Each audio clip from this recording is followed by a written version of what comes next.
much do you think Microsoft Windows is worth? Wait just 1 minute before you answer. And listen to this incredible news. Windows.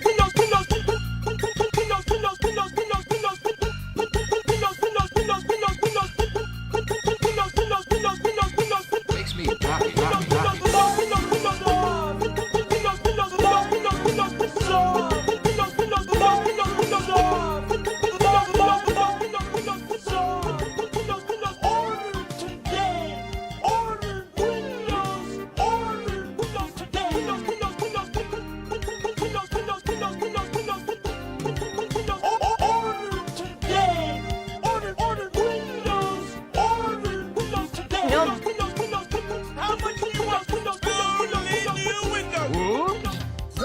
Windows integrates reversing. Can you believe it? Well, technically, No! Don't answer. Now we can paste this Ferrari into Windows Light. I'm not really sure what that is. Listen to what else you get. No extra time. A card file, a notepad, a clock, a control panel, a terminal, that's right. Order today. Order Windows.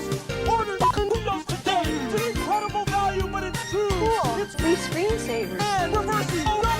Order today. Order Windows. Order Windows today. not really. It's just $99. Wow. That's right. What? It's just $9. I just can't afford it. Wait just 1 minute. I love Windows from Microsoft.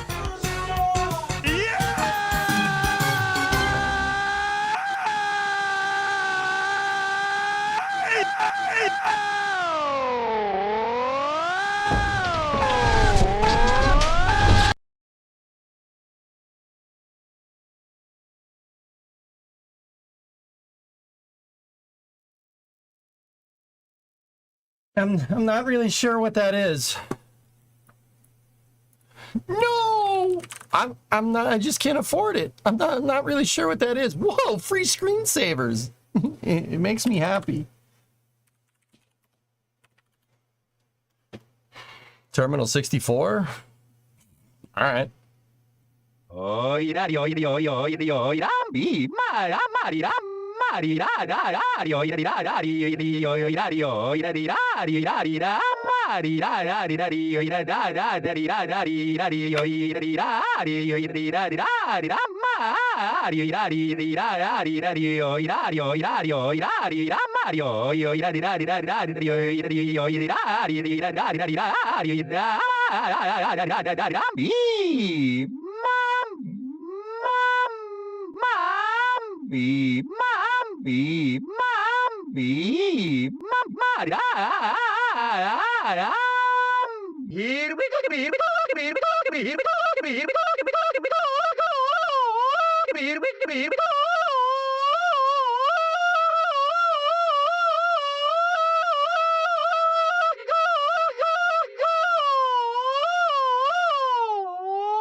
I'm a tired. Mamma mia.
Is it safe?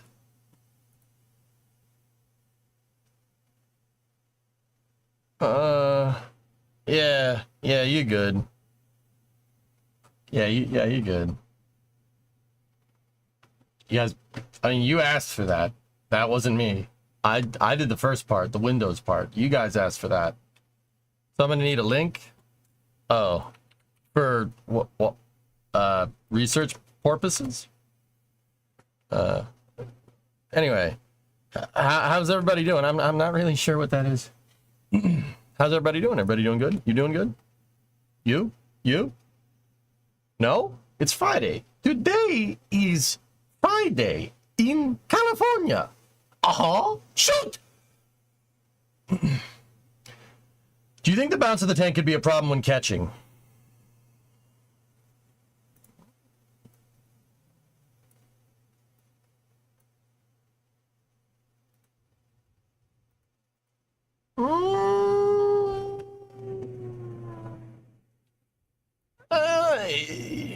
Yeah.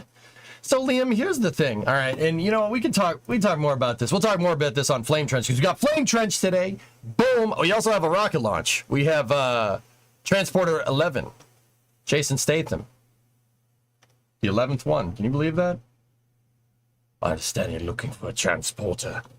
Anyway, so we'll talk more about that on Flame Trench. We don't really have a great deal of time to do texturing today, but we'll go as much as we want. I want to watch Transporter 11 launch, which is in 2 hours, and then I didn't do space news yesterday, and I felt bad about it. So we will do space news as a primer for the Flame Trench. Yeah. Got Flame Trench. I don't know how spicy Flame Trench is going to be today, but I mean, I'll find a way to throw a monkey wrench into it. It's me. Find a way. EJ finds a way. Jigsy, what's going on, buddy? So yeah. Do I think them slapping the tanks is a big deal? Yeah, probably. But you're not going to know how big of a deal is. This is one of those things that's just really hard to predict. Catching super heavy is one of those things that you're never going to know for sure if it's going to work until you just go and do it. There are so many variables involved here. Yes, it could involve catastrophically blowing up the launch site, which is why I think they're building a second one. I think that's not a coincidence right there. You generally don't want to put yourself into this position, but you got to remember, SpaceX has got to get going. They have to have that lander ready for Artemis. Like, even if you think Artemis is going to be, like, super delayed and we're not going to see, like, Artemis 3 till, like, 2028, guess what? 2028 is a very short amount of time for the amount of things Starship needs to still do. Like, rapid reuse, on-orbit refueling, transfer orbit, stuff like that, docking procedures, like that. That is all stuff that needs to be tested, and 4 years is a very short amount of time to do that. Don't get me wrong. If anyone can do it, it's SpaceX. I have no doubts. And that's why I think they're willing to send it here. Like, you can do tests like this to test the bumpers and everything, but you're never going to know exactly how this thing's going to work until you send it. You got to send it. Just got to do it. You just got to do it. Imagine being a good neighbor. Yeah, I check on my my neighbors. I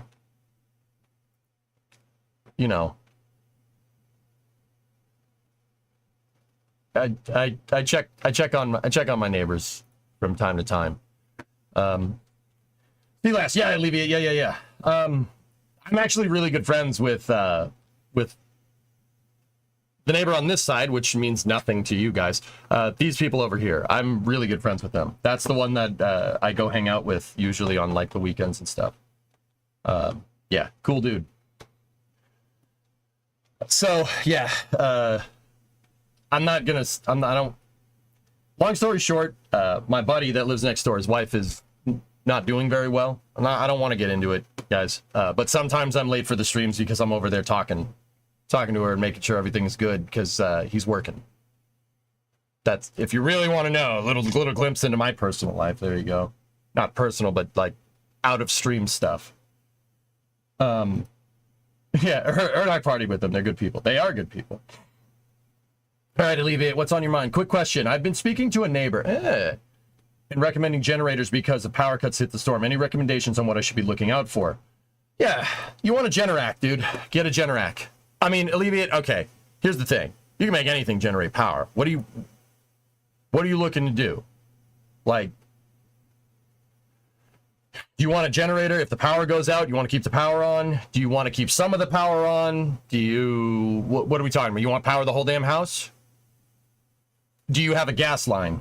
Keep the power on in the whole house. All right, so you're going to need something north to keep everything going in your house. In Florida, AC, everything.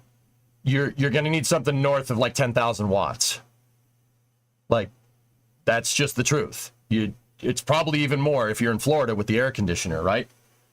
You need something that can generate a good amount of power in the megawatts all day. I think they start at 14 kilowatts, not megawatts, excuse me. I'm confusing my watts. What? Yeah, you need something up there. Way up there. Like, especially to keep the house cool and stuff. But then again, dude, you do not want to like humidify your house. In Florida, you'll get mold in like a week because Florida. So you have a 14 kilowatt. Yeah, you need to go find it. You need to go look at Generacs, right? If you have a Generac and you live near the water, put it up in the air. I'm serious. Don't put it on the lawn. Don't put it on a concrete slab. Put it up in the air. If you're in an area prone to flooding and it floods, the power goes out. Guess what? Your Generac isn't going to do anything because it's going to be underwater. All right. So there's different types of Generacs. There's a gas one that runs off the gas line. So if you have a gas range, you can have them tee a line in to your Generac. Do not do this. Have someone do this for you. Don't screw around with natural gas. If it leaks and it leaks inside of your house will pressurize and find a source of ignition, and then you made a giant fuel air bomb. Don't do that. Have somebody that knows what they're doing do that. Right? Yeah. Don't touch gas or electricity if you don't know what you're doing. That's my rule of thumb. And the reason why I mentioned electricity is because so you need what's called a transfer switch. Okay? So a transfer switch is you can either have it be like a dead man switch or just something you flip. The transfer switch is what prevents you from backfeeding into the grid. Okay? What does that mean? So the power is obviously coming from a power plant, and it's going from, power plant, high voltage lines, step down transformer, low voltage lines, maybe another low voltage transformer to your house, right? You have a box in your house. It's probably breakers. I don't know what it would be in the UK, but that doesn't matter no more now, does it? For you, at least. You probably have breakers. You have a master breaker, okay? The transfer switch needs to be tied, not necessarily tied into that, but you need a master breaker. You need a transfer switch that will basically pipe in to your master switch on your box, okay? Now, don't get me wrong. I'm not an electrician. This is not electrician's advice. An electrician would know more about this. I know you need a transfer switch. What does a transfer switch do? It shuts off the connection to the grid. Because if you backfeed when the power's out, you could kill someone. Do not backfeed. Bad idea. So the thing about wires, right? This is a little bit on electrical engineering. The thing about wires, there's nothing that really says you can't flow electricity through, like either way, through a power line. In fact, that's what alternating current does. It goes back and forth. It kind of does this. Electricity, you can flow. You have to govern the direction of it, right? And if you don't govern if you backfeed, you're basically backfilling the grid. So if somebody's out there working on power lines and your generator is on with no transfer switch, and they'll think the line is out because the grid's off, and they'll go to adjust something and they'll electrocute themselves. This is why you don't backfeed. Bad idea. So you need a generator up in the air. I'm sure Florida has building codes for this to be 100% real. I'm sure there's building codes. If you're near a floodplain, you probably have to put it up in the air by code. Right? You probably have to. And you need a transfer switch. That is mandatory. You absolutely need that. Yeah, exactly, Wolfie. Sorry, I could speak faster than typing. You guys still have fuses in the UK? Huh. Yeah, so generator, transfer switch, okay? That's what you need. Because installers should take care of all of that by code. Yeah, you hire an electrician, you buy the generator, hire an electrician, they'll do the rest. They're breakers in the UK. All right, cool. But they call them fuse boxes. Ah, okay. Yeah. Discovery, go at throttle up. So in the UK, if I'm remembering correctly, you guys don't have high and low voltage lines. Everything goes through one type of plug. You have 220, right? 240. Yeah. Yeah. Okay, cool. Yeah, it's 240 over there. So we have 220 volt, a heavy plug like that, but that's like for washers and dryers. I'm sure you've seen it. It's circular, right? As opposed to like kind of the square one that we have that's 3-prong, right? So we have low voltage and high voltage plugs. 240 at 50 in the UK. Thanks, Journey. Yeah. So we have, I don't know what the hertz is on the 220 over here, but we have 110 and 220. So small plugs and big plugs.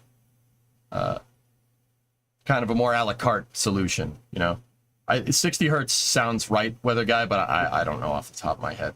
So that Generac, yeah, it needs to feed 240 into the transfer switch, if I'm remembering correctly. I don't know. I read about this one time because I was looking for one too.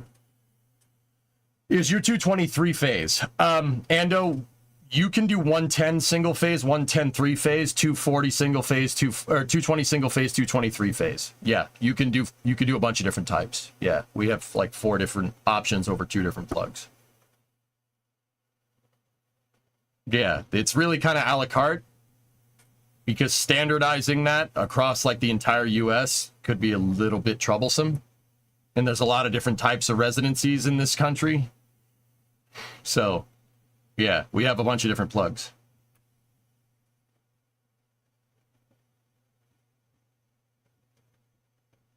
But see, you know, Ando, I know this isn't workers and resources is not reality. I understand that.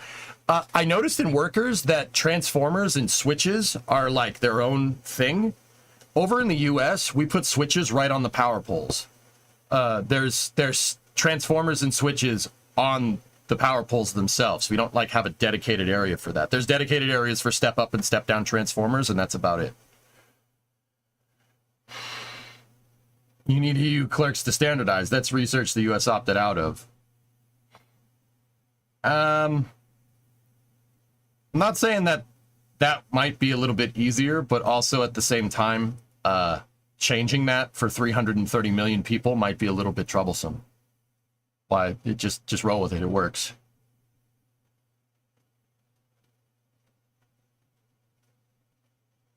Oh, there you go, Journey. Right on. Hey, Wrecker. I found a game on Steam that looks like it might be up your alley. Trans-Siberian Railway Simulator. I've seen that game, Wrecker. Yeah. It's the long drive, but with trains in Russia. Yeah. Or Summer Car. I mean, yeah, kind of like Summer Car, too. Saw this KSP mod. Easy Robotics. Okay.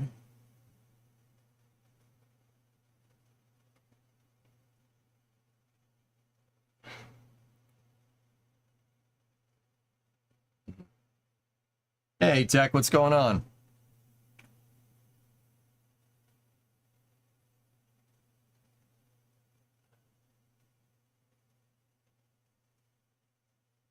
Yeah, JDG, you're talking about... I peeped over back in the YouTube chat. Yeah. Regarding Starship. Yeah. I mean, but yeah, there's only so much you can test with that thing. I have to admit, I like wiring house stuff more than car stuff.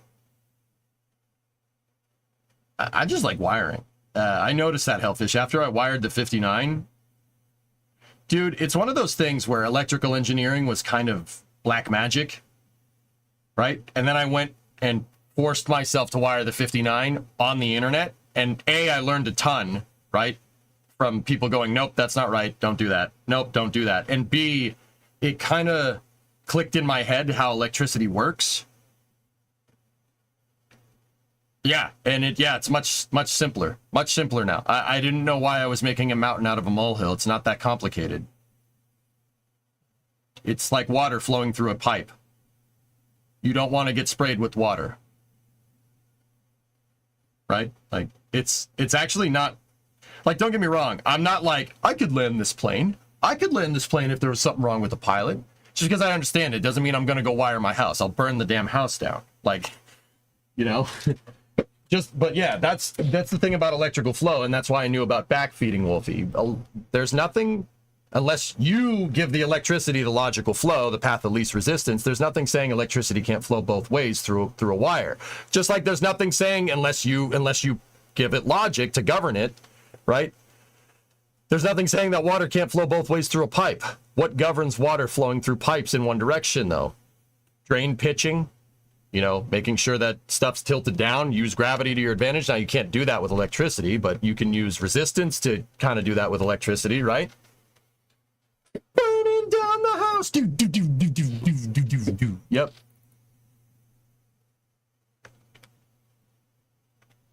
Yeah, Journey. Yeah, with cars, it's really not complicated. All you need is one wire to get most things to work.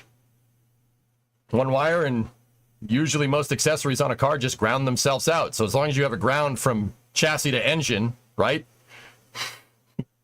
Easy peasy. And then negative on the battery from battery to chassis, you're good to go.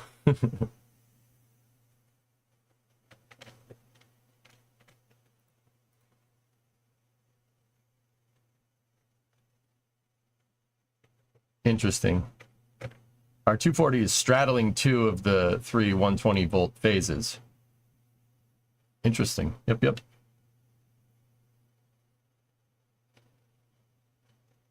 Yeah, I mean, most mechanical things are all direct current. Alternating current is good for moving power over longer distances. I know here comes the thing about high voltage DC lines. I understand that. I find that really funny when, you know, the natural conclusion that we came to was three-phase AC for high voltage power transmission. But, you know, it's good. I know what people are going to... Stop typing it. I know, you know who you are. Stop typing it. Yeah, that's right. Called you out. Yeah, that's right. Shh. Zip it. When a problem comes along, you must zip it. Zip it good. Before the creases are too long, you must zip it. No one gets away. Down. I say zip it.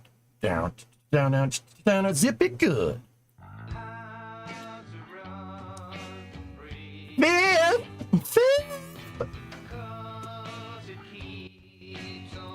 Fifth.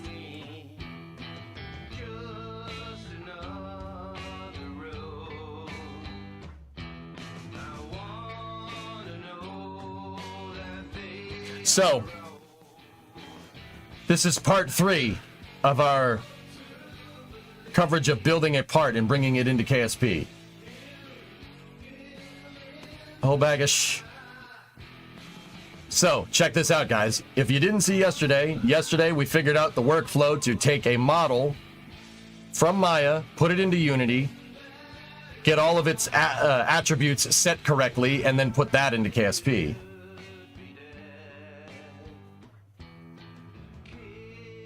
That mod link has a part that does inverse kinematics with stock breaking ground parts. Cool.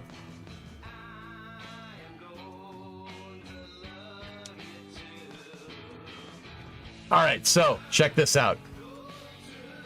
We've been cooking. Watch this. G! 32-month resub. Happy Friday, buddy. Today is Friday in California. Shoot! Check this out.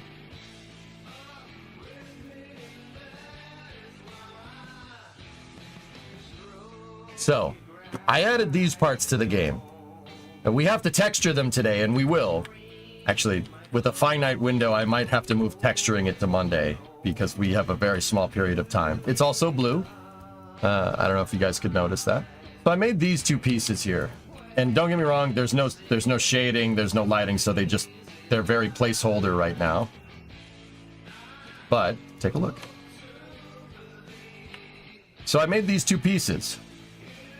What these two pieces are designed to do is that they're designed to interact with each other and use same vessel collision, right? So you can use same vessel, right? And you can make a hinge. a very strong hinge. It's Kraken Tech in part format though. You hit same vessel interaction here, you hit same vessel interaction here, and you can make a hinge. Here's the thing. If you notice, there's a big gap in the center. This part is, I've designed it to work with the G11 hinge. So it's specifically designed to clamp one of these things. And the end result here is the hinges in Kerbal are very springy. They're springy because they're coated using Spacex, and Spacex has very springy joints. So what this is designed to do, if you hit same vessel collision here and same vessel collision here, one of these has a pin and one of these has a dowel and the other one has a hole for said dowel. So you can reinforce a hinge. You can reinforce it and make it super freaking strong.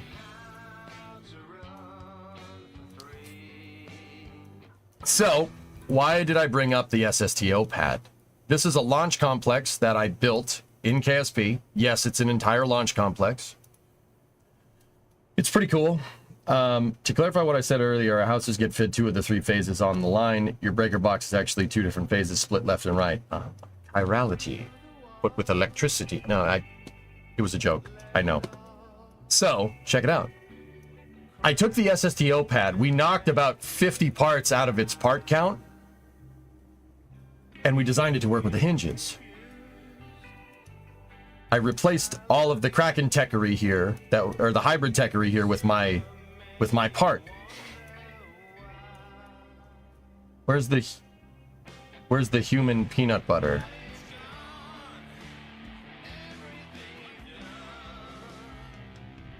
Oh. We have 2 peanut butter jars. Two things of peanut butter. One's for the dog. Yeah, human peanut butter. That took a second. It should be in the pantry somewhere.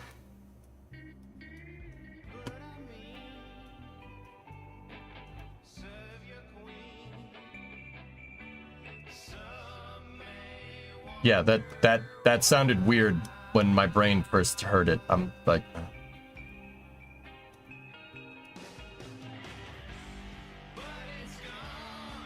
Remo's playing RimWorld.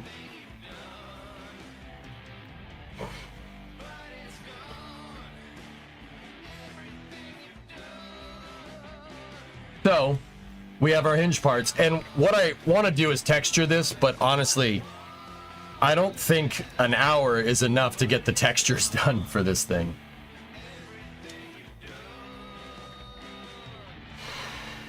No, Sea Kraken, somebody has though.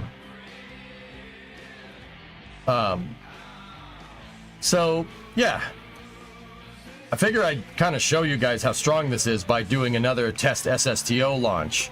That might be a good idea, because yeah, I'm not sure we need hold down points. Show us on Big Chungus.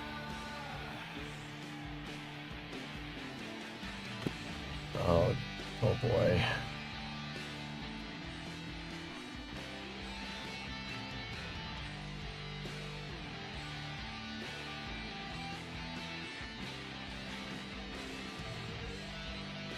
Random question, would you ever consider trying to make planet mods with Copernicus? No, not really. Not really where my happiness lies with modding the game. I like doing stuff like this. You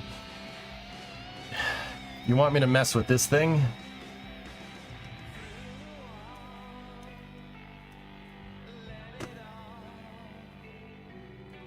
Oh, don't make me do this.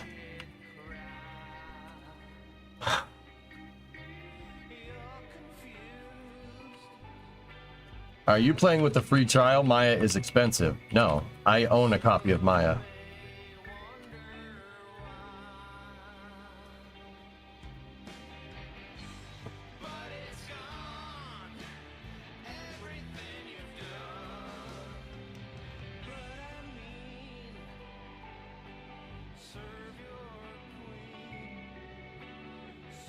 Don't make me with this, man. I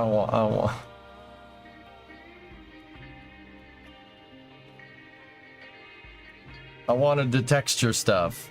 Wanted to go to a barbecue! Don't do it. It's not worth it.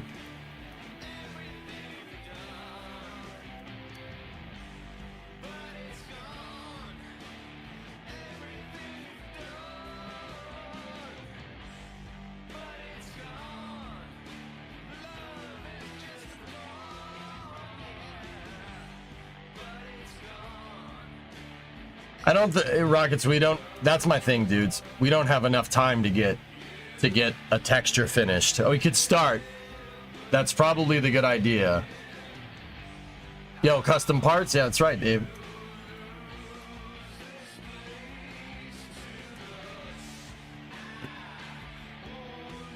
Love that you were doing this. I stepped away for a bit, but when I returned, you were creating many individual colliders and placing them all in Unity. Why so many collider files? Thanks. We'll do this another day, guys. We'll do it another day, okay? Okay, so the reason why I made a bunch of individual colliders like this, right, is because Kerbal will only understand convex colliders. Just, I'm not sure why, I don't know the reason. So you can only make stuff like that, right? So making a cylinder, very easy. But making a hole for the cylinder, that's difficult. If I had a part that looked like this, right? Like a donut, and I gave it a collider, you gave it a convex mesh collider, the part would end up looking like this. Here, I'll do it from like a 3/4 view.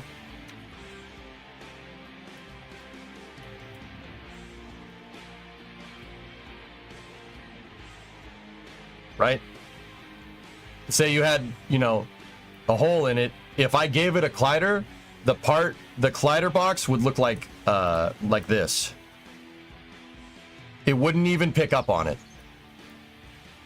It would just be a cylinder because you can't have a concave mesh collider. So what I did was I broke it down into individual pieces. I broke it down and made a bunch of small convex colliders like this, and I roped a bunch of convex mesh colliders around in a circle like that, right, to make or fake a concave mesh collider for my hinge. I did exactly what we do in KSP. I did the same thing. We want to make a hinge in KSP. You take a bunch of parts. Every part has a convex mesh collider, right? Because it's Kerbal, right?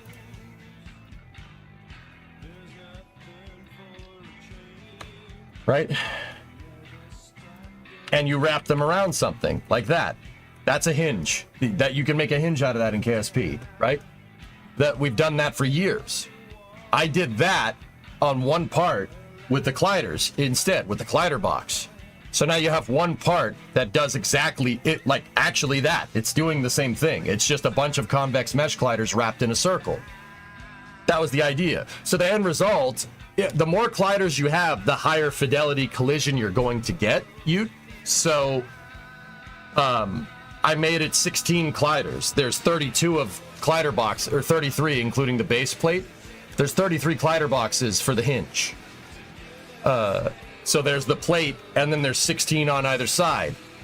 Like I said, I did that. You're going to take a little bit of a hit on performance with that. It's not going to be a very well optimized part, but you have to de-optimize if you want to make, if you want to fake a convex collider, or make a concave collider using a bunch of fake convex colliders. Or, you know what I'm trying to say. I didn't say that right. So yeah, that's what we ended up doing. We also tested the hinge on one of my cranes, which was actually super cool. The game only sees one side of the collider. No, not at all. It only makes convex colliders. You can't make a hole in something and apply a collision mesh to it. It'll just blank out the hole because you can't make concave. You can only make convex. So outside, not in. So this piece right here, the clevis piece, this one, that guy right there, that is 16 colliders wrapped around, 16 convex mesh colliders wrapped in a circle to fake a concave mesh collider. That's why if you look at this thing, if you look at it, right? So see how I'm highlighting the part, right? Part highlight works off of the collider box. So some of these colliders aren't very high fidelity. See how my mouse is technically on that ore tank, but it's not. The collider is not on the actual rendered model. It's actually smaller. Why would you do that? You do that because you do that to make the collider box less less geometry and optimize a little bit, or you just applied a mesh. You just didn't bother modeling the collision box and assigned a mesh collider to it in Unity.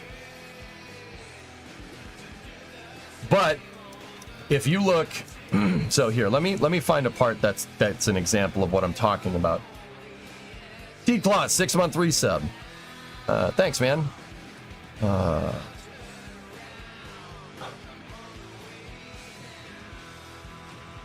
Trying to find a piece that we could explain this with.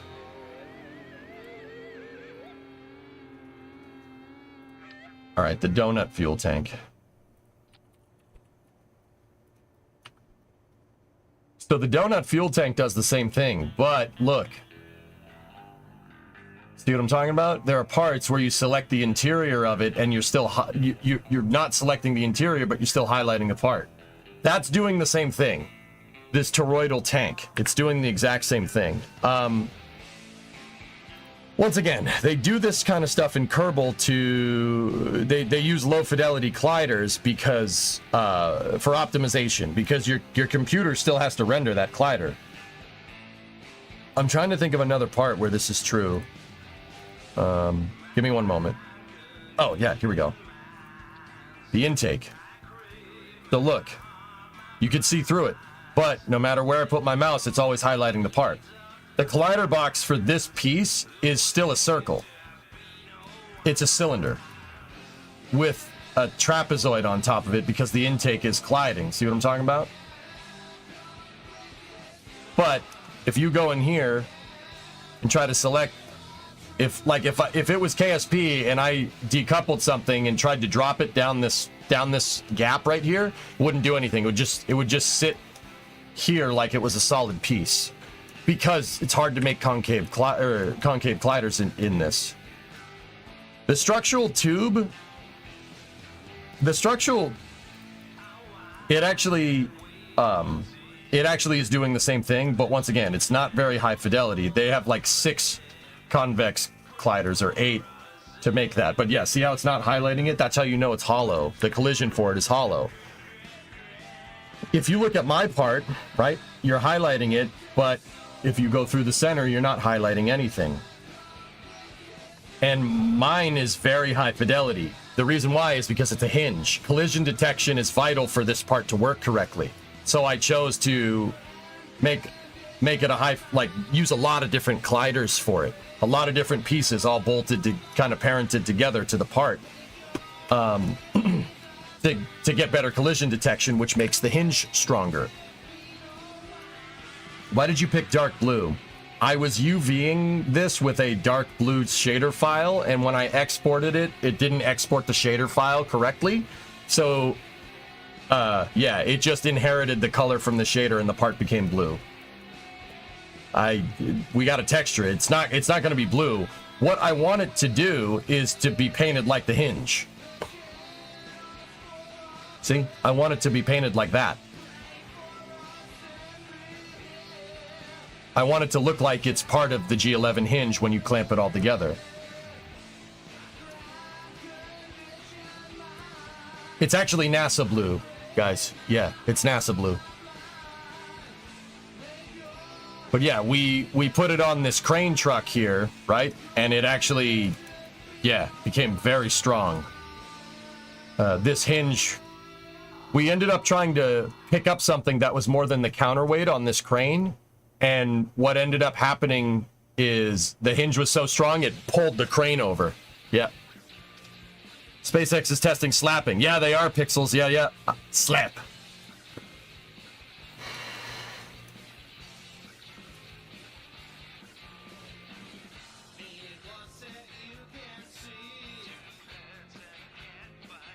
Make your parts stand out? No. I want my parts to look like they belong. And yeah, got to figure out how to do that.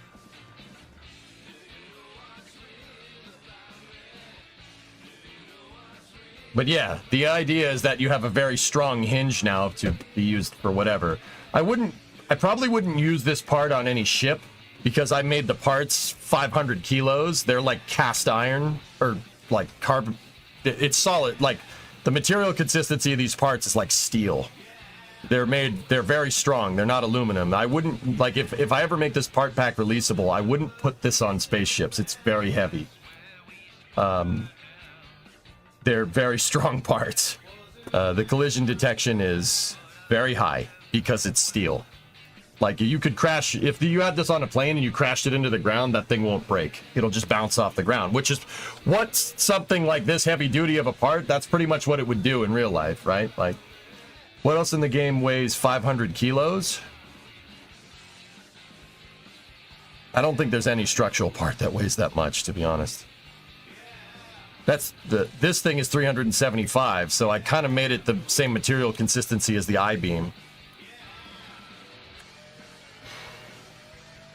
Actually, I might give it the same consistency as the I-beam. 80 meters a second impact. 50 Gs at 4,000 kilopascals pressure. Yeah. But yeah, we should get into texturing this thing today. Yeah, that hinge, when you clamp it all together, is 1,000 kilograms. When you think about a hinge that thick, that's about right.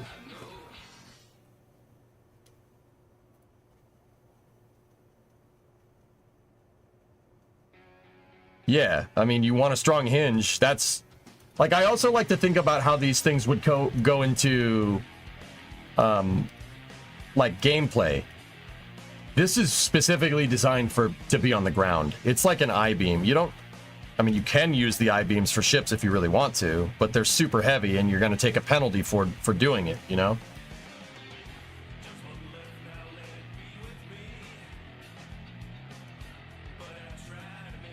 But we can all mess with that today. You could have two variants, this one for GSE and another one for Aero. If I was going to do another one passing, it would be a different shape, and we'd probably have it I'd make it for a different hinge or something. Stainless steel Falcon 9 dome doesn't exist. It can't hurt you.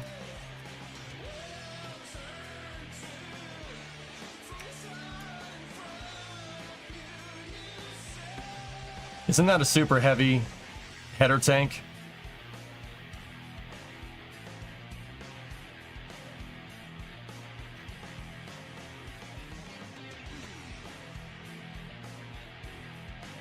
Nope. What do you mean, nope? Of course that's what that is.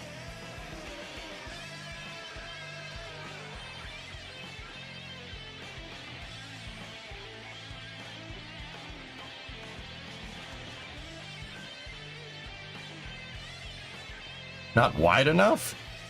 The super heavy header tanks are 3.7 meters, guys.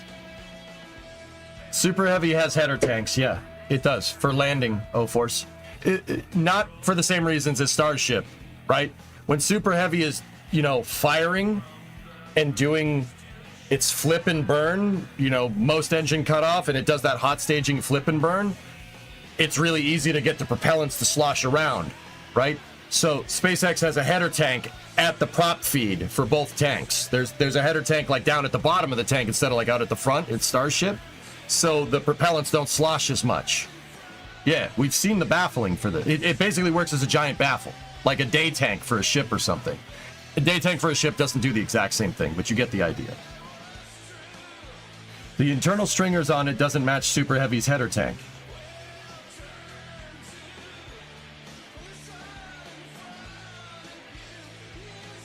I don't know how you could look at that and be like, yes, that's for Falcon 9, when SpaceX is rapidly iterating on booster designs, and you say, well, this doesn't look like the other super heavy boosters, now it can't be part of it. Is that your logical conclusion there? Is that, am I following? Hey, Ish, what's going on, man? Have you watched Tim's video with Jeff? I haven't, Yixel. I didn't have a chance to do it last night. I'll watch it over the weekend, dude. I'm looking forward to it. It looks good. I told you Blue was cooking, man. Was I right? If you've seen it, I've seen bits and pieces from people reposting stuff on Twitter. Was I right? They have like 3 or 4 new Glens in there. They're making a bunch of them. It's parallel development. Dude, I could see it from a mile away. Right? My God, can Blue cook? I told you they've been cooking. I've been saying this for freaking years, man. This is like the year of every one of EJ's crazy plots being vindicated, all right? I told you they've been cooking.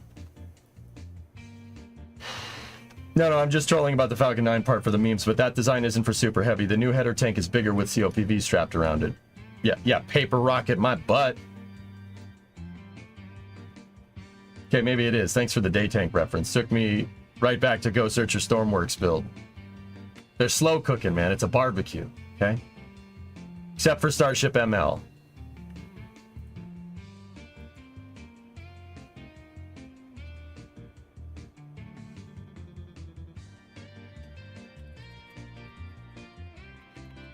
Give me 1 second, guys.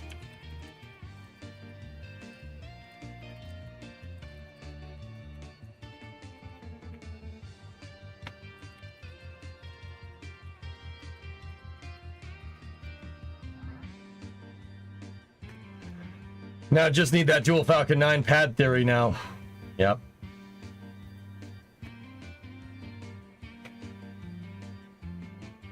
Your gas generator's too small for that big of an engine, Erudite.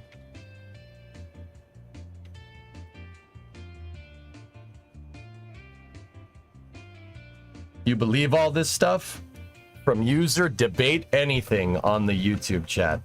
Dude, I'm just playing a video game. Leave me alone, okay?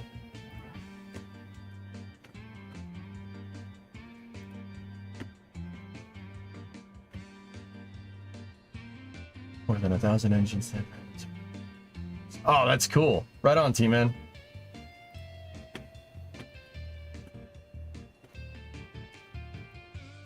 So yeah, that's what I'm doing with the hinges. Oh, geez, Galactic, yeah.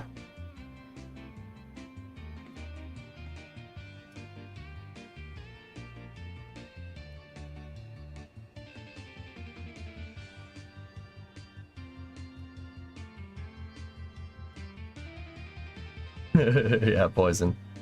I don't want to go use the crane again to try and lift something up, but the pin on this crane sucks. It needs to be redone. It just, this servo is just super noodly under the conditions that we're trying to put. We'd need to put a Kraken Tech hinge in there to make that work.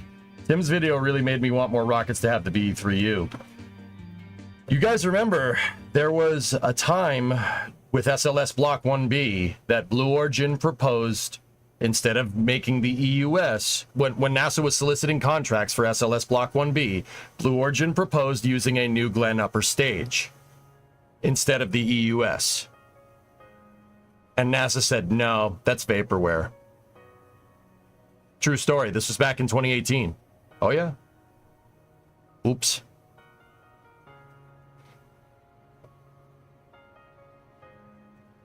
Yeah, go look it up. That happened. Yeah, they said the EUS, that's gonna... I mean, that's good. That's a good stage, but you could just use New Glen's stage up there.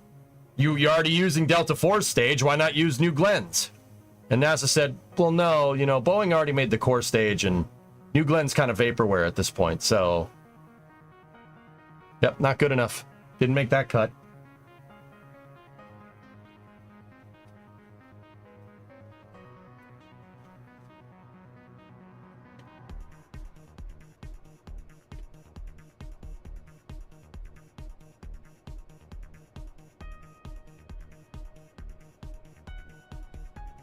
Alex, I'm not going to sit here and pretend like using SLS in an expendable capacity for heavy cargo into low Earth orbit to build bigger ships or build some accoutrement for like a more permanent thing for like Starship to refuel at or something is not a bad is a bad idea. It's not a bad idea. You look, man, you know, we have 2 super heavy launch vehicles in development right now. Use them to their advantages. Because this clearly, if you look at history, this clearly is a relatively rare occurrence to have. You look at the entire history of spaceflight over the last half century, out of all the times where we've had super heavy launch capability and hadn't, it seems like that only comes once in every 2 generations, maybe. So let's use SLS to its advantage, scale up production, make more of these things, and use the expendability to your advantage. The thing that SLS has going for it is that it could have a 10-meter fairing, which means you could launch 9-meter diameter parts inside of it, or payloads. Perfect accoutrement. What the heck is that crap? You could put 9-meter parts on it to work with Starship, like a permanent refueling depot or something, or a space station that Starship can attach to, a more permanent thing. A lander that stays up there, you know? No, launching HLS on a SLS is probably an idiotic idea. It's too heavy. But you see what I'm saying? Like, there's possibilities here. My personal take, what I think would be a good idea, use the LOX tank production from SLS and use that and put another liquid oxygen tank on top of an SLS core, right? And where the universal stage adapter is, build a space station module, and then have SLS dump a Skylab up there and then service it with starships and Dragons and Starliners.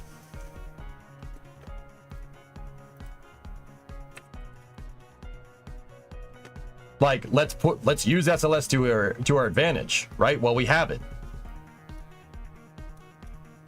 I'm just saying, you know, like, you know, that's what probably kills me the most about SLS. I mean, people dump on it, people hate it because the price and frankly, the contracting structure is ass. It's terrible. Excuse my language. I did it again.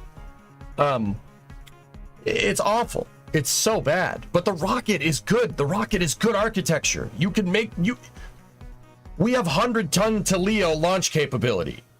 And the best we can come up with is putting a Delta 4 stage on top of that thing with an Orion. That's the best you could come up. That's it. That's it.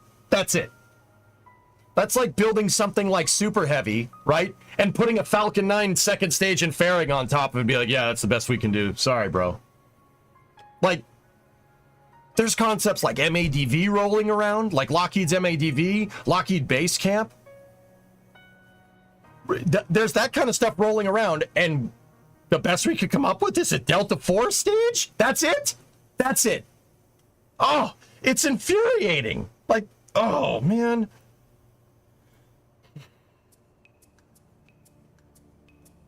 It's booty cheeks, yeah. Anyway, what was I doing? We need to...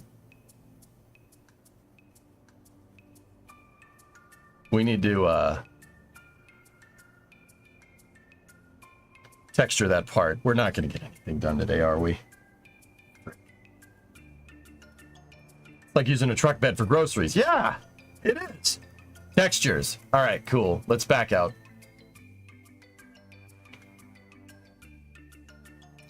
JSpeed, you're at work right now. Your entire production environment is down. It's failing on code. Active Directory module. Line is number 154. You did this. I want you to watch the stream more. What do you think? I figure a sign that said EJ did this would be too obvious. Figure a sign that said Howard Payne would be too obvious. All right. Let's, So I got a problem here. The reason why I think this is going to take a long time, dudes, for KSP is because, I don't know how to use GIMP. Not even kidding. Don't know how to use that. I know how to use Photoshop. And I do not have Photoshop because I have not legally procured it. This is a for-profit stream, so you have to pay the licenses for the hardware for a for-profit stream. I do not have a legally procured version of Photoshop anywhere on this computer. So we got to use GIMP. I don't know how to use GIMP. Not gonna lie to you. Can't be that hard, but yeah, the point is that we have a finite window of time. I'm not saying I can't learn it. I'm saying I'm not gonna learn it in an hour. Because I'm basically going to flip over to Space News in about an hour because Transporter 11 is happening.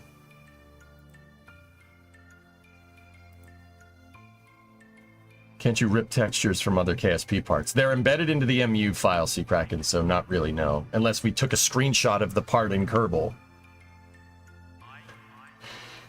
just use GIMP with the super secret Photoshop skin. I am not going to enter the illegal gray area with a for-profit endeavor, Zarek. That is my primary source of income. That would not be wise. I wouldn't do that. That's against the law.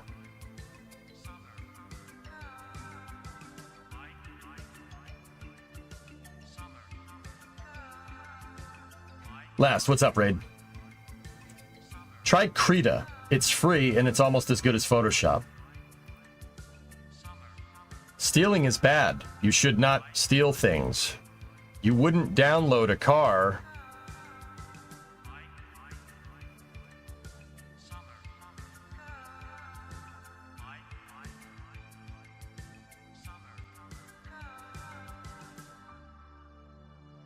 That would be illegal. Are you trying to be sarcastic? No, not at all. Why would I be sarcastic about pirating things?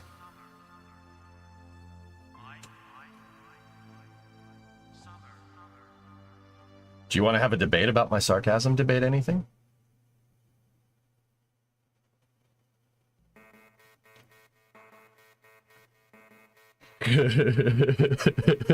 All right. So, yeah, I have GIMP, or we could use Paint or Krita or whatever that is. I'm not familiar with it. I mean, like I said, it's not really a question of whether I can and can't learn this stuff, guys. It's just we have a short window of time.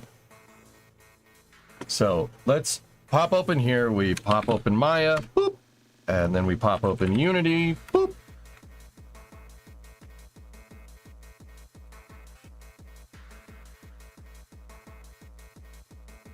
Can you not create an image in Maya and paint the texture directly onto the model?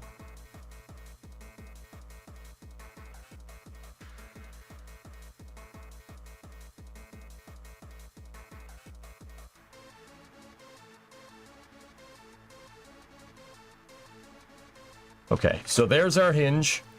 That's the hinge in Unity. Actually, the cool thing is that because I'm using the spherical colliders for this thing, we could actually change the tolerance of said collider here if we want to, dudes. So let's do that, and then we need to load up GIMP. I have an extremely old version of it. So you can see, oh, we gotta open it up.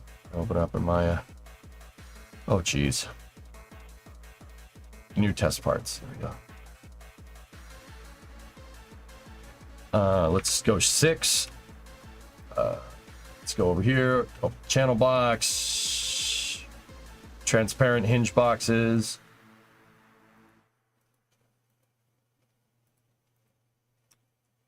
Transparent collider.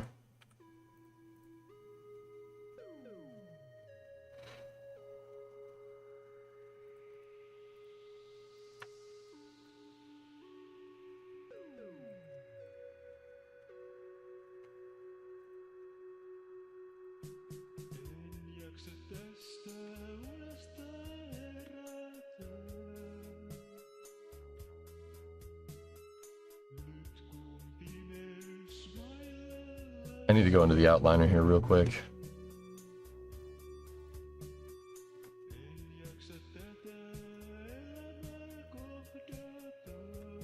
There. So we have this and we have our textures here. So Paint.net is also a decent alternative. All right. Once again, fellas, it's not about knowing and not knowing programs. I'll say it again, just in case anybody was wondering. It's not about that. What it is about is the time that we have. Because I don't know how to use GIMP. I can't texture something in an hour.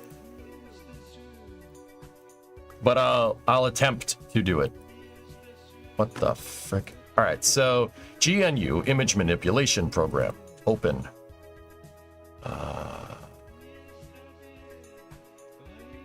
Documents. Maya. Projects.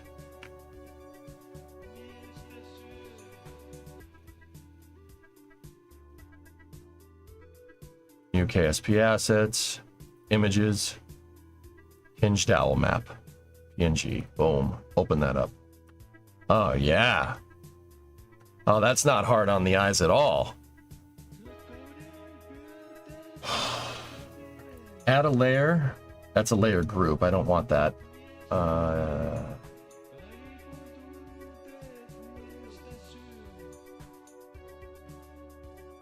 Create a new layer. Layer name. Background.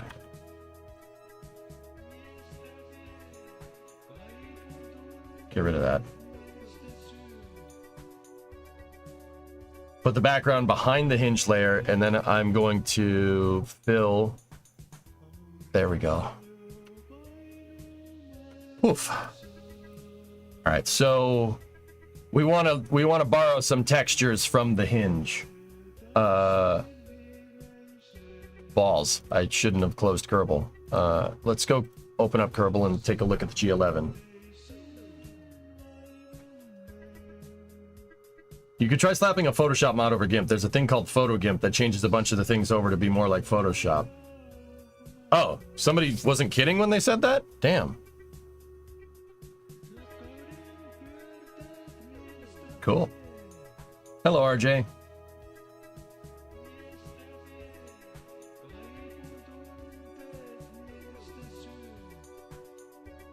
I was kidding, but I didn't know that existed. Zarek, I thought, yeah, okay, you were kidding. I was like, wait, that's a thing? I guess it's a thing.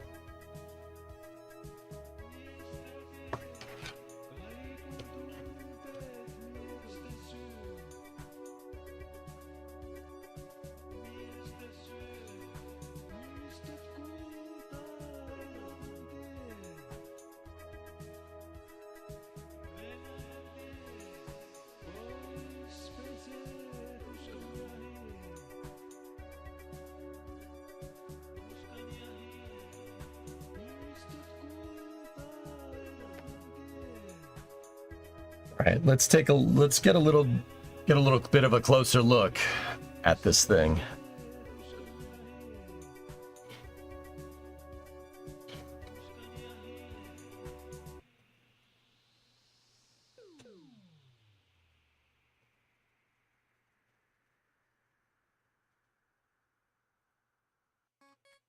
Oh, I just thought of another way to do this. Didn't have to take time to load up Kerbal. If we go into Kerbal, right, and we go into game data, we go into squad, parts. No. Sigma? What the Sigma? Parts. Thumbnails. Yes!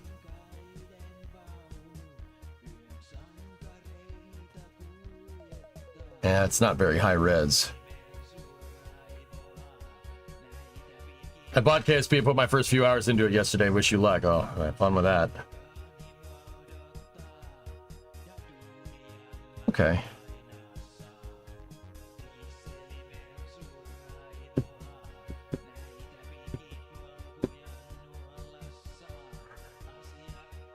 There is some texture to it.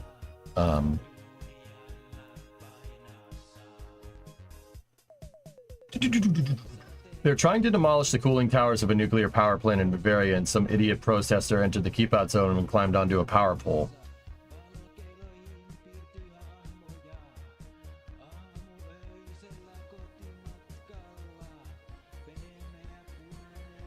Is the new hinge G22? I wanted to call it a clamp, Zarek, and I wanted to, you know, make it so like when you clamp the hinge, you give it a new name. So we should maybe like G18C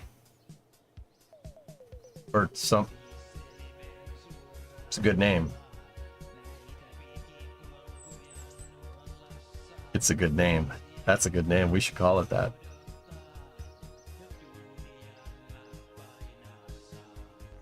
No?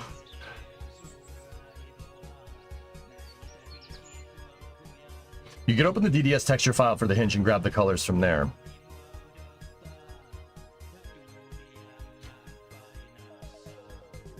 Yeah, Grab Shark. Some people got it. G, you know, hinge G18 because it's 11 plus 6, 7, you know, and then clamp. C for clamp. It, you know, good idea. If you saw the DDS opener plugin into GIMP, you could rip the texture out of KSP as long as you do not show the asset directly uploaded, you're fine. It's... Yeah.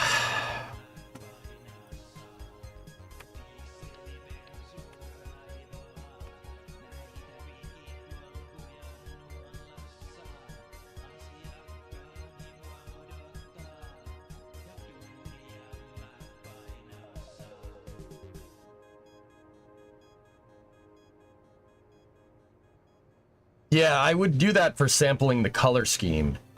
We can repaint those texture. This texture is not, shouldn't be too hard to do that, to be honest with you. Or make a series of parts that are all NASA blue. We got to give it some texture, Ando. Honestly, this hinge is awesome, but it looks ridiculous next to everything else because it's got no texture. It looks like plastic compared to the rest of the stuff that looks like metal. So, get out of that. Yeah, it looks like freaking Legos. Yeah, you're not wrong.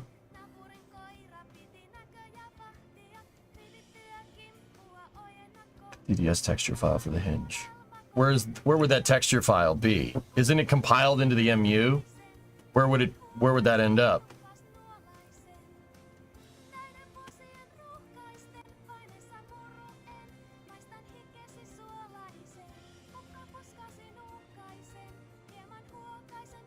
It's next to the MU.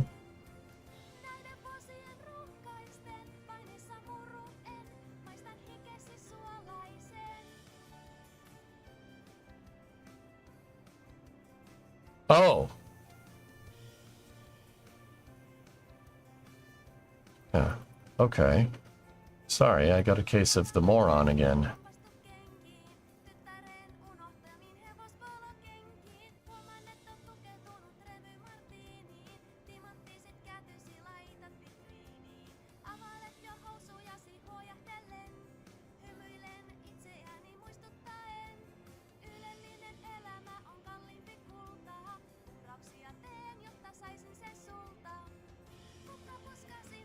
Yep, there's the UV maps for him. So let's go in here. Do we have an import option? Open as layer. Okay.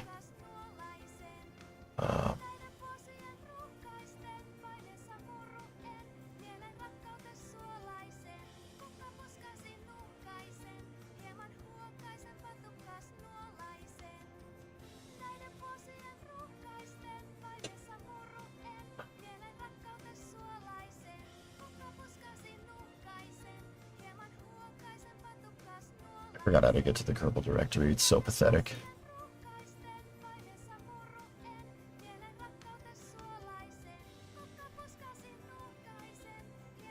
I remember now.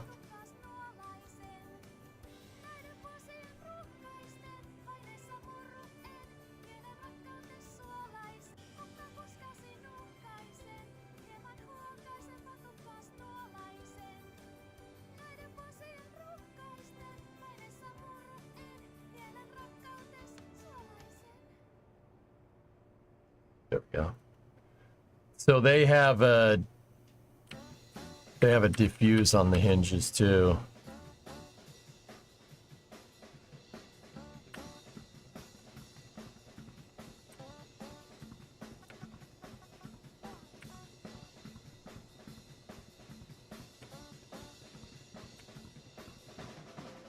And they have a specular map too. And so they have a normal, specular, diffuse.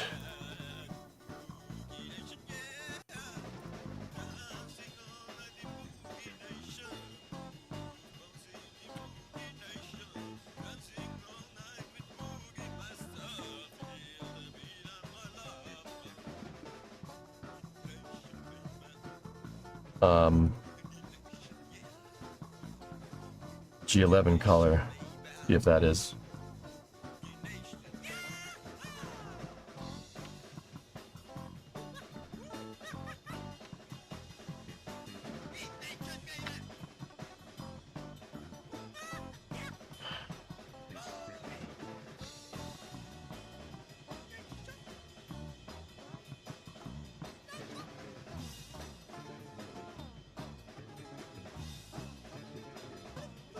It decompiled the mip mapping layers.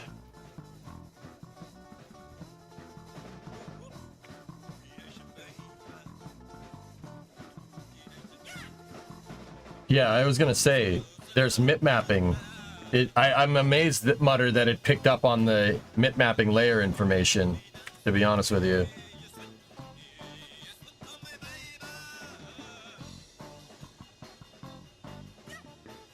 That's weird.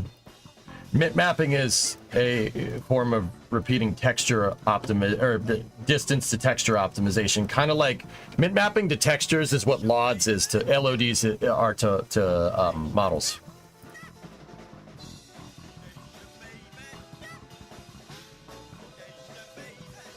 It's super dark.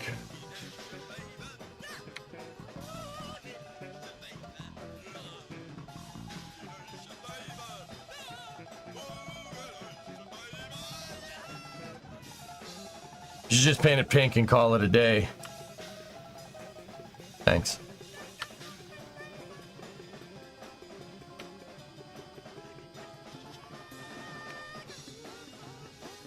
It's backwards.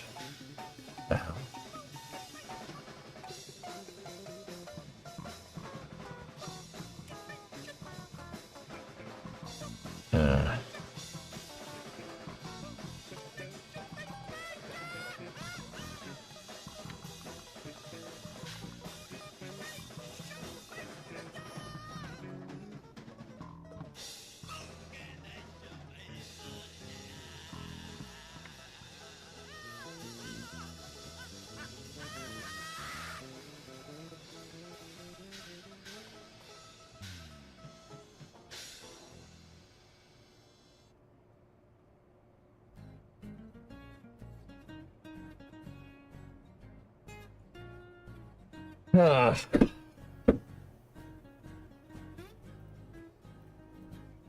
Koulussa mua kiusattiin. Ei uskoneet lestat elviksiin. Opet puuttuneet ei. Meillä menee Jeesus all the way. Kato, mulla on tää rock'n'rollia. Se on sielussa aina rock'n'rollia. Kaikki on niin rock'n'roll. Ja rock'n'roll on kaikki. Why does it keep moving the background if I have the frickin' layers selected? What the heck? Who made this? En kelvannut elämää harmaisiin. Huusin muodosta hei. Rock'n'rollis here to stay. Sivarista ammattiin. No eihän sitä päässyt kummoisiin. Se mua haitannut ei. Sanon yes box ja Holy Ray. Mulla on tää Lock the background. Yeah, yeah. On a normal program, you just hit lock background right there. Yet it's locked and this program sucks. I hate it so much.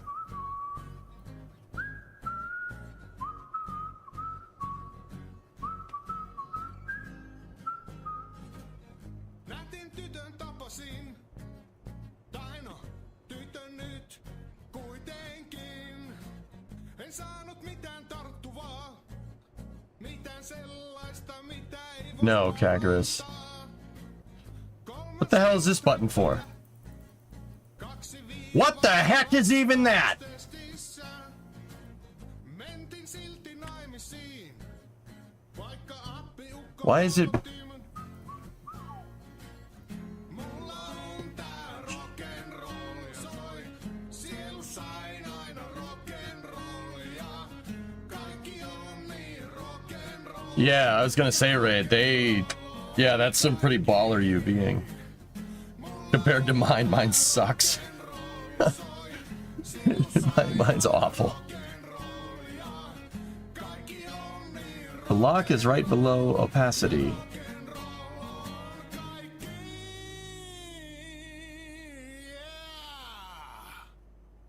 There we go. All right, cool.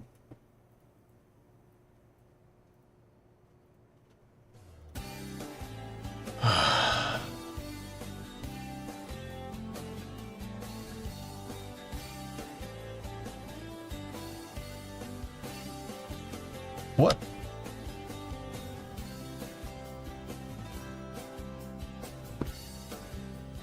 You know, I select the other layer and I want to move it around, but GIMP just... Isä poltti puisen veturin. Se saunapeisän tuhkattiin. Ei ollut aika kyyneliin. Isä sanoi kestää se kuin mies. Ja vaikkei juuret Program sucks.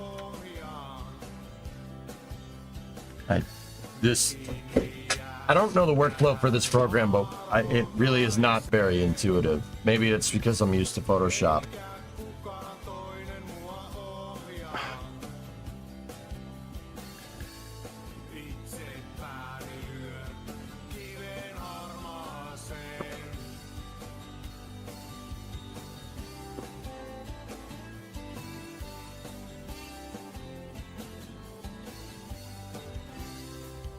Veli palas armeijasta. Korpijäämät tuliaisinaan. Aita liian matala. Ei tullut risti aukista. Isä näytti omansa. Äiti ei aina jaksa. Joskus on hiljaa viikkoja. Just, you know, do the same thing over again. Lääkärit ne puhuu vaan. Se Hinge diffuse, okay. täti saattoi sen sairaalaan. Ja vaikkei juuret Thank you, Mother. pohjaan, ne kiinni jää tähän maahan routaiseen. So what? This is the dowel. Okay.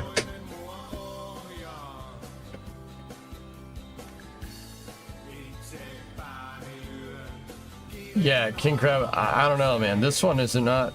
Oh, now it's working. All right, I just need the eyedropper to get me the color palette. I don't want to copy the damn texture.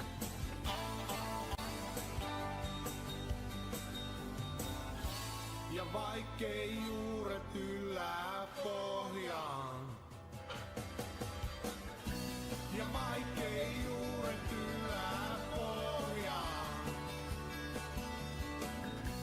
Ne kiinni jää tähän maaroutaiseen. Eikä kukaan toinen mua ohjaa. Itse pääni lyö kiven harmaaseen. Ja vaikkei juuret yllää pohjaan. All right, so I have my UV template here, right? And I painted everything basically what I'm seeing as the background color. Now they have a couple of different grays in here that shouldn't be too hard, right? And then there's obviously some darker parts of the hinge right there. So I have gray on the palette right there. And now, you know, we'll do it all on different layers. So this is accent right there. Getting everything on a different layer usually makes this work better. So if we flip our palette here, and then just give me that gray for now, that darker gray. And then if we brush, we could start brushing in the accents on the hinge pieces.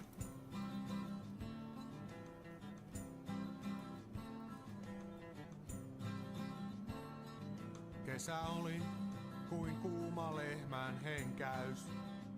Like, once again, I'm not copying the G11 texture. I'm just, what I'm trying to do is build something in the exact same style. Vain tehtaan hajua me yhdessä kirjoitamme. I'll make everything myself, but yeah, I'm trying to make it look like it belongs there because it was designed for that hinge. Oli häviäjä viimeinen ylhäällä. Make sure we're on the right layer. Jannoi You know what? Where's my remarkable? The remarkable. Finally got a use for this thing. Very good use.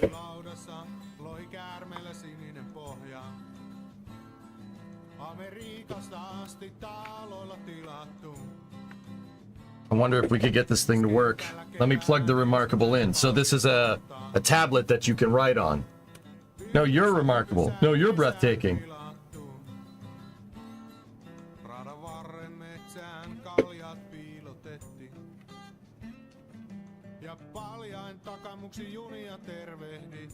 This thing is really cool, actually.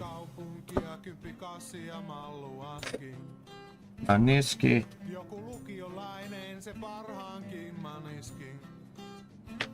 Come on. Turn on.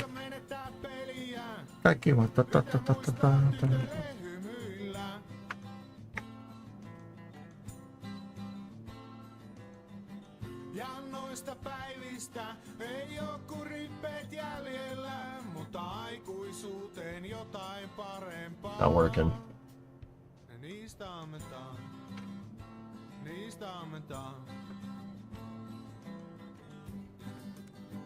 So once again, this is a remarkable 2, which is super freaking cool. You can use it to draw basically right on the screen.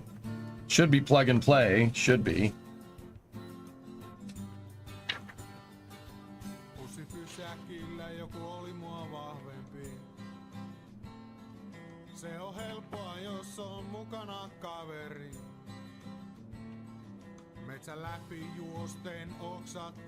You need one of those gloves to prevent it from bigger. No, just need it to turn on. It's not powering on. The USB ports on this computer have been a little finicky lately. There we go.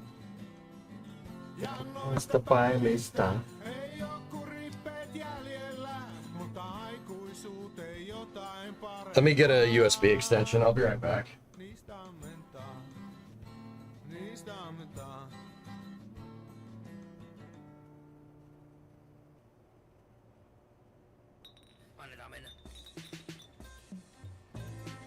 Discovery, go and throttle up.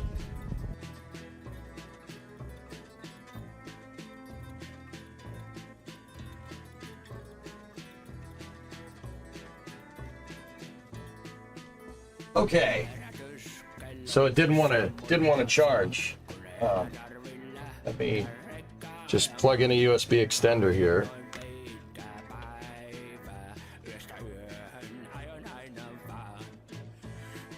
There we go.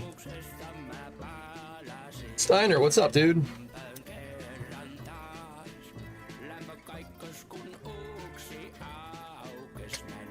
Okay, start it up. Start me up. So yeah, this is a remarkable.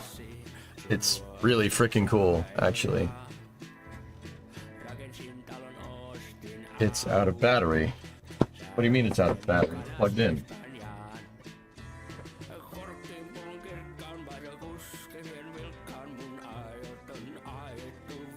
Start up for me. I should be able to draw the texture onto this thing. Just got to get it to start. In the meantime, I suppose I'll just...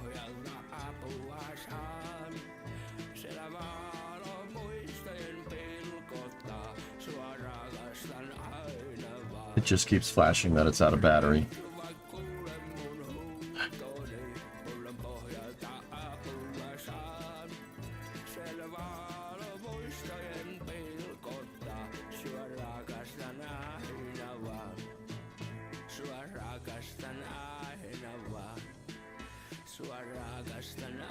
It's been out of batteries for a little while. I hope I didn't break it.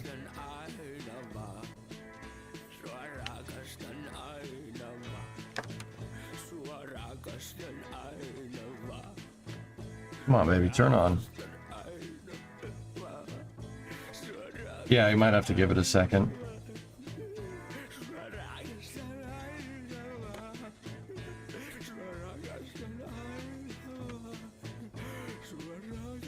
Yeah, Zarek, for sure. Yours is in exactly the same state. Yeah.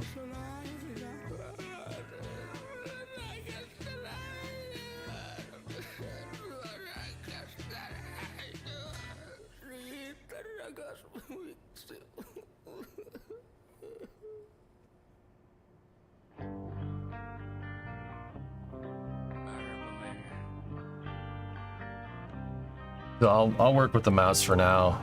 We'll leave that plugged in. We'll see what it does.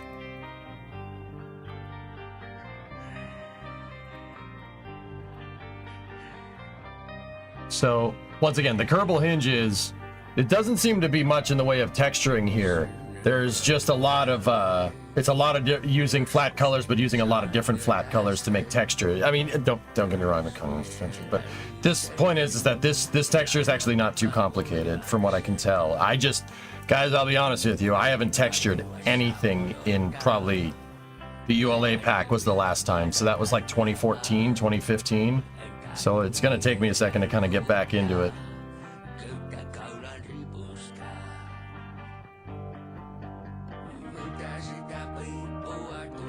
We might need a sharper brush here. Oh, I'm doing that wrong.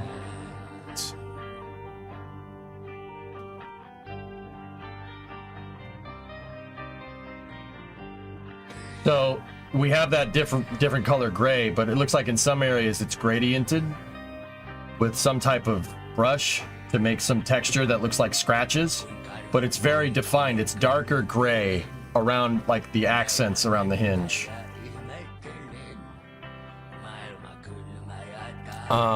Where can we set our brush type?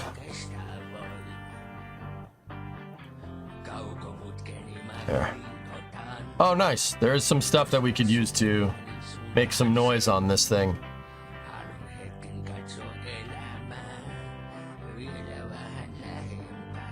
So, can we change the size on the...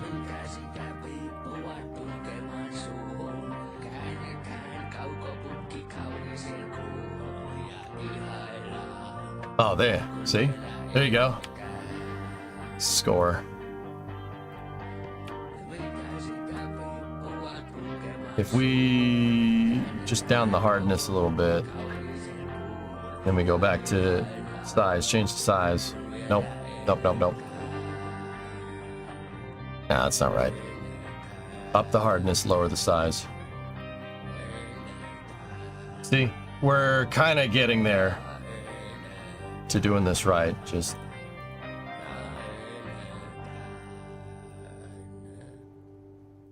once again, I'm trying to get them to look.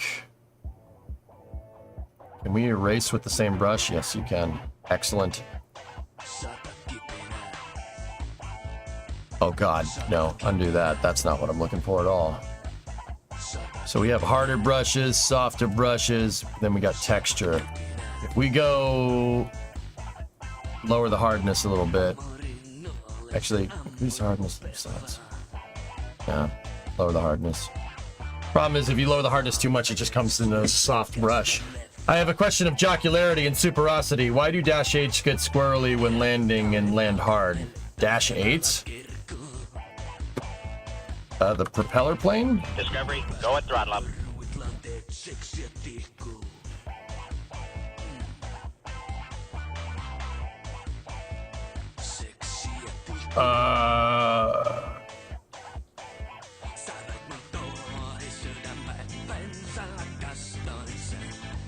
I don't know, Riggs. I don't know anything particularly off the top of my head. If I had to guess, it's probably the turbulent air from the turboprops going over the wings combined with the ground effect. Yeah. Thing about having turboprops like this underneath your damn wing is that you're making turbulent air, low pressure underneath your wings when you need low pressure on the top of your damn wings. Just a thought. I don't know for sure. I have no idea, dude. I know a lot about planes, but my superosity in the matter is not very linearity. That's plants. I don't want that.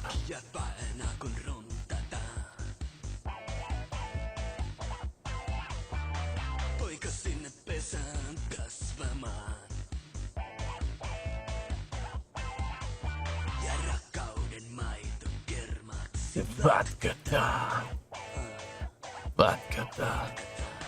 I like these brush packs. This is useful.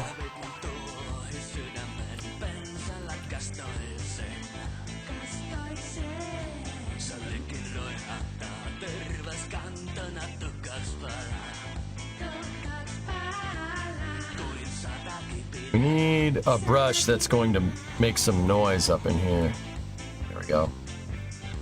But see, here's the thing. We want it to look like scratches. We don't want it to look like someone just took a dump on it that was gray. That's not what I'm looking for. So, go back into the brush tool, flip it to the dark, to the accent gray. Just paint over all this stuff. See if the Remarkable decides to go.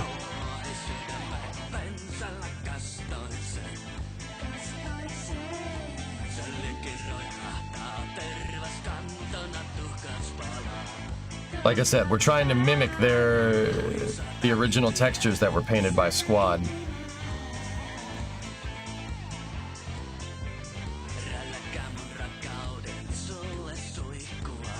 Still out of battery.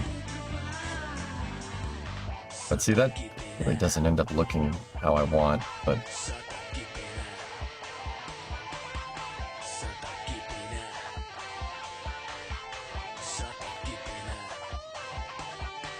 We go in here and get a harder brush, right? Oh, that's just painting in a square. We need a brush with less fall off, like that. Go in here, right? And you go into your eraser tool, right?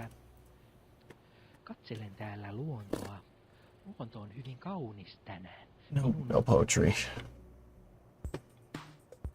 Yeah, see? We can make scratches, right?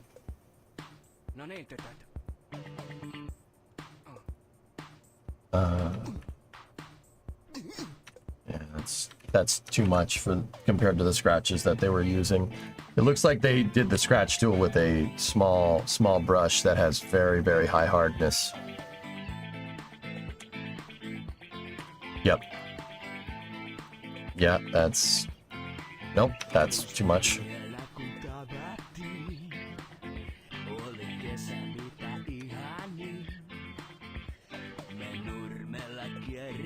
Alright, just do a couple of lines in there. And then let's go back with our brush tool, right? We want bigger size, less hardness on the brush, and then kind of just paint over the scratches because we don't want them to be as defined. That's basically what they did there. I don't know who made this part, but yeah. See? That's kind of getting there. And now, what we can do... We can go here. We can eyedrop that darker gray.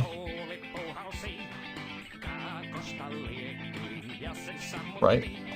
And then we make a new layer. Outline. Right? And then go in here with a very, very sharp brush. And then that's too small.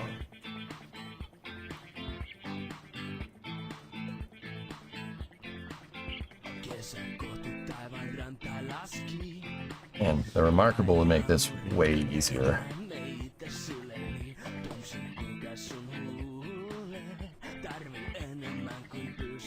Right. A sleight of hand with the mouse though. Pretty good, huh?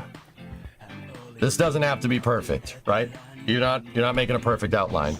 So now, if we go in here with the eraser with a spotty brush, right? Make that thing super small. With the eraser, and then start erasing one side of the edge, it'll make it look like it's a gradient. I'm pretty sure that's what they did over there. Once again, doesn't have to be perfect, right?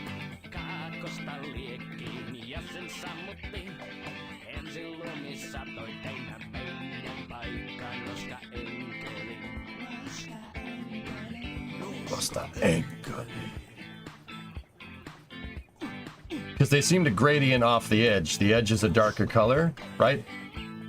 And what the idea behind that is that they're trying to make some accent so it makes it look like the hinge isn't just a flat shape, right? You can fake it with texture, you can fake it with a normal map, etc, etc, etc, etc.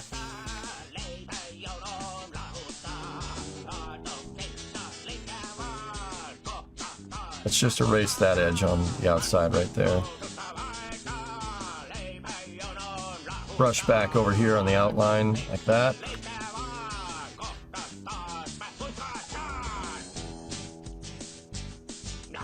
Yeah.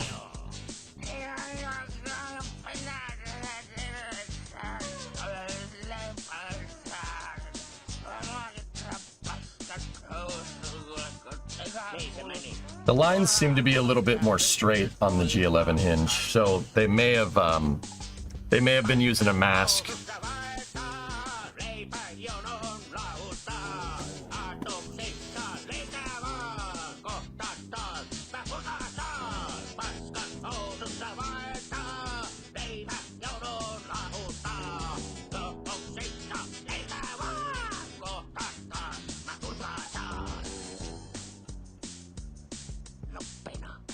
Yeah, see that's the right, those are the right colors for sure.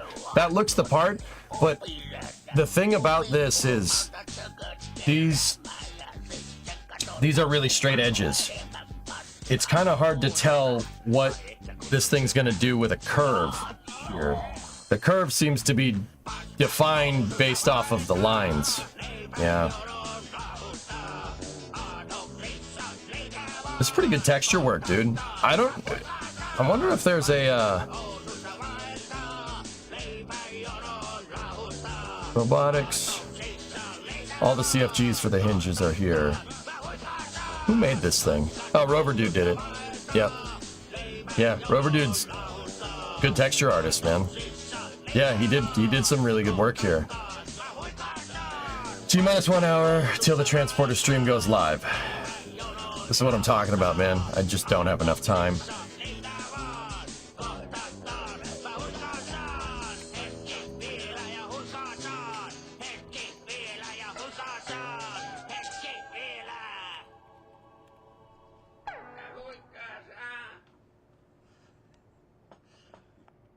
Does Rover Dude ever come and chat anymore? I haven't seen him in a good while, dude.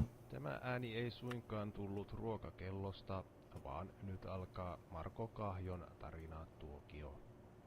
Että pahoitteluni kaikille nälkäisille, jotka erehtyivät. Viisas Discovery, koira. go and throttle up.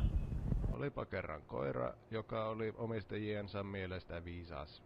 Jos tällä Mr. Dick istuu, niin tämähän sitten istuutui miellyttääkseen omistajiaan ja I wonder if the remarkable is going to start now. Ja jos tältä tassua pyysi, niin sitäkin se It would be easier to draw the textures. makkarata hurttaa.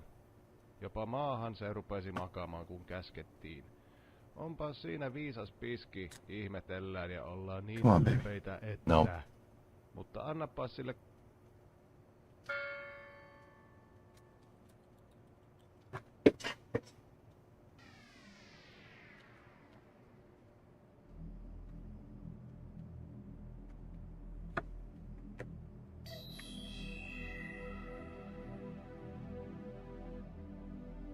Wondering if there's more pieces to this thing.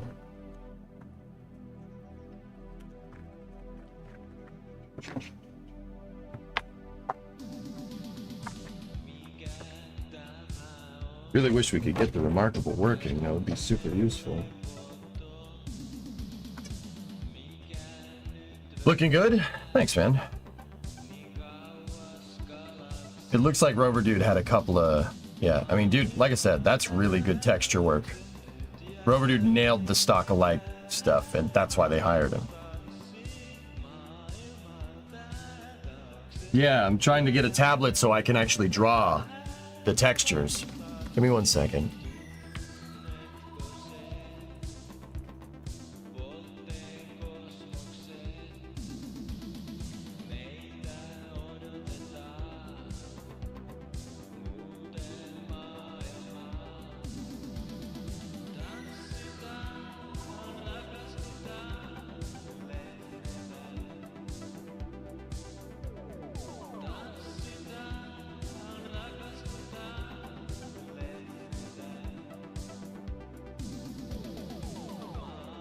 Hang on.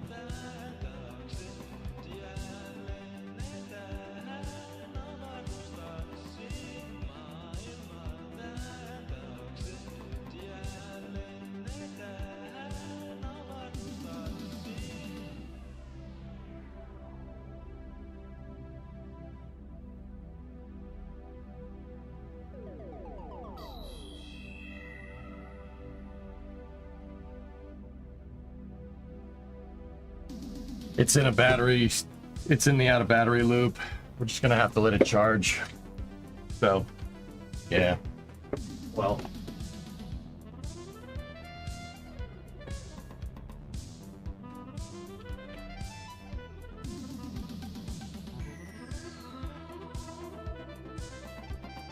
We'll see if she goes. Hold on.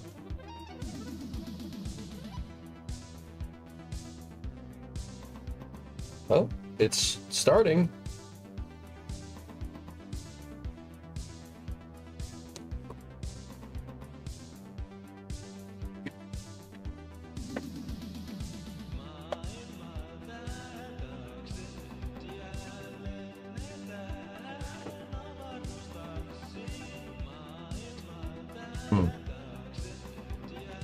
What's the total scope for this mod? What parts will you make?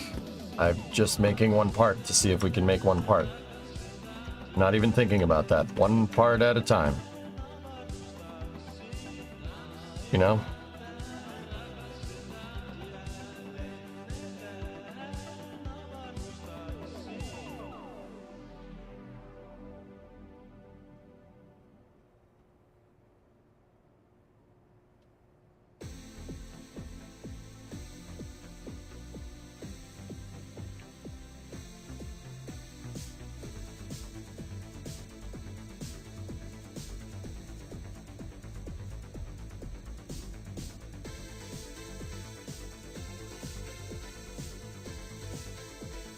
Actually, you know what? I might have my actual Wacom tablet around. I should have thought about this before I started streaming. That probably would have been smart. There it is. Yes, yes, I do have it. Thank you, past me.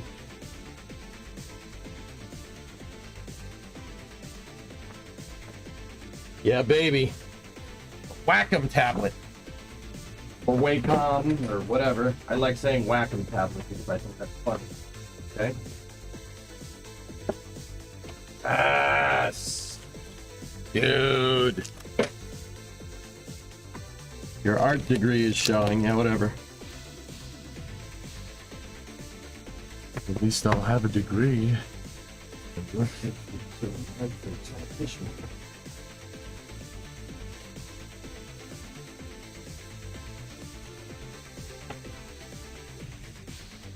Thank you, past DJ, for taking care of your stuff.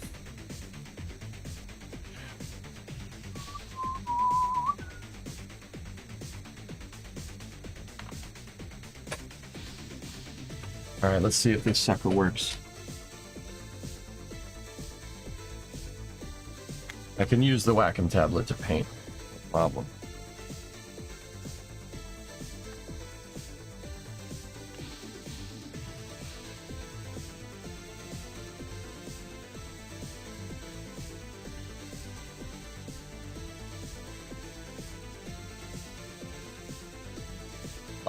Oh, we got a light.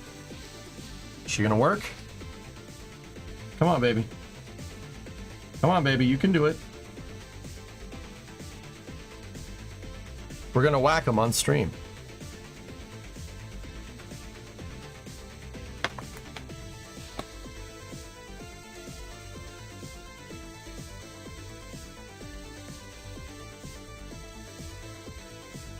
Not detecting anything.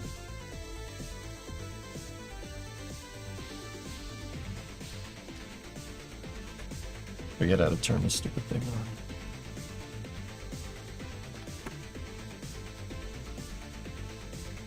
Hang on. Let me try plugging this one in. Big.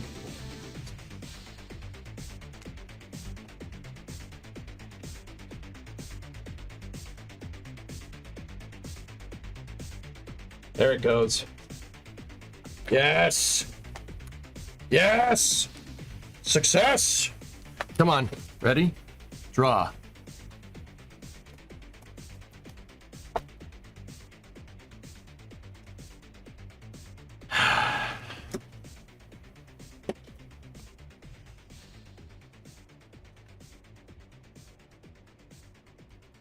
It does not work as a monitor. You have to stare at the monitor to get it to work. But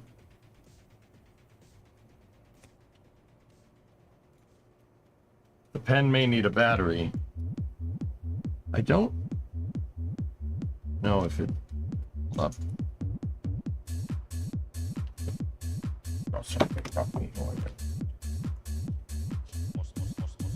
Oh, an O-ring came out. Hold on.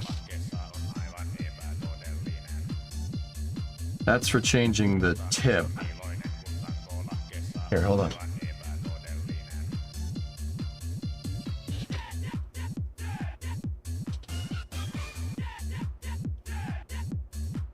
Yeah, baby.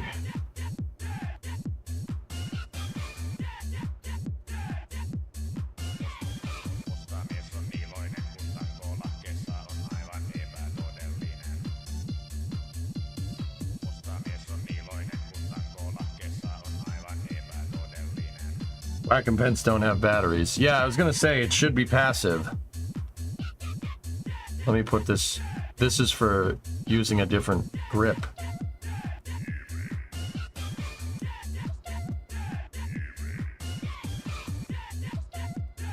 Nothing.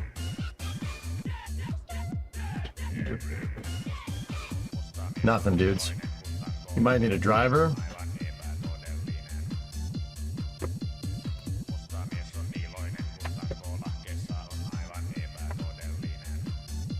Give me one sec, you might be right.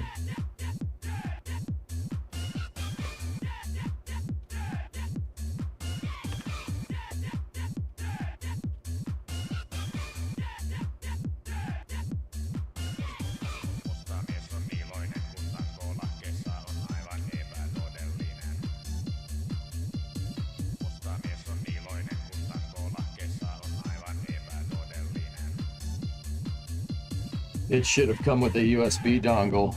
Yep, that's long gone.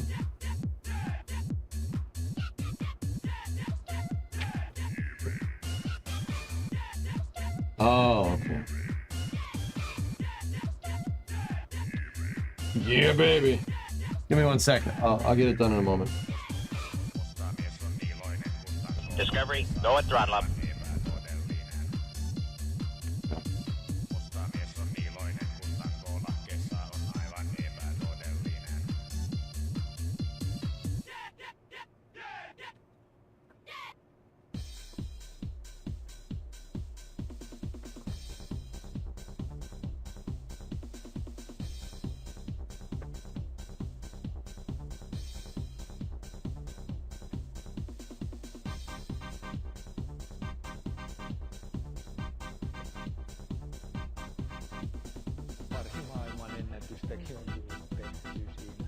I still think it's crazy. You were probably in a classroom or two over from my classes at Phil Sale. I love seeing your old school stuff. Yeah. Yeah. Kind of weird, huh? Yeah, Denny, I was there. I know we've talked about it before. I was there from September of 06 to August of 2008. Yeah. Fun times, man. Living in Florida was baller. Such a good time. Let me get those drivers, dude, and we'll... Where? Se ei ole niinkään kyse siitä, että osaa sen jutun, vaan siitä, että hallitsee sen. Ei tarvii olla hyvä, vaan voi olla parempi. Pari maailman ennätystäkin on tullut tehtyä siinä. What's the model number that we have? Give me one second. This is a PTH 651.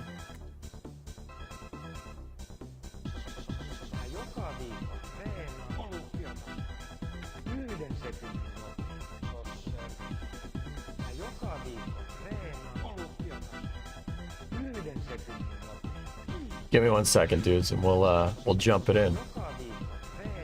Whack 'em!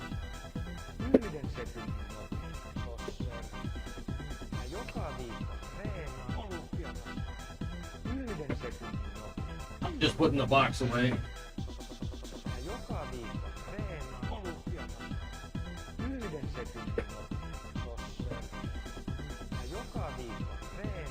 Decline, it's a trap!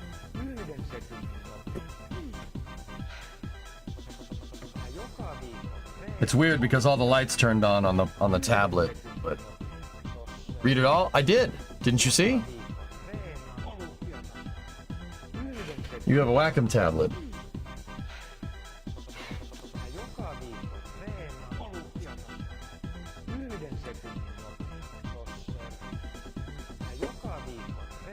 I am going to go into the garage and put this on a charger.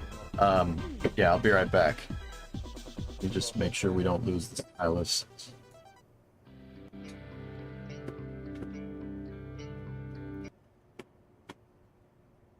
Pen tablet driver were successfully installed. You got to restart your computer.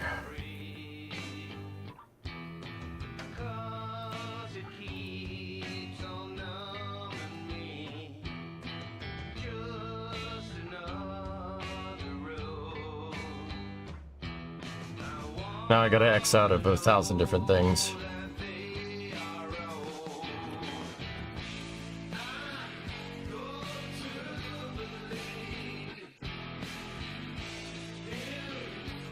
Alt tab, Alt F4, Alt tab, Alt F4, Alt tab, Alt F4. Restart computer. Alright, I'm gonna go plug the Wacom tablet in. I'll be right back.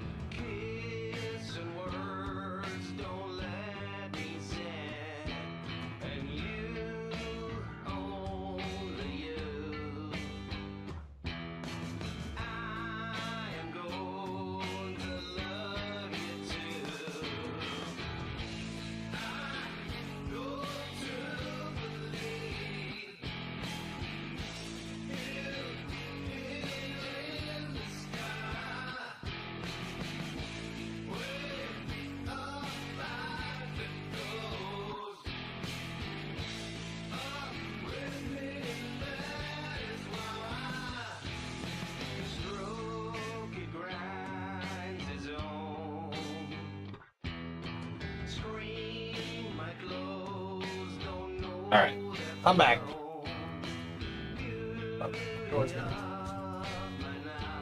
Okay.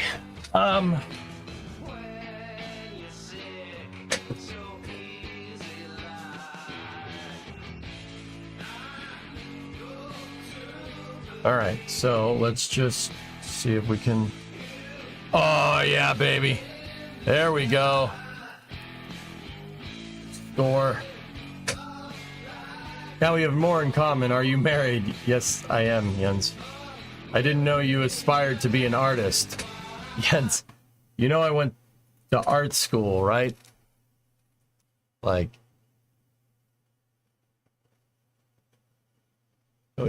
just in case anybody doesn't understand that, yes, your boy, the STEM streamer that teaches you engineering, is an art student, or an artist by trade.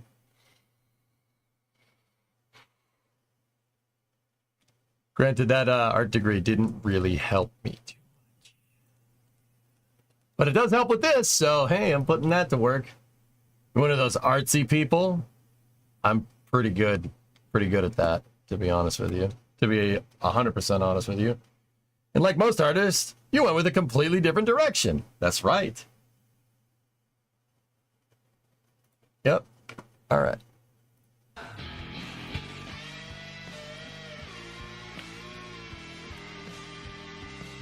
Do you have an art portfolio? I haven't updated it since 2009, Jody. It's mostly 3D art. Texturing, dude, I haven't textured anything in forever. It'll come back to me though. All right, now give me this sucker. All right, so you ready? Let me remember how to do this.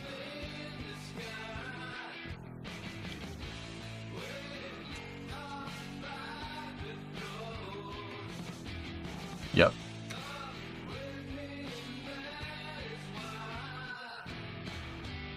Score. Is there anything you can't do? Get a job doing 3D art.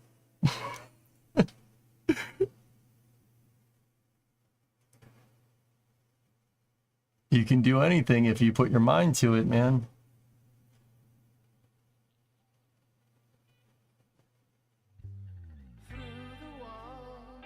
So we got to tighten up these edges. Rover Dude drew his accent. Come on.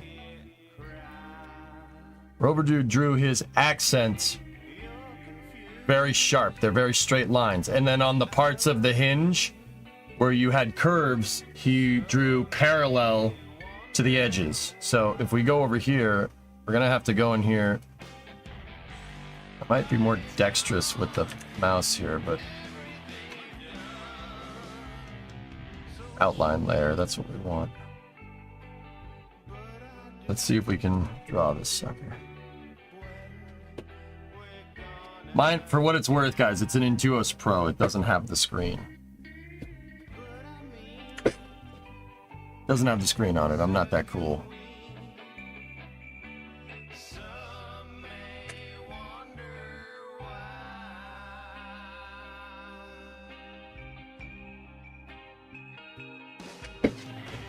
I could probably do this part better with the mouse.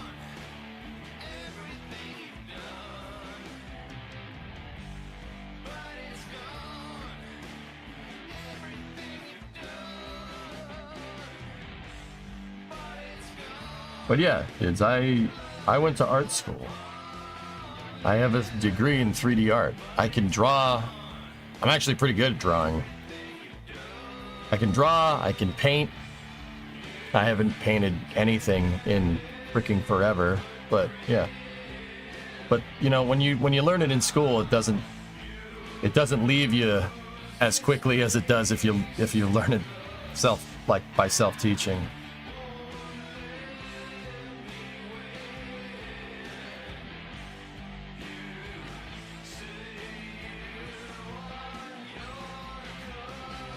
What software is this? This is GIMP.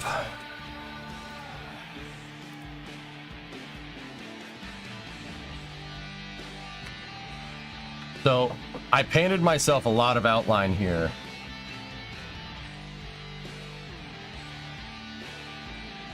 Rover Dude's accent lines are not nearly as hardcore as this, but I'm pretty sure he painted the line first. This part should be easier with the tablet. I'm pretty sure he painted this sucker like this, right?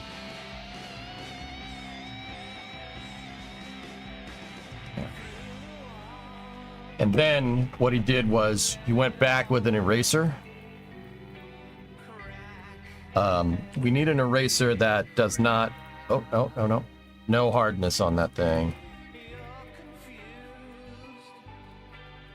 No. Nope. Switch the brush. We need a brush with... Yeah, there we go. More noisy edge.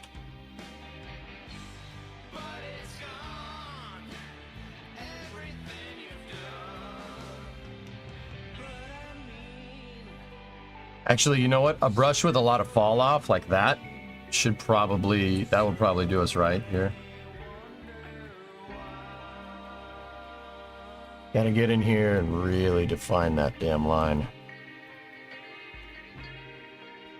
Because that seems to be what he did here. See how it's super dark in there, but it looks like it's dark and it was painted over?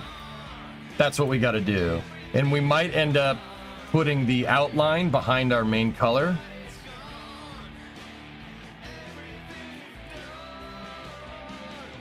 But this should do us right. The line tool works well.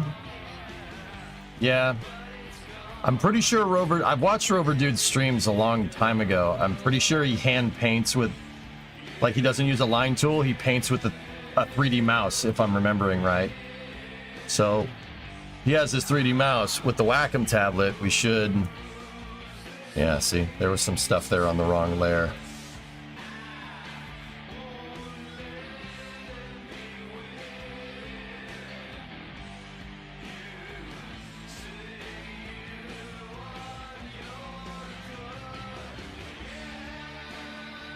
With the Wacom tablet, we should be able to really get in there and define some of this stuff. See, some of the outline is painted on the wrong layer because I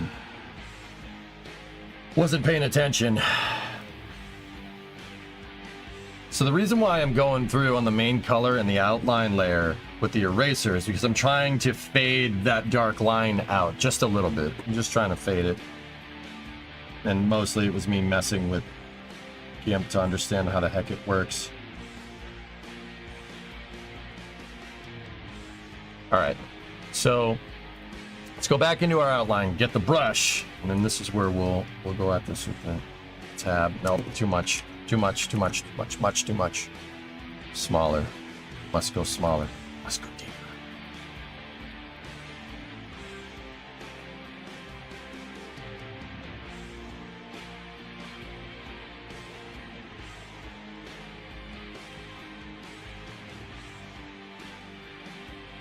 Come on, you sucker. Can you count, sucker?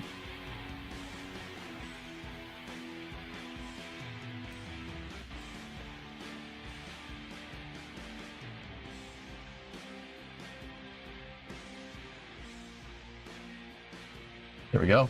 Now we go back with the eraser tool on the back side of the outline with pretty much the same brush and just really, really fade the back of this line. We can turn brush opacity down so it gives us a more faded looking texture. See what I'm talking about? That dark line on Rover Dude stuff is seriously faded. It's just defined and on the very edge. But he definitely, I think he did, I mean, I don't know if he hand painted. He may have used the line tool in that regard. I'd have to ask. Shoot him a message. Be like, hey, what's up, man? I haven't talked to you in years. Want to tell me how you did this? He'd probably tell me for what it's worth, but... So I'm going on the back edge of this with the eraser tool. See if we can get at it with the tab. I didn't like that. I didn't like that last part. I have more dexterity with the mouse here.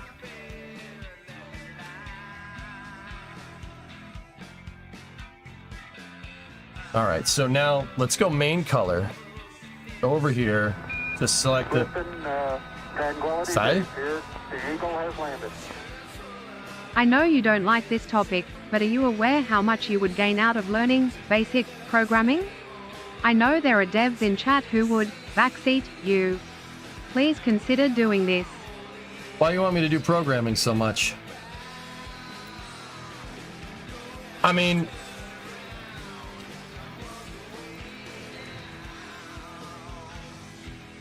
I'm just genuinely wondering, like, what's the dealio?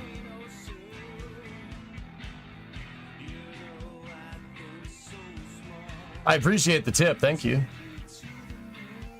I mean, I could.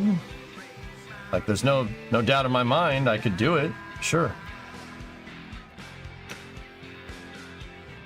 It's more a time thing than anything. And yeah, there is a lot of talent in this chat, that's for sure.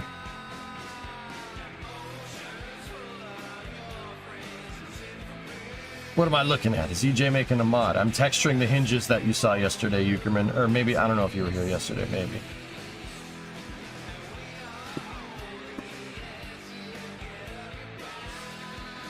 Hey, just joined the stream. What am I making? I'm texturing the hinge part that I made yesterday for KSP. I'm building this part for KSP, and I'm looking at the games. So I designed this part to go with the G11 hinge, right? And then I have the texture map for the G11 hinge, and I'm borrowing its color scheme. I'm not copying the texture. I'm borrowing the color scheme so we can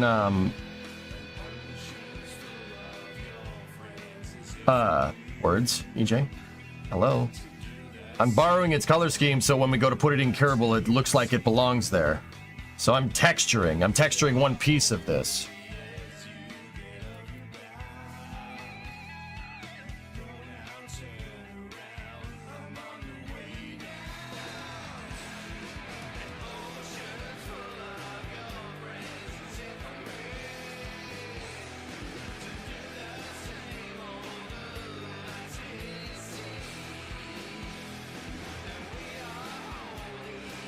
Was wondering why that was doing that. I was still on the eraser tool like an idiot.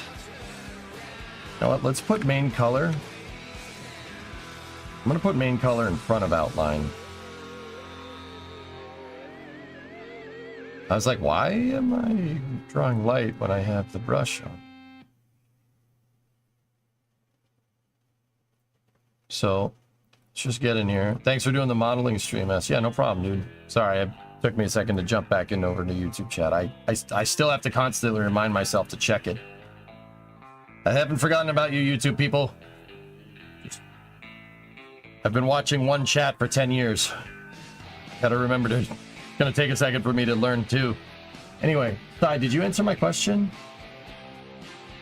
You have what it takes. It would fit your skill set well.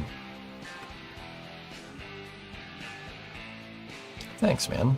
I appreciate the vote of confidence. There's no doubt in my mind that I could learn it. I know I could learn software. I've done it a little bit. Like, but for whatever reason, code just doesn't click in my head. And I know that the only way to... It doesn't click in my head. I don't know why. It just doesn't. And I know that that's no excuse. The only way to get it to click in your head is to do it more. And I understand that, but... Yeah, it just hasn't really... It just doesn't click. Like, I know... Like, I can talk through code. I know I can. Like, it just doesn't click in my head.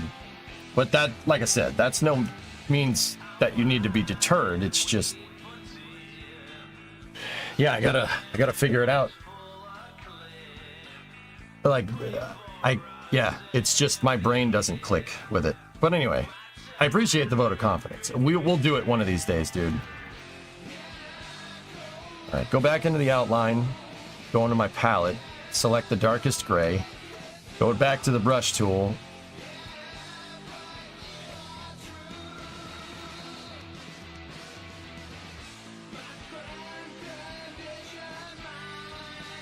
No.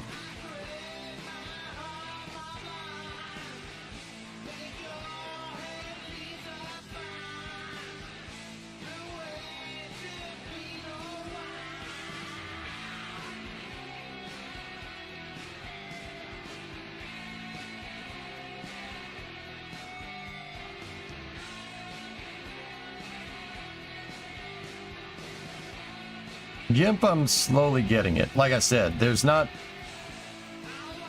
we're running out of time before that Falcon 9 launch that's going to happen.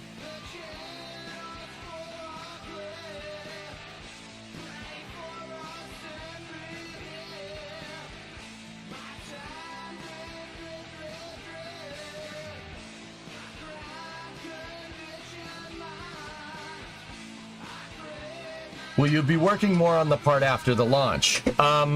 Maybe, Jody, but I have a meeting with NSF before Flame Trench. I do a podcast on Fridays with my buddies at NASA Spaceflight, who's a spaceflight journalism outfit, talking about, what's going on in the industry and stuff. It's more candid, spicy discussion. There's not too much to talk about this week, to be honest with you. It's kind of a slow week comparatively to the Starliner stuff that was happening, but yeah, it really kind of depends, maybe. I was thinking, because I didn't do space news yesterday, it might be better to do it today.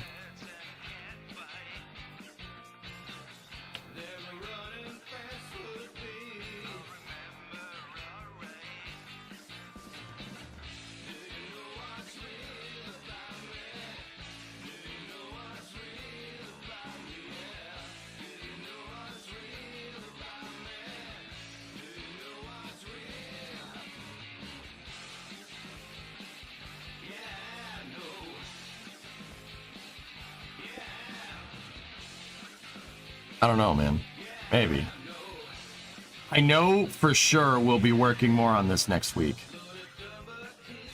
Yeah, because I knew I wasn't going to get the textures done today with that rocket launch and with Flame Trench, and then we got Friday Night Racing. But...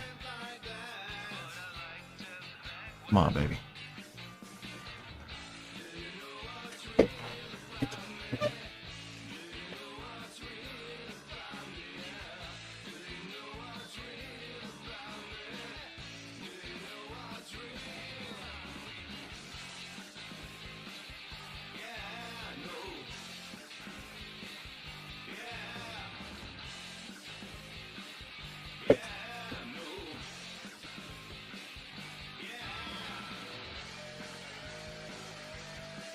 Coding isn't fun. You got to be motivated for it. Yeah, Tony. That's what I mean, man. It just hasn't caught my eye. That's what I'm trying to say. Like, it hasn't clicked. Like, I know what you can do with code.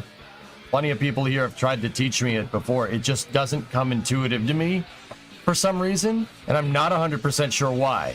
I don't know why in my brain, like, a stage combustion cycle works correctly. Like, I understand exactly what that's doing, but, dude, with code, like, I know what it's doing, it just doesn't click. It just doesn't click the same way. I don't know what the hell that's about, dude. Couldn't tell you. It's very weird.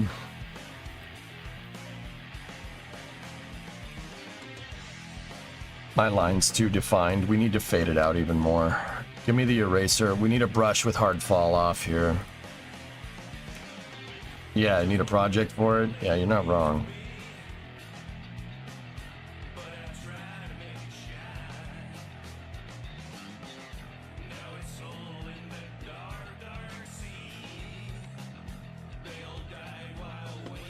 Yeah, dude. I think if I had a dedicated project for it, it would make more sense. Like, and I understand, like, the systems engineering and stuff. Like, I get it. I know what's involved. Software engineering is like any other engineering. It's what are you trying to do, right? Same idea. It's the same thing, right?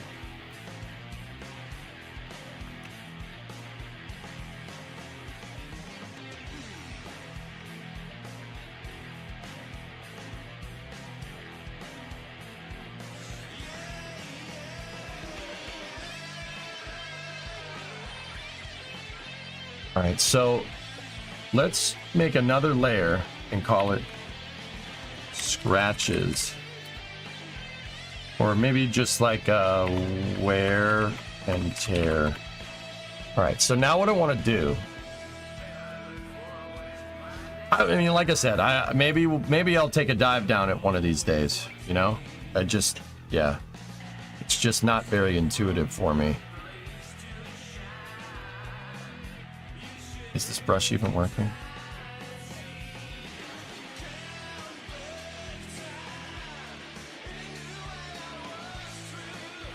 You're erasing, idiot.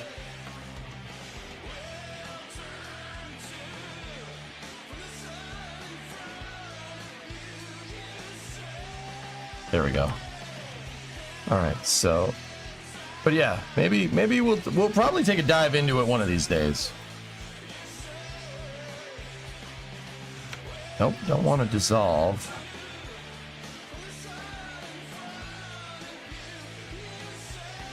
Burn.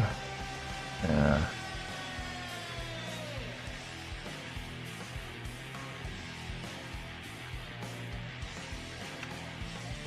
We turn down the opacity on that burn, though. Go wide with the brush, like big time, and then just do that. Nope, too much. Down the hardness.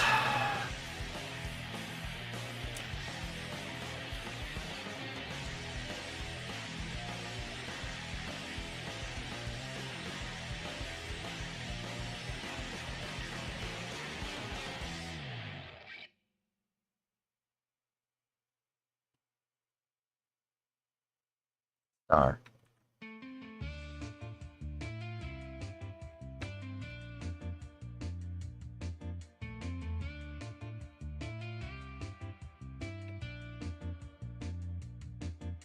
You did that on a very, very, very big brush with very low hardness.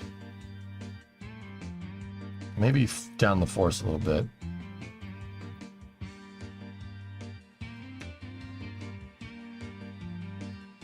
If we down the opacity on my outline layer, will that get...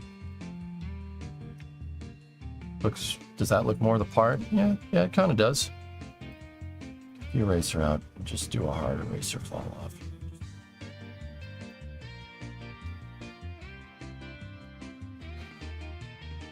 What do you think, guys? Look the part for the, just like the background? I think that's getting there. I think we need to get in there on the wear and tear layer with a white brush, higher opacity, higher force, less hardness. It looks good. It does it. Am I kind of in the ballpark here?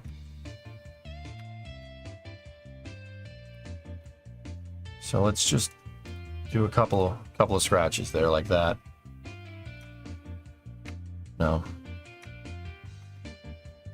No, that's too many. Like, I'm trying to look at how Rover Dude did his. It's really, really small stuff. Erase, maybe. Yeah, there we go.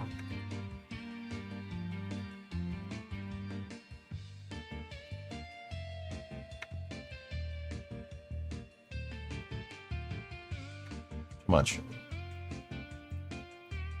Nope.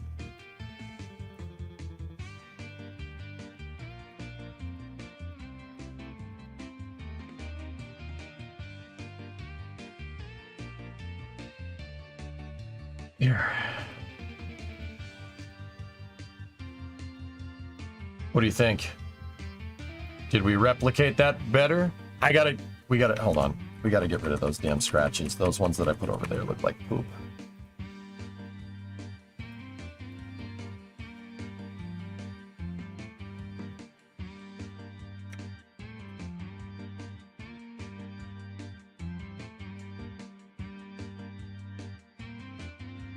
Some of the gray pixels should be a little more gray, while others could be less gray.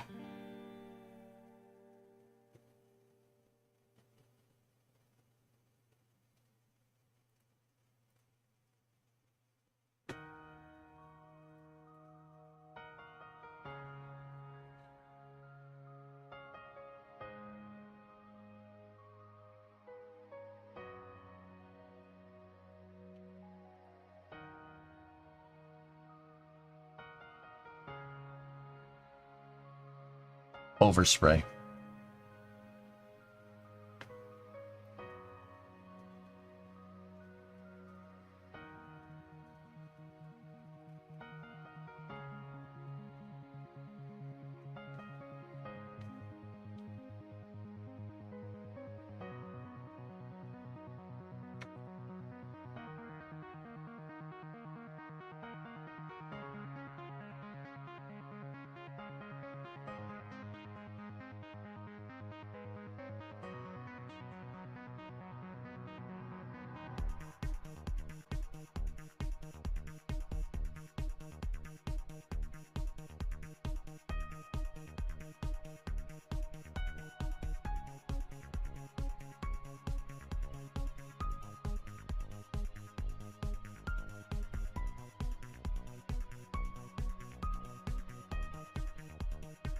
Propellant load is starting on Falcon 9.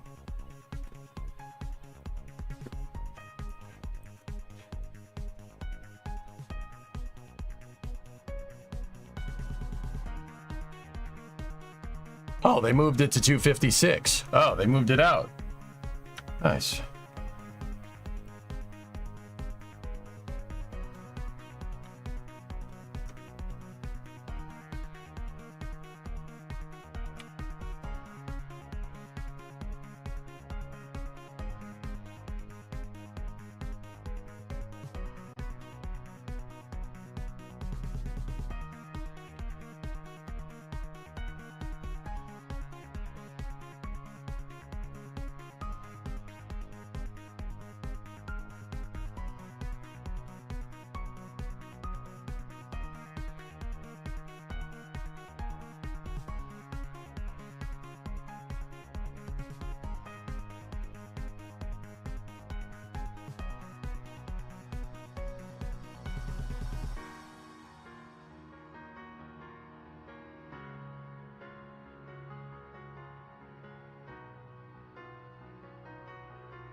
Why did that come out so much poopy doopy like that.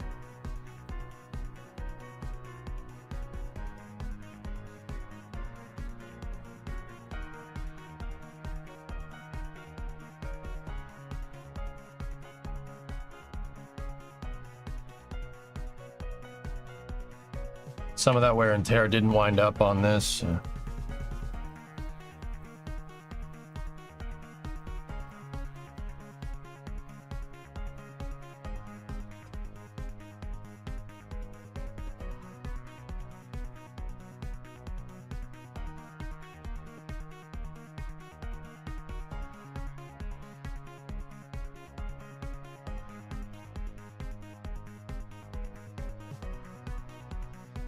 What do you think?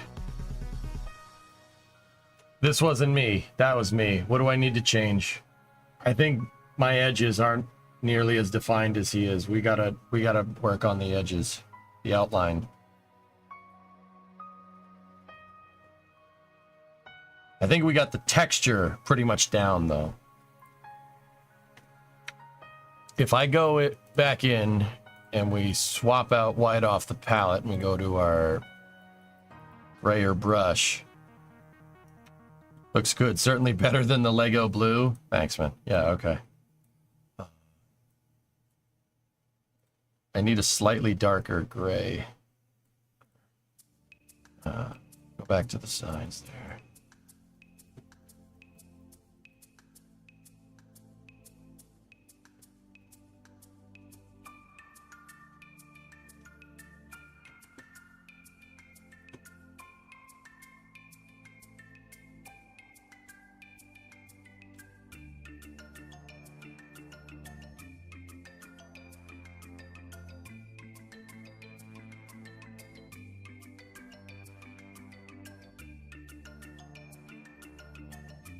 When is Flame Trench?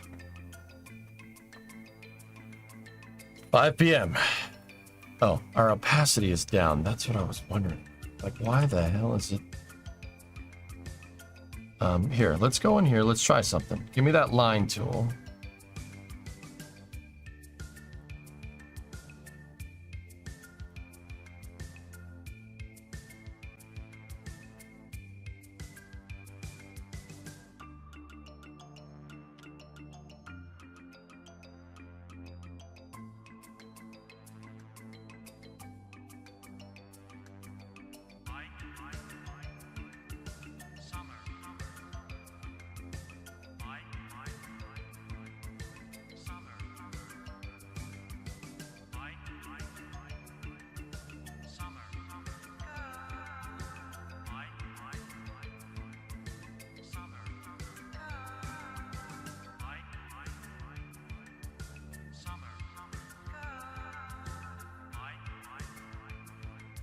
Nice.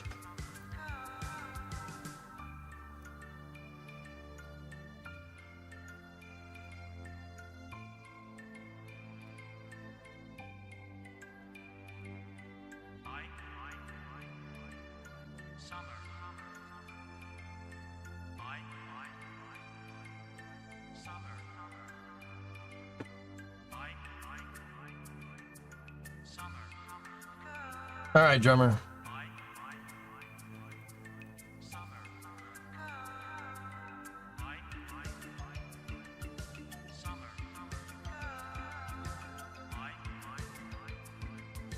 What book tonight for Flame Trench, Sean? I don't know. I'll have to find one.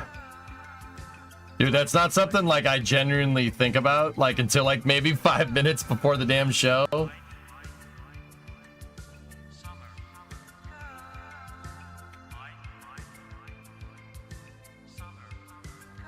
Yeah, but now you see why I was like, yeah, we're not getting any texturing. It's gonna be hard to get some texturing done today.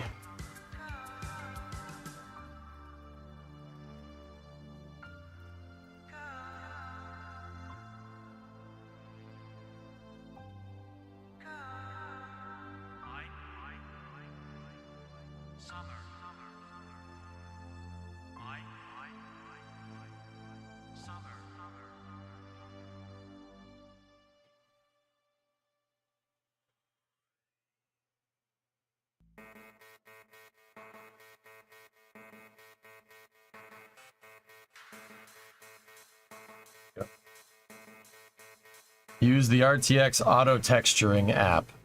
What?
There. That's a little more defined, and if we take our opacity... Oh, that's what we were painting. Turn the opacity on that whole layer down. Sure. There we go. Alright, shut that off. Yeah, we just gotta do some fade on the back with the main color. Where's the brush tool? Where's my brush tool at? I X'd out of it, damn it.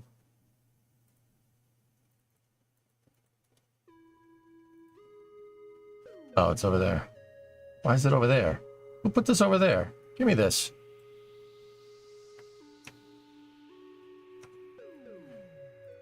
Alright, we should switch over to Falcon 9 here in a second. Let me just, with my main color, we'll paint in. Nope. Nope.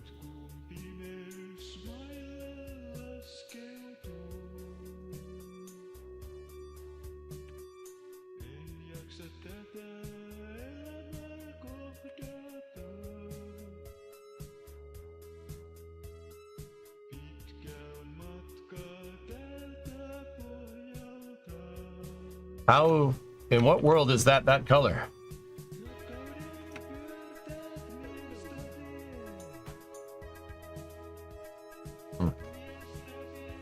Oh, the burn mode. Idiot. Thank you. Thanks, Poison.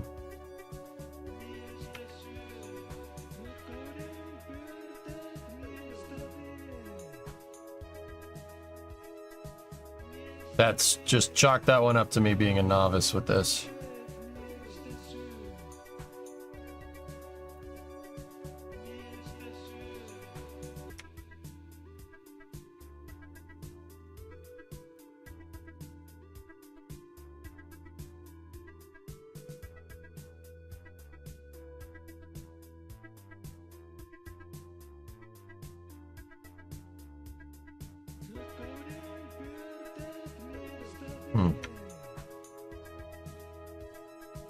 Trying to figure out how he got that damn fade to look like that.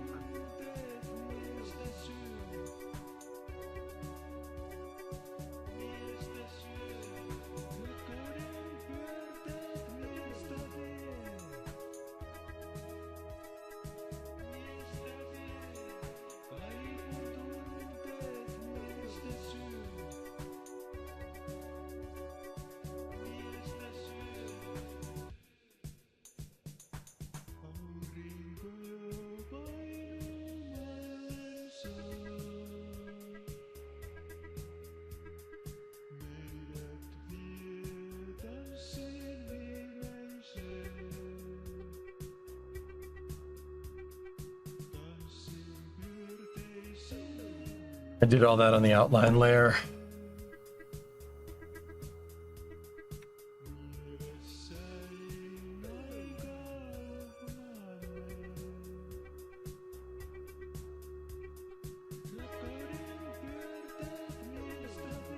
You know what he probably did? He probably painted the squares a dark gray color and then went over them with the wear and tear like what I did there, but it with... Hey, how does that look without the outline? Hold on.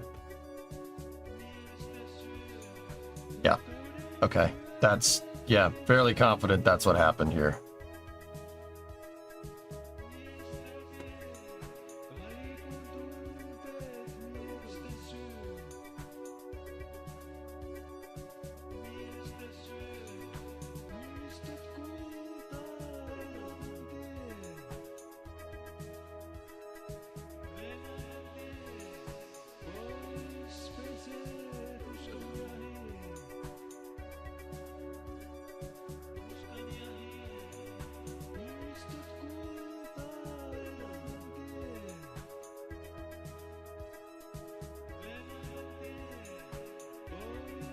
Not bad. All right. Shall we rocket launch? I mean, how do you do those defined parts too? Yeah, like the vents and stuff. We can put those same caution tape thingy.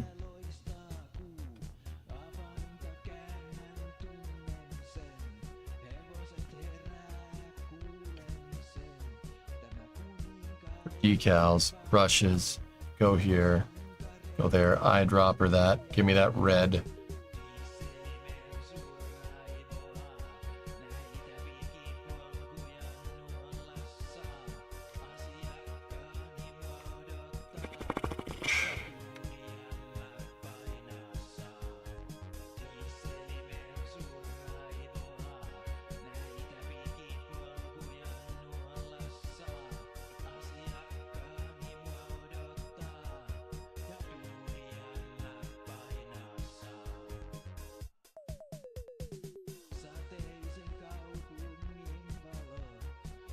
That's how you did it, you sneaky bastard.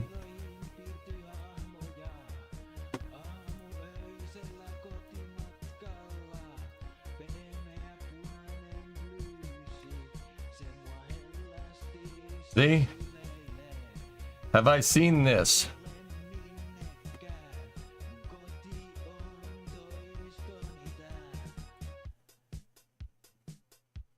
Oh, somebody combined NSF's footage with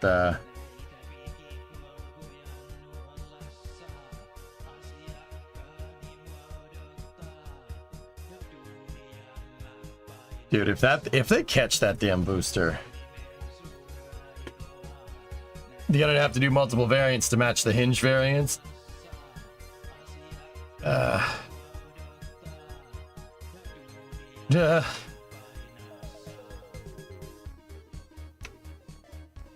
Texturing is gonna take so freaking long, dude. Yowza.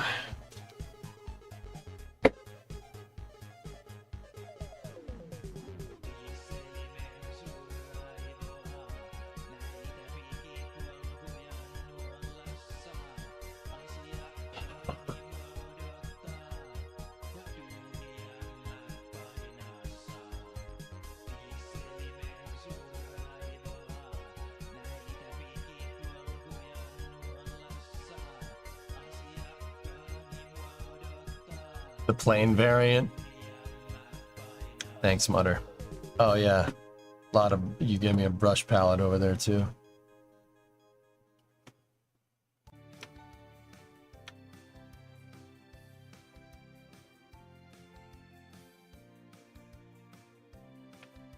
See, Rover Dude did a lot of overlapping UVs there. That's Rover Dude's pretty pro, dude. There's a reason why his work is in very high demand.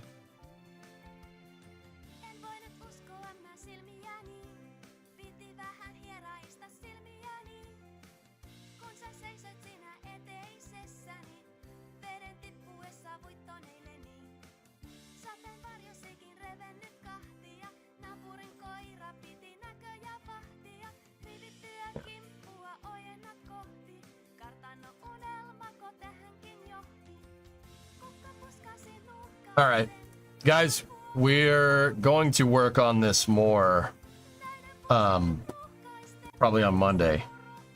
We have the Wacom tablet now, so we can texture. It's not that hard. It's just gonna take some time. I'm sure there's ways we'll learn to optimize it over time, but yeah, we'll I'll budget more time for this on Monday. Yeah, so we can get more done. We'll probably do Kerbal, Space News, and then maybe Kerbal again on Monday. I don't know for sure. We'll see. Mutter, thank you for linking all that stuff. I do appreciate it. But yeah, and Silivus, if you're out there, yeah, we'll take the programming dive one of these days. Yeah, it's gotta click in my head, and I gotta really want to do it. I mean, Tony wasn't wrong when he said that in chat, but looks good and feels worth it though. Yeah, like I said, I want this part to look like it belongs in the stock game. I want it to look like it belongs there. You know? Yeah.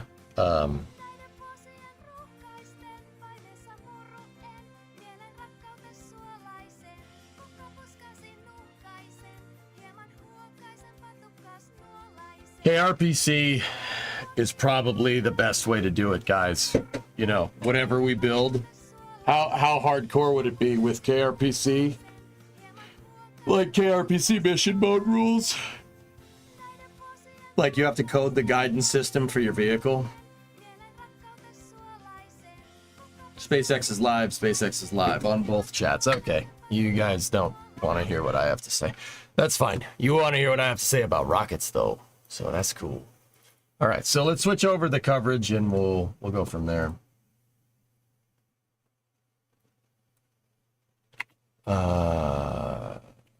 SpaceX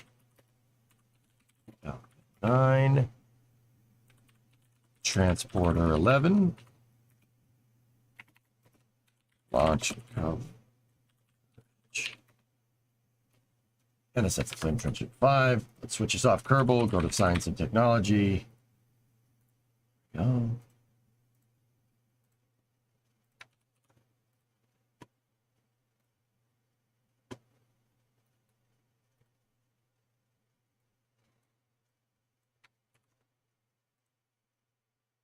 Switch both streams.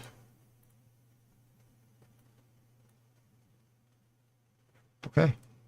So this is the Transporter 11 mission. Just gonna move the tablet.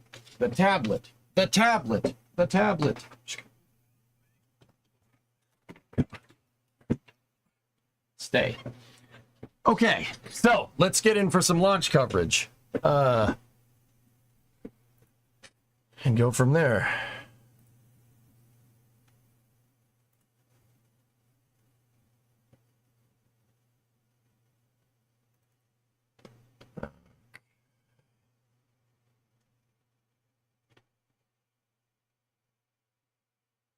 Only crewed craft can be flown manually and only at landing. Jeez. KRPC is a good call. I think that would be the best way because, yeah, Robert, you said it. That would be the best way because I know I can put context to it with rockets. You know, like I know what I need to do. I just have to talk myself through it. So, yeah, that would probably be a good idea. All right, cool. So let's jump into the Transporter 11 coverage here. Now, fellas, let me just... on your screen is currently scheduled to... Let me just say before we go full, at 4 o'clock, like this Transporter mission is probably going to take a second. At 4 o'clock, I am going to idle the stream from... I got to basically do it from 4 to 4:30 when we start the NSF post pre-show for the Flame Trench. So yeah, if the Transporter mission goes past 4 o'clock, I have to go to a meeting and I can't miss it. I missed it yesterday and I felt really bad about it. So the Transporter mission is going to take a second, but yeah, let's sit back and see. So what is the Transporter 11 mission other than a Jason Statham movie? I don't know how many transporters have they made. I don't know. Anyway, so these missions are called ride shares. Ride shares are basically instead of like having one customer with one satellite that goes to one destination, these rideshare missions or transporter missions that SpaceX run a bunch of smaller satellites. The idea is that you don't have one primary payload, but like, I don't know, 100 secondary payloads. Yeah, hey, nice timing. Well, I mean 100. There's a bunch of small satellites on this Falcon 9, right? And this Falcon 9 is going to go up into a polar orbit and it'll deploy all these satellites in a bunch of small different orbits, which is great. That's really cool stuff. This basically makes the rideshare mission makes buying this Falcon 9 even cheaper. And, you know, instead of one customer paying like 60 million for a launch, you have 60 customers paying 1 million for a launch. And 1 million to get anything into low Earth orbit is actually really good. That's a really good price, right? And actually, I believe the prices can get even lower. This is what SpaceX is doing to compete. Not that, you know, that sounds a little weird saying it like that. SpaceX is doing that to compete with small sat launchers. So like you have a smaller rocket like Electron that can be turned around faster, right? Potentially, right? That's only designed to launch one small satellite at a time or two small satellites at a time. You take a bigger rocket like Falcon 9, it can launch 20, 30, 40, 50, 60. This one has 116 on it, if I'm remembering correctly. You can launch a ton of them all at once. And the idea is that if you ride share, instead of having a rocket dedicated for a small sat and launch a lot of that small rocket, that you can actually make the price cheaper than just launching one payload on one rocket. I mean, that's pretty cool stuff. So this thing is carrying a Christmas tree of freaking satellites up there. It's actually super cool. Ride shares are a super smart idea, and the reuse of Falcon 9 is bringing down the price of these missions even more. This is not an internal mission from SpaceX. This is a mission that provides revenue service, and I bet you they make money off these launches. Oh, absolutely. Anyway. A single Merlin vacuum or MVAC engine. SpaceX advertised this as low as 300 grand. 300 grand for like 50 kilos is absurdly good. There's nothing that has been that cheap ever. The transporter erector still looks weird. That separates the first and second stages from. So what booster do we have being flown today? We have 1075 booster number 1075. It is a reused booster. This will be its 12th flight. It's on a 54-day turnaround, and the landing site is right there. Cool thing, so this is out in Vandenberg, California. Vandenberg Space Force Base in California. It's just outside of Lompoc, California. 2 years, Lompoc. I'll die before I go back. No, it's right outside of Lompoc. So actually down there you can see the train station, but that's another story. So with this rocket here, it's cool because they have, unlike the Cape where the landing site's probably like 10 miles down the road, the landing site is right there. It's right next to the pad. So this makes for an awesome image, the rocket going up and coming all the way back down and landing. And we are looking at a landing today. A return to launch site, or RTLS for short. Good stuff, man. I beefed. Is it still too skinny? Yes. Any going to the moon? Nah, Orange Boy, not from this type of orbit, no. Similar sonic booms were heard during the return and landing. Oh, please show us the sonic boom video. Come on, Shiva. During a Falcon Heavy launch, when two boosters returned at the same time to the launch site at Cape Canaveral, and that makes a unique double sonic boom. Now, while these have become well known to rocket enthusiasts at the Cape, they are becoming more well known on the Central Coast and will soon be coming to Texas, where our Starship vehicle's Super Heavy booster will soon begin returning to the launch tower for rapid reuse. To get an idea of how it looks and sounds, here's a look at what booster returns are like. Kill it. I know a lot of people will be excited when they hear the. This video is so good, dude. And these are going to provide quite a show because you're going to hear those sonic booms.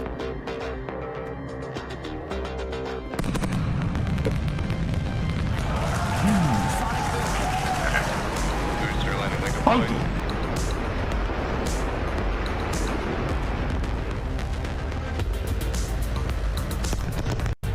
That sonic boom is great for us. Shake and bake. That thunderclap broke the sound barrier.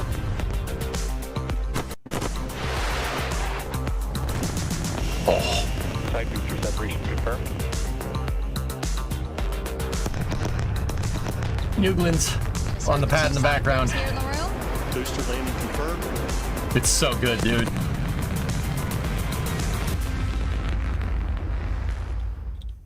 Strong back. Retracting now, into the 87-degree position. 339 times, and we're going to be listening for that sonic boom today as the first stage returns to the landing zone for, hopefully, for its 340th landing of an orbital class rocket. Now we are just about 3.5 minutes to go for today's launch. We've got some great 80 months and you broke your collarbone. Transporter erector, the truss structure to the right of the vehicle. Retracting away to get into the launch position. Now, in addition to driving the cost of Awesome, access bro. to space down, I was there with for the first one, reusable dude. vehicles, SpaceX is targeting at least 3 dedicated rideshare flights to sun-synchronous orbits per year to provide Stage small 1 launch satellite load is complete. operators competitive pricing and increased flight opportunities and flexibility. That's what I just said, but I said it. I didn't say it as good as he continues did. to rise, and so we've expanded to accommodate even more small sats looking for rides to orbit.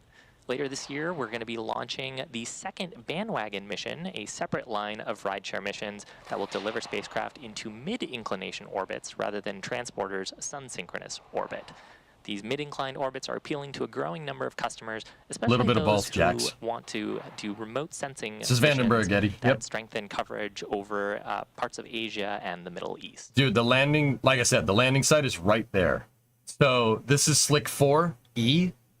Slick 4, so Space Launch Complex 4 out at the Cape, was a twin pad launch complex. There was Slick 4 East and Slick 4 West. When SpaceX took it over, they only redid one pad, Slick 4E, for Falcon 9. And then eventually they took Slick 4W and made it Landing Zone 4. So these Vandenberg RTLSs are super cool because the pad and the landing site are right next to each other. That's the landing site right there. It's super cool. It's super cool to see this thing come down. You can see the launch pad right next to it. That's the future, baby. Land where you took off.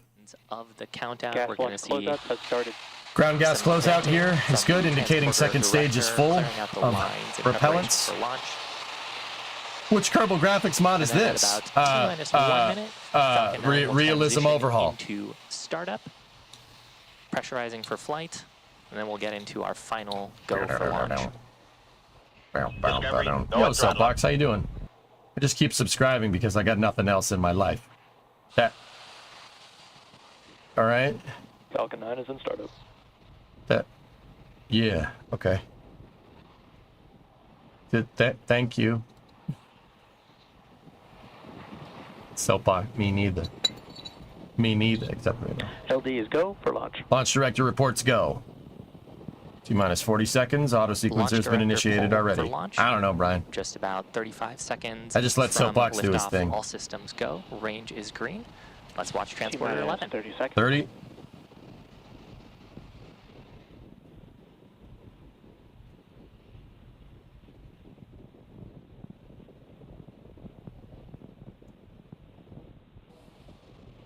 T-minus 15 seconds. Sound suppression system should turn on here momentarily. T-minus 10, 9, 8, 7, 6, 5. Sound suppressor is on. 4, 3, 2, Engine 1. ignition. Ignition. And liftoff Falcon 9. Go Transporter 11. Transporter 11 in the air, taking off into some beautiful wide open skies on the Southern California coast. Come out to the coast, get together, have a few laughs, watch a rocket launch.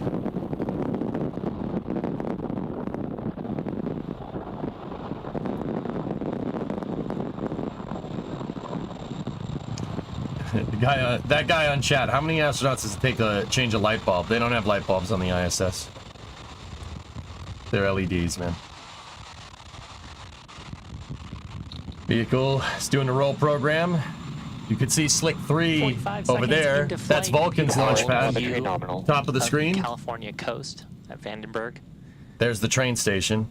You can drive up to that point when there's not a launch, which is super cool. Slick 3, Slick 4, Slick 2 is over there. In preparation for max Q. Falcon 9 is supersonic. That's the point of maximum Supersonic. aerodynamic stresses during ascent. Right, everything looks good. Max Q. Maximum dynamic pressure, peak compression load being induced on the rocket from And with that, aerodynamic we've forces. got 5 events coming up back to back. The first of those is going to be main engine cutoff, or MECO. That's where we'll shut down all 9 of the Merlin 1D engines in preparation for stage separation. The center pusher will separate the first and second stages. Simultaneously, the first stage will begin a flip maneuver to start making its way back for its landing attempt, while the second stage starts up its Merlin vacuum engine right for there. SES-1 to take our transporter satellites to orbit. Finally, there'll be the start of the boost back. A little bit of a burn on radial the out first component. stage. Notice That's the gonna be asymmetric first plume. stage, lighting its Merlin 1D engines to make its way back towards land and a land landing at landing zone 4. He was about to say landing zone 1. Followed by stage 7. The 4. flip maneuver, second engine start, and boost back. Velocity alignment. Stand by for main engine cutoff. Are you standing? I told you to stand. Stand by. We don't say sit by. Stage separation confirmed. Everything looked good on the separation there. Dude, it's a super clear day out on the West Coast. Stage 1 boost back startup. Good ignition. Stage 1 will now fire its engine. Whoa! So successful confirmation. Second you should be able to see the second stage. There it was. You saw it for a second. Payloads to orbit. That first stage is going back right 10 there. Seconds from now, we're going to expect to see fairing separation. First stage now realigning on the right velocity vector for boost back. Great shot of the inland valley there. Fairing separation. Confirmed. Ching. Whoa, a downward facing camera. Confirmation of Whoa, separation. haven't seen that in a little while. Good view of the payloads flying on today's mission. That was awesome. And a great shot there. You can see a fairing half returning back. I was like, what is this camera angle? Oh. As a reminder, we will be recovering those fairings. And yeah, the cameras usually face forward when the fairing separates. This one, because the payload adapter is so long, they put cameras on the top to watch it separate backwards, which is super cool. Stage 1 boost back shutdown. I don't know, Jens, maybe. And with that, the first stage is making its way back towards its next major activity, which will be the entry burn starting at around the T+6 minute mark. You can it's see making the heat shield pulse. Well, the vibrations from the rocket engine, Kelly, but also the reaction control systems. Left-hand side of your screen. Those are our attitude control system that is helping orient the stage. So Shiva right there, that the announcer is talking about the attitude control systems on the first stage. See that thing? Second stage has those too. Not a lot of people know that, but it does. Second stage on Falcon 9 has cold gas thrusters, just like the first stage. And if you see them pulse, yeah, that's what's pulsing the Mila blankets right there. It's just some of the plume is interacting with the heat covers for the turbine machinery. Merlin vacuum on the right-hand side of your screen is in the first of 4 planned burns for today's mission. This first burn another is getting 4 burn the insertion. transporter satellites into their insertion orbit. If you're in LA, you should be able to see this if it's not too incredibly sunny. 8 minutes. But I think it might be a little too sunny. It would be hard to see this thing. That's definitely a sun-synchronous insertion, so 97-degree insertion. If I'm looking at that correct. It's flying slightly south-southwest. Now you can make your own cracking grid fins. On a nominal trajectory.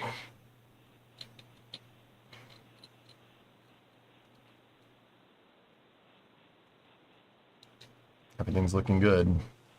And we're just about 50 seconds from the start of the entry burn on the first stage. I watched a lot of X-Files back in the day, Dax, but not is used to slow down the recently. vehicle as we start getting into the denser parts of the Earth's atmosphere. That helps this us footage is slow going to down rock. the vehicle a little That's bit the first faster than stage if we coming were back. Just using the drag from aerodynamic forces, and that would add a bunch of stress to the vehicle. So that was a camera. Us, I just want to point out, make the guys. entry a little more. That shot that we just saw was a camera that was on the ground imaging a rocket that was 80 kilometers up in the air. That's like 55 miles up in the air. And it was a pretty good shot, too. Left cam, is that a fairing? I don't know. I'll watch that after, Zarek. I don't like interrupting the live cast to look at Stage 1 entry burn footage. startup. You gotta wait till it's over. Okay, here comes the supersonic retro propulsion.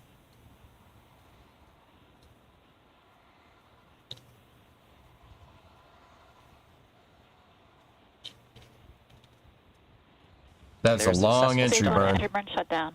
And shutdown Okay, of here the we go. entry burn 3 of the Merlin 1D engines. Now the stage Falcon is going 9 to is now orienting using itself its towards its RCS next major and grid fins. milestone, which is going to be the landing burn. We'll ignite just a single Merlin engine. Stage 1 FTS has saved.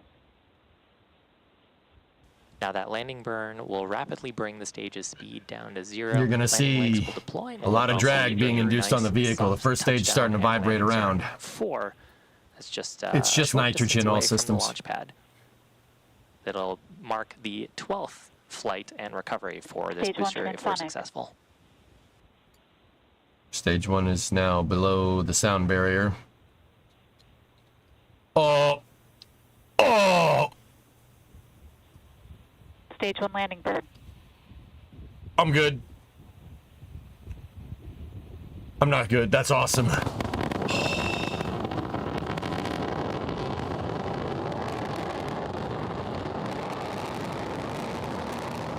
Landing legs. Landing leg deploy. Herbs.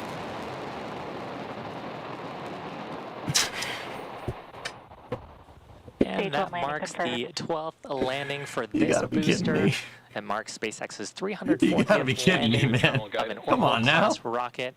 Next up, Come on just now. about 20 seconds, will be the Merlin vacuum shutdown, SECO, second engine cutoff number 1.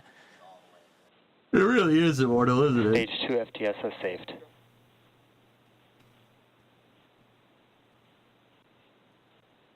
It's still cool. It's still cool. I don't care what anybody says. That's still cool. Yeah. Now imagine the views with super heavy. Soon. Yep, see? And Slightly there is south-southwest. successful shutdown of the Merlin vacuum. They didn't go engine straight south. for That's the insertion indicative orbit. of a sun-synchronous orbit. And that call out indicating that we are in the target orbit for insertion of today's mission around planet Earth. So with that, the next event is going to be coming up at around the T plus 50-minute mark.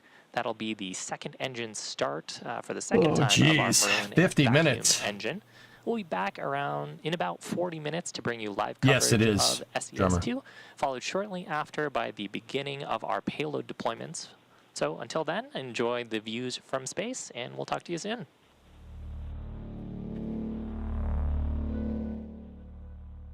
When is the next launch slated for? Time o'clock. September, dude. I have no idea. Why is that indicative of a sun-synchronous orbit? 97-degree inclination is what you... A 97-degree inclination is what you need for sun-synchronous, Flask? That's a 97-degree inclination. It's a retrograde orbit. Because if it was a prograde orbit, they'd be going that way. This is going south-southwest. Because there's a westerly component to the ascent. Retrograde. You don't launch retrograde unless you're trying to get to sun synchronous or you have some other reason.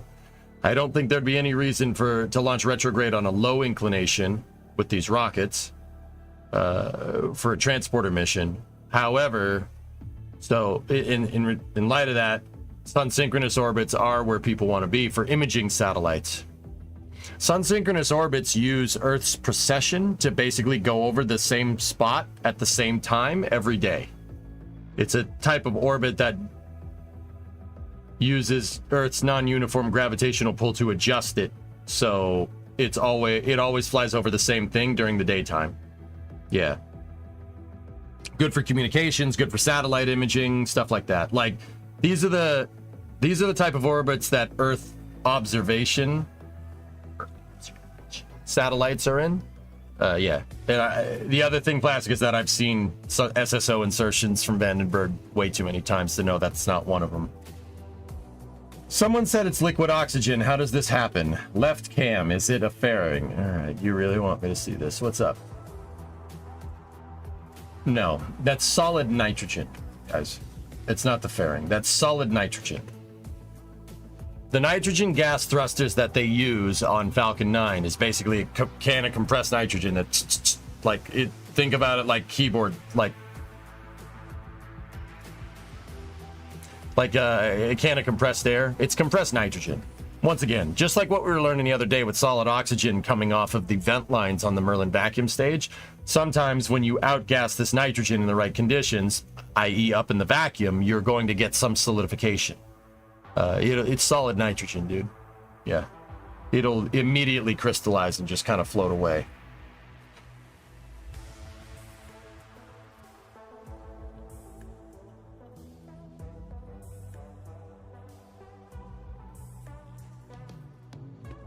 I watch Vandenberg launches from my roof. This is the first time I've seen one during the day. Super hard to catch this one. Yeah, Beazle, when the sun's up in the sky, right? So it's noontime over there. It's gonna be hard to catch it when the sun's beating right into your face, you know what I mean? Especially that California sun, you know what I'm saying? Isn't your meeting now? It's in an hour, Helsinki.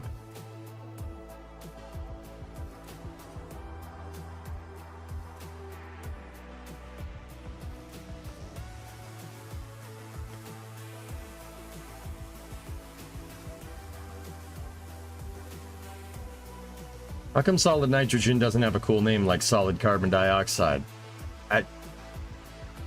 Because... Yes?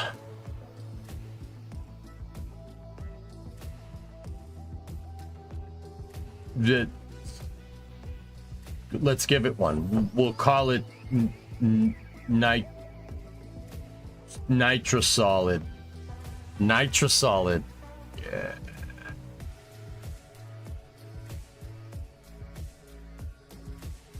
Gnadab. Yes. Solid nitrogen is wrong, or bad wrong, or badong. Could be the opposite of that. It could be gnadab.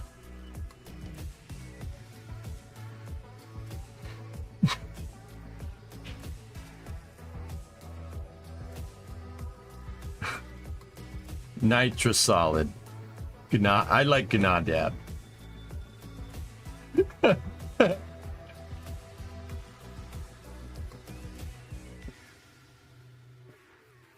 Nitrorox. Dinitrosolidiferous. Gnocchi dab. Gnocchi gab. I don't want to play this game anymore.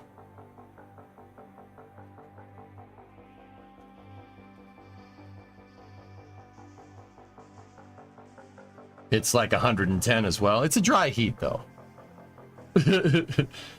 Cali's much better at night. Yeah. Yep. Yeah, it gets 70 degrees out, no humidity in the middle of the night, Beasel. Yeah, that's pretty awesome.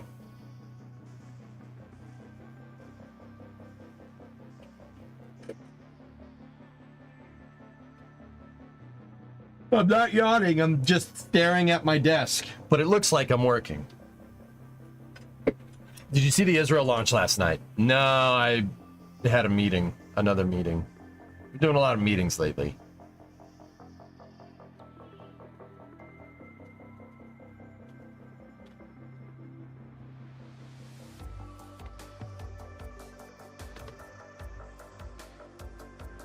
I have meetings about meetings. Sometimes. Just a bit windy north of Lompoc, so must be a little bit windy. Okay. Didn't look windy to me. Have you ever had a meeting about meetings? Yes. All right, let's back it up. Let's back it up. I want to see that landing again. I'm not going to lie to you.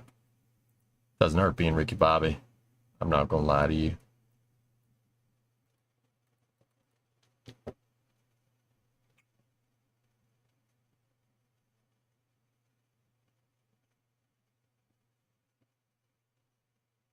They gotten really good at the tracking shots for RTLS. Gets you really excited for the super heavy tracking shot. Yep. Okay. Can we go back here?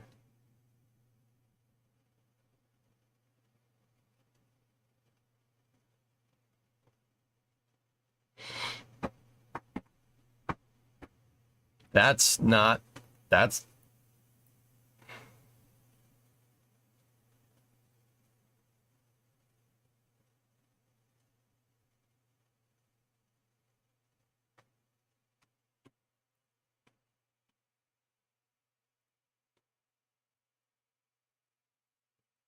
Can we...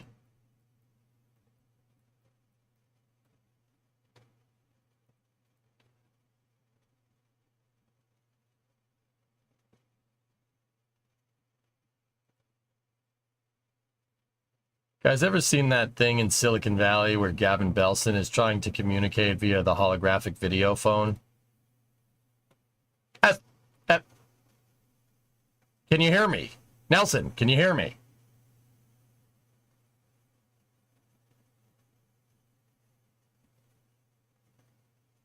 Yeah. Well, I don't know why I was reminded of that. No particular reason.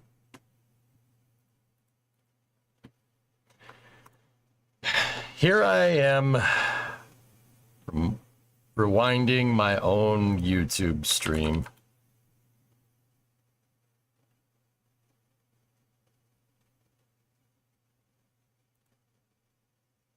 Yep. Here we go. I'll just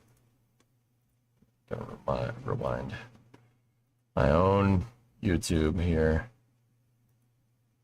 There we go.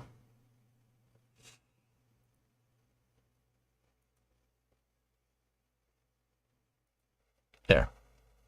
Downward fairing shot. Oh, that's pretty good. That's pretty neat. Hi, Past DJ. Past DJ says hi. Yeah, he's a good dude. See, look how happy Past DJ is there. He's really happy. There's some creep behind you. No.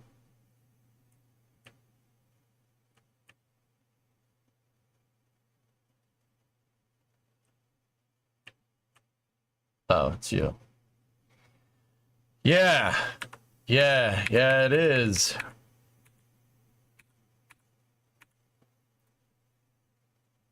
Let's see replay. Yeah, dude, we could rewind myself. We could watch myself reminding the video of myself to get a replay of the rocket launches. We could do that. That's kind of meta, though. This is the part I wanted to see.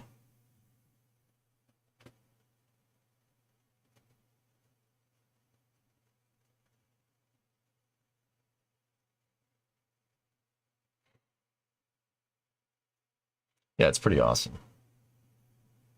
Who is left? I don't know. You know, I'm going back over there so people don't get confused any more than they already are.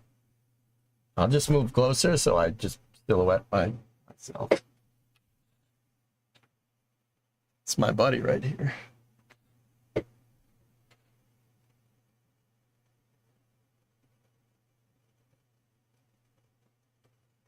Easy. One is plenty, yes. Well, thanks for that. Guess what? Now I'm really going to mess with you.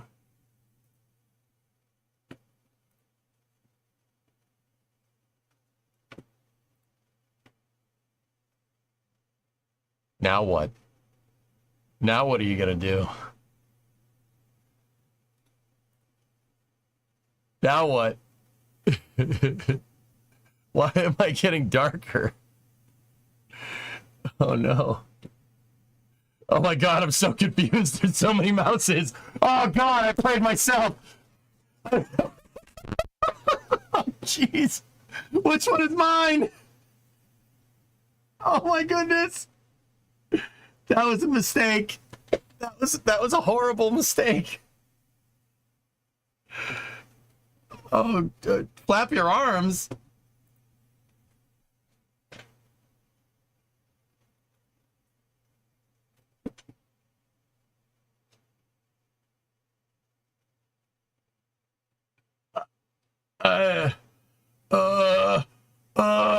Oh god. Oh my goodness, what is going on? I don't like this at all. Can we stop? Can we stop doing that? We'll just bring it back to live. Just, oh my goodness. That was weird. I didn't like that.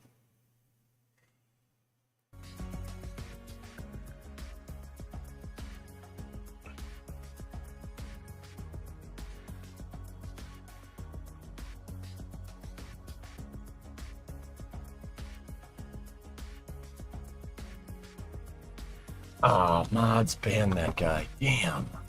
Wanted to. Mods don't let me have any fun.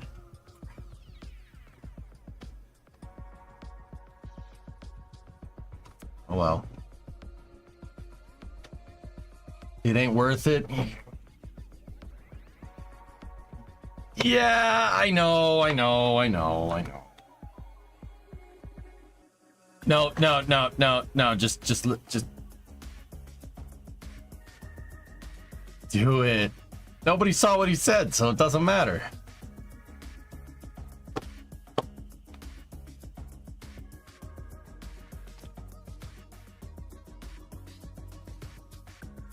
I could repost. Nah, I'm good, man. I'm good. I'm over it. It's not gonna be fun. It's like telling people you joke. Then who?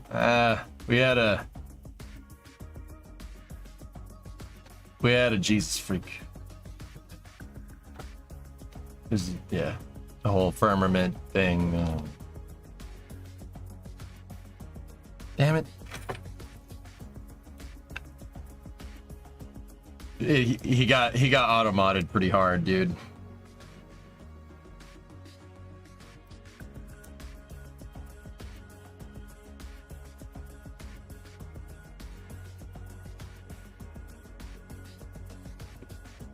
I've seen this so many times in person. This plane is just so unnatural.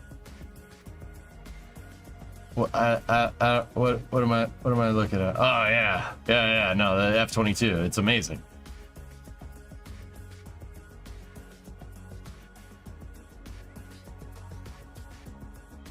Nice soapbox. Nice. You guys just want a lot of links. There's a lot of links. Astro Pettit. What's Don Pettit up to?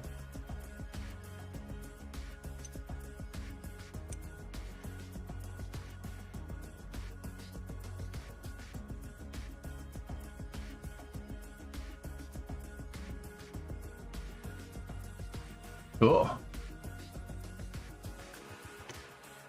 Yeah, Jens, pretty much. EJ, guess which country is coming up?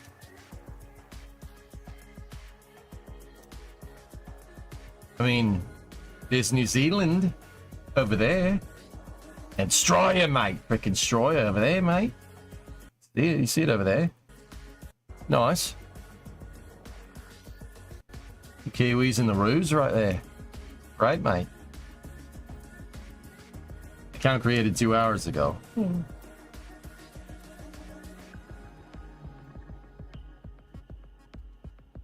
Land of the dingoes. Yep.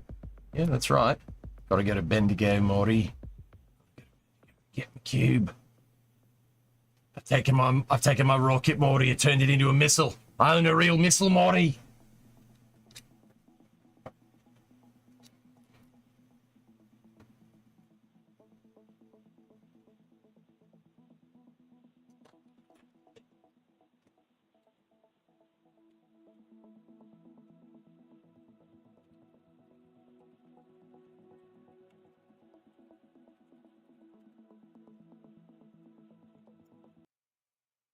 Come on, live it back up.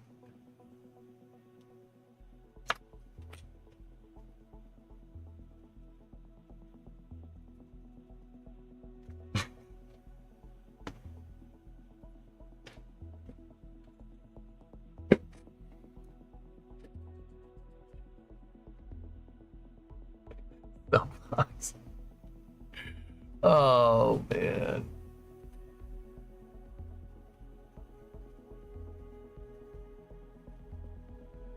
You could see where the pizza sank in Hearts of Iron. Hey, that was the Solomon Islands. That was over there. Okay, that wasn't over here. Solomons are over there. All right. Yeah, in our Hearts of Iron, a historic save. I had the HMAS Pizza, which was an Australian ship that was won as a war prize because in World War II, Australia fought against the Italians and took some of their navy as a war prize, and I lost it fighting against the communist Japanese navy in the Solomon Islands in 1946. Yeah, I was over there. That's how that went down. Do you know anything about SpaceX's new obsession with talking about Falcon 9 sonic booms? Conan, that's a good question. I honestly think it has to do with environmental assessment reports saying the sonic booms are too loud, or they launch a lot. There's going to be a lot of sonic booms, etc., etc. I think SpaceX is trying to make people more aware of the sonic booms that come with the rockets, so people don't get alarmed. These videos are definitely, I think they're definitely there because of Super Heavy. Super Heavy is going to make, it's going to make a sonic boom. It's not going to be a bigger sonic boom, but it's going to be loud though. But South Texas is not familiar with that. They don't know that. I think it's definitely made for people that are potentially new SpaceX fans to understand what happens when something comes back down to land. Dang it, thanks for reminding me of that. I'm gonna have to have a playthrough where all my captured ships are named for food stuff. There you go. Third, what's going on? Conan, that's my guess, dude, but I don't know for sure.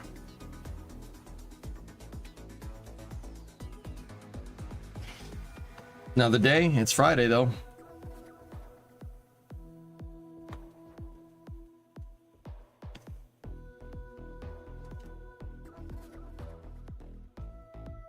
I have friends near Boca that say their house rumbles. That's right, Pop. It makes sense they'd need to raise awareness. Yeah, that's my guess, dude.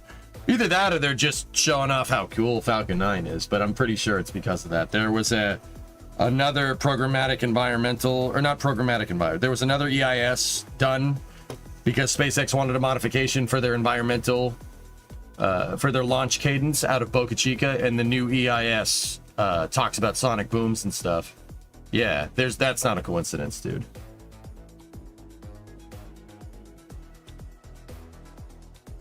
True, is this live? Yeah, man.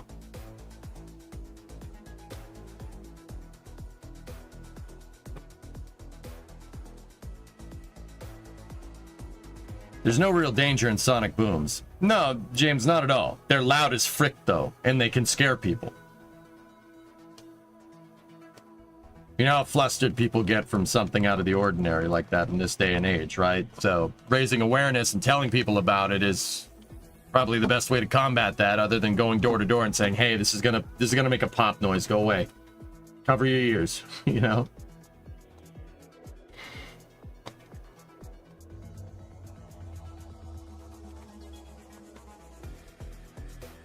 Soapbox, I think this is their way of doing that and being educative, I guess.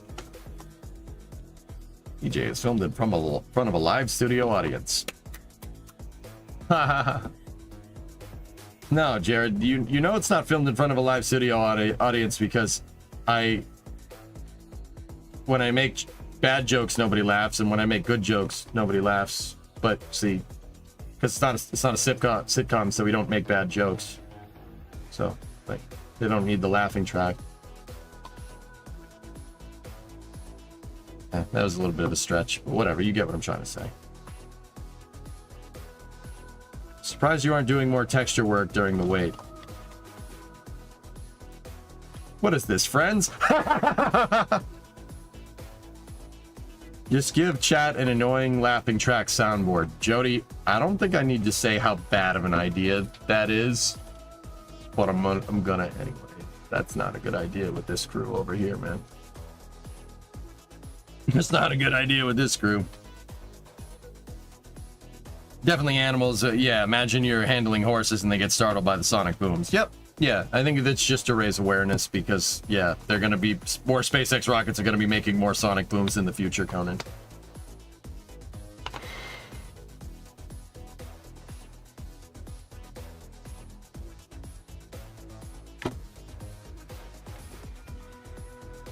Yeah, hat redeem, laughing track that just would push my buttons, dude. The hat redeemed, I couldn't stand it. It was impossible to focus on anything, dude. How are you? I'm good, Smoked. How are you?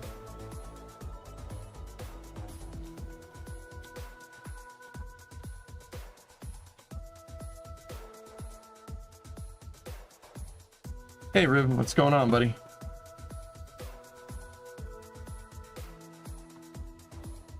What about ad time? I don't know, man. Stuff like that is very easy to, you can throw off your rhythm. Like you get into kind of a groove when you're streaming, and stuff like that always is a curveball. And I think I give myself enough curveballs with the games that we play. Some of these things require a lot of thought and problem solving, and that it's just, it's tough. It's a monkey wrench right into your freaking rhythm streaming, with me at least. And yeah, it's distracting and annoying.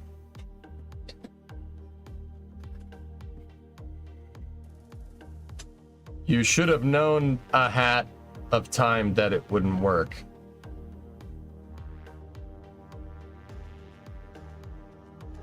Mods, have that man killed, please.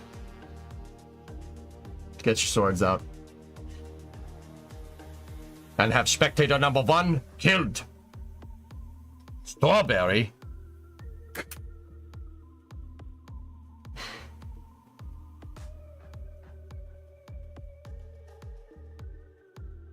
That's why you should have a routine points to take a breather instead of random point redeems.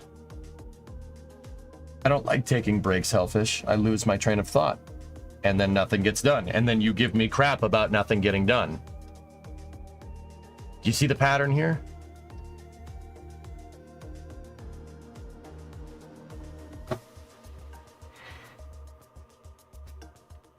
Base wall, please. Thank you. Have a nice day.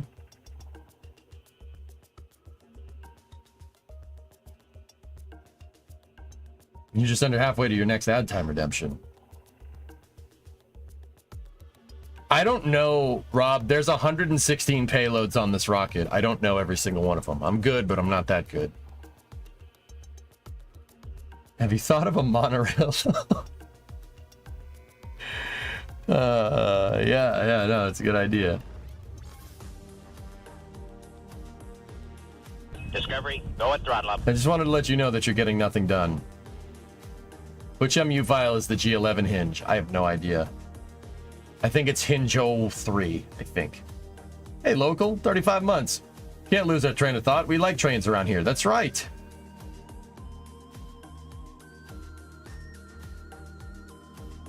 "34 minutes from California to Antarctica." You're the type that would work through your mandated lunch break, wouldn't you? Yeah. I want to get my work done. I take pride in doing my work.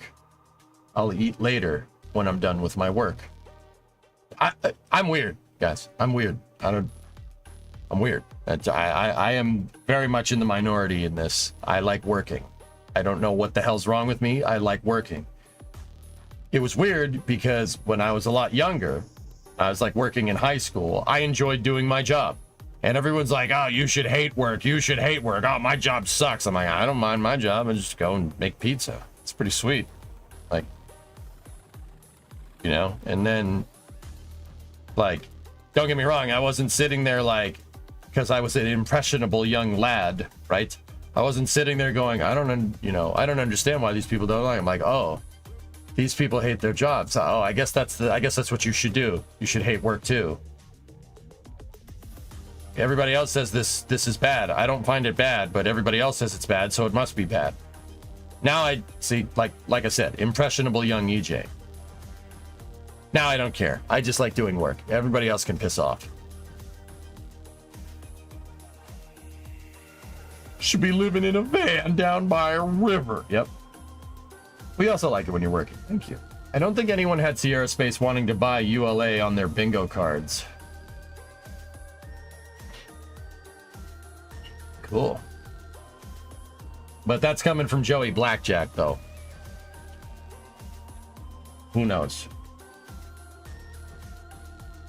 Yeah, friend of monkeys, I'm with you. It's not something that you talk about, right?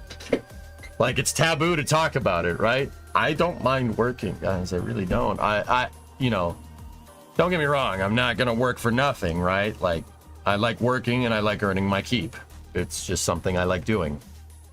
That's part of the reason why I can stream for 10 hours a day. It's not a big deal. I don't take any lunch breaks. I mean, sometimes I do. But most of the time, not really. Do you see yourself as a space miner? Oh. What? Oh, yeah. No. Get his face, dude. Oh.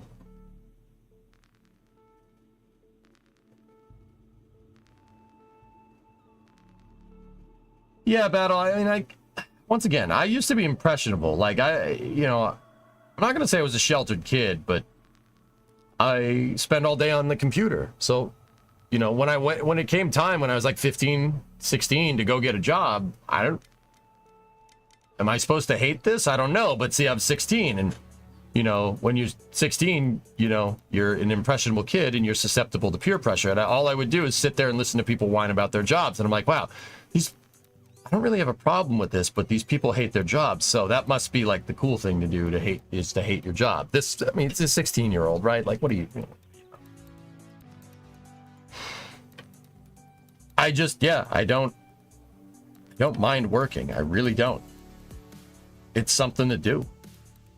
And I like taking pride in my work, And you know what the weird part is? Like, I was in that impressionable, like, oh yeah, I hate my job, man. My job sucks. Blah, blah. I was in that mode pretty much until I was like 24, 25. When I started streaming, like, it put it into a perspective where it's like, I mean, I love streaming. Streaming's awesome. I enjoy streaming more than making pizzas or delivering pizzas, right? But I didn't mind doing that either. Doesn't bother me. And yeah, streaming kind of put it into perspective, like, and just growing up, I guess, right? Like, I don't mind working. I really don't. You should take pride in your work. Yeah, like, I like doing a good job. I like earning my keep. And I really like letting my work speak for itself. It's just how I roll, dude. If you like physical labor, try working for a farmer. Yeah, I would probably enjoy that, Gaw. Yeah. I would probably enjoy that. I would do it. Yeah, absolutely.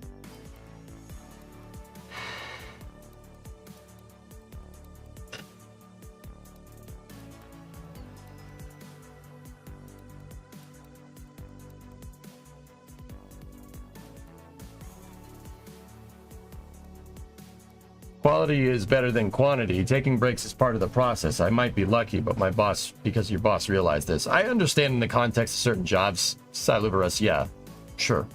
Not streaming, though. Just sit here and do my thing.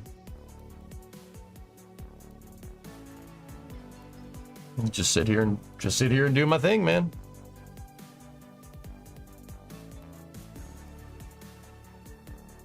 Tom, I've been applying to jobs and having to do cover letters in the LinkedIn game makes me feel the same about letting my work show for itself. There you go, man. I can drink on the job, yeah. Yeah, you can do that. I'm telling you, man, streaming it's a lot of work. Like I said, you have to devote a lot of time to it. Not necessarily hard work, because you're having fun the whole time, right? But yeah. It's awesome. It's as good as everybody says it is. It just takes a lot of time. Lots of time. You're talking about B2B software. There you go. Yep.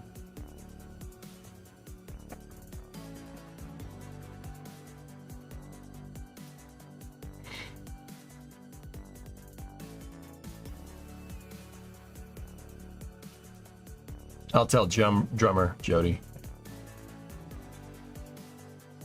Okay, coming up on second stage engine start here in about 15 minutes.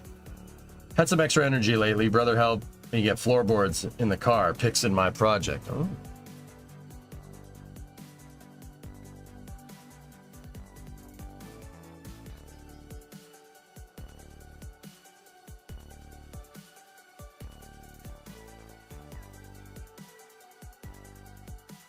Very nice.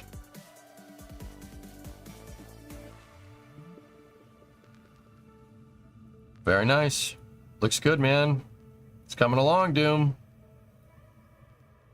Working feels much better when you personally see the benefit of working harder, too. There's plenty of employees that pull all sorts of dirty social pressure tactics to push people that don't reward that. That's what I mean. Yeah, that's the thing. That's what I'm talking about. The societal pressure, but it's coming from other employees. Or social pressure. It's coming from other employees. But yeah, it can also come from The entity itself, yes. The job itself as well.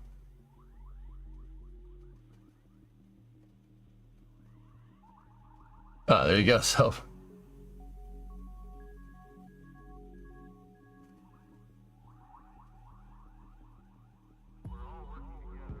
see, that's the thing. You can like working, you can like earning your keep. You have to make sure that you do that in the right circumstances. If you're going to get a job in food service or something, like if you're working at a McDonald's or something, there's nothing wrong with doing a good job. But that whole working harder to earn your keep thing doesn't fly very well unless you have a good manager. I mean, McDonald's have different McDonald's have different managers, but you got to recognize the time when it's time to work hard. You could just do a good job, and then there's really getting after it. You know what I mean? Doesn't mean you have to. Doesn't mean your work quality has to be bad, but you know, you got to learn to meter it. Because there's some situations I see people make this mistake all the time. I talk to tons of people about working and stuff like that. You know, I don't know what I want to do. I want to do this. Or I don't like my job. Blah blah blah blah. There's a time and a place to do it. Time and a place.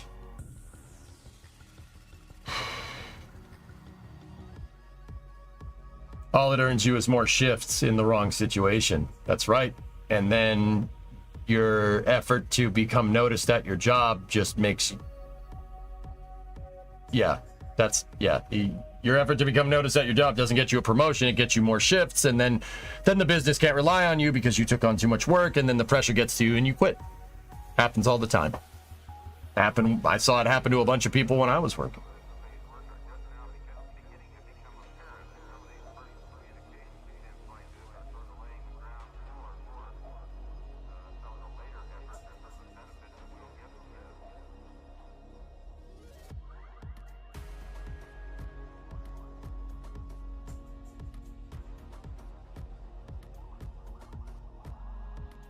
Yeah, there you go, Smelly. I mean, yeah.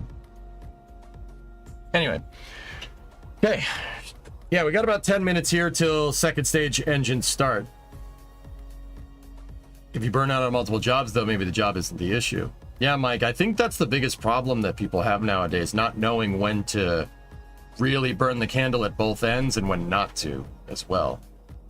Hey, there's my boy. We're just coming to say hi and let you know. You learn. You can get under the shed. Oh, no. He went under the shed? He went under the shed. Oh, jeez. There's the pumper cam. Do you still have your 4 p.m.? Do what? Do you still have your 4 o'clock? Yes. Hey, you want to come over here so people on the internet can see you? Come here. Hey, buddy. Oh, buddy. Where you going? Oh, he's a thirsty boy. Yeah. A very thirsty boy. Did you get him his... No, I can't. Yeah.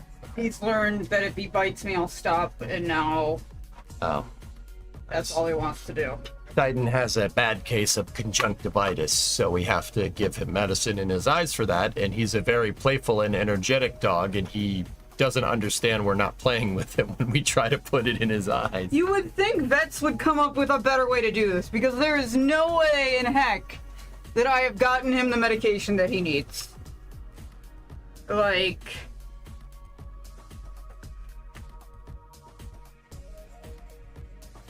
Mm-hmm.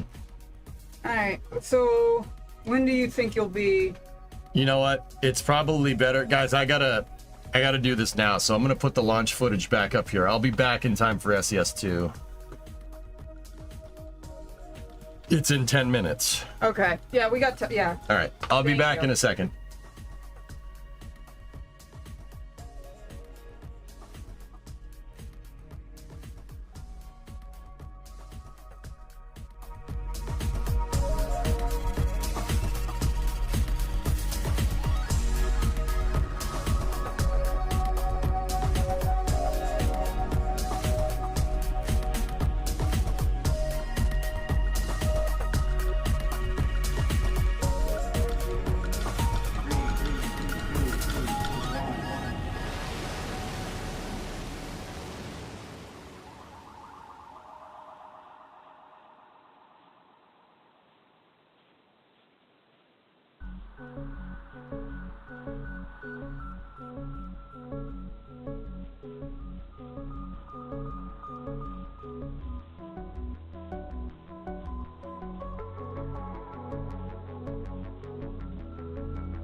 Precisely the kind of information do you want from the surface? What do you want? What do you want?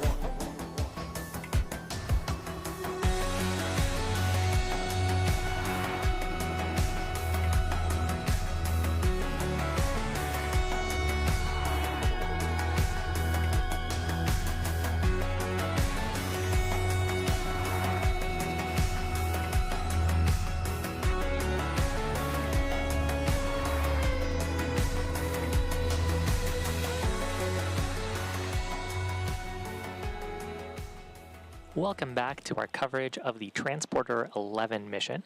We've had a great mission so far with an on-time liftoff at 11:56 a.m. Pacific time. We recovered our first stage for its 12th time, landing today at Vandenberg's Landing Zone 4. Now coming up, we are about 10 seconds away from ignition of our Merlin vacuum engine for its second of 4 planned burns today. Going to be a quick burn, just about 3 seconds. Shortly after, we'll have payload deployment.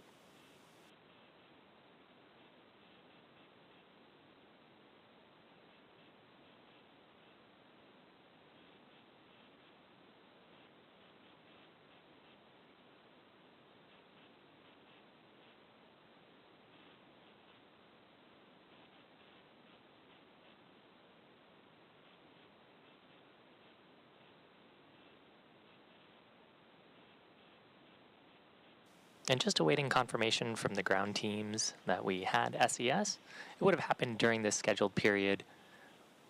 And of course, our telemetry depends on the ground station coverage that we have access to. So we're waiting for insight from the teams here.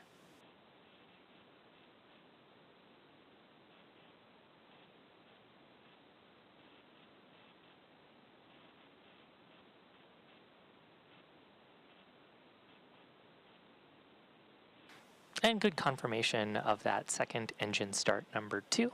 So coming up next is payload deployment just a few minutes from now. As a reminder, we have have 116 payloads on today's mission. Those are deployed in 2 different blocks of deployment events. So we're coming up on the first of those 2 blocks. We're expecting to have about 2/3 of our payload deployments happen around the T plus 54-minute mark.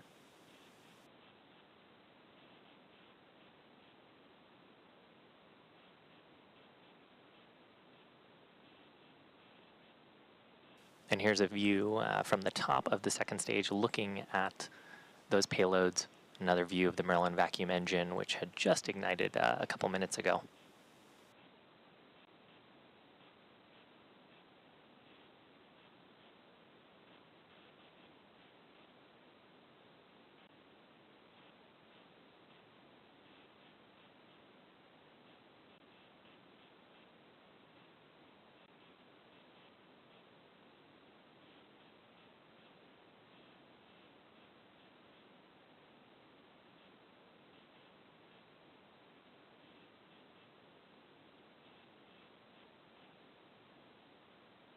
As a reminder, we are flying in a sun-synchronous orbit. So what that means is we're not flying along the equator. We're actually flying somewhat opposite to the equator, flying over the poles.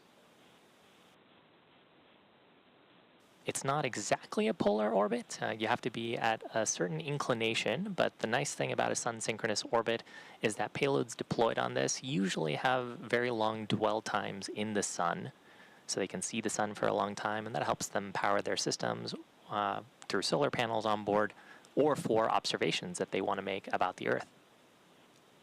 So coming up about 30 seconds away from the first block of our payload deployments.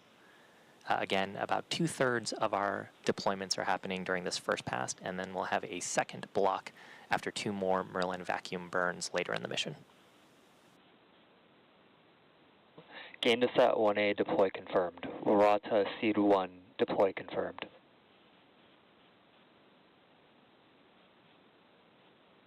FISAT 2 deploy confirmed.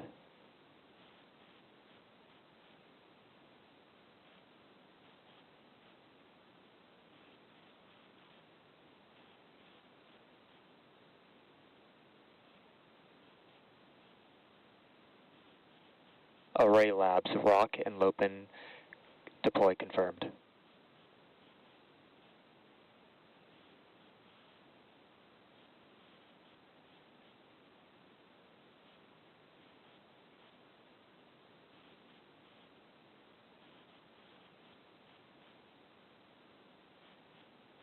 Satoro T2 deploy confirmed.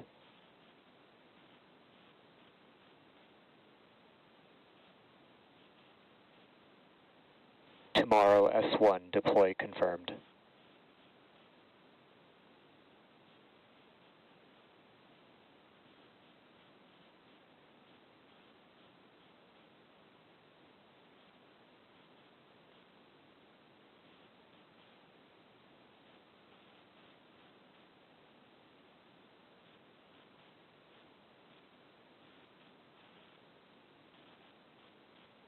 Quavo 2 deploy confirmed.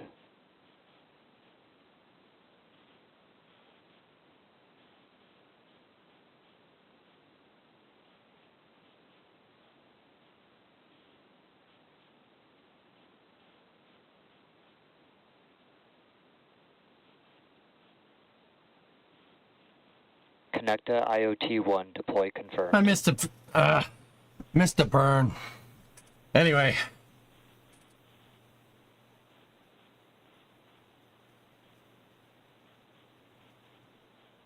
Ernst deploy confirmed. Oh, there goes one. Yeah, they're in the dark, guys. It's hard to see the deployment. The burn was invisible. It was very short, so you didn't miss it. It was before AOS. Oh, okay. Whew. Demos deploy confirmed. Something weird happened. Okay. What'd you see? What, did Timmy fall down in the well?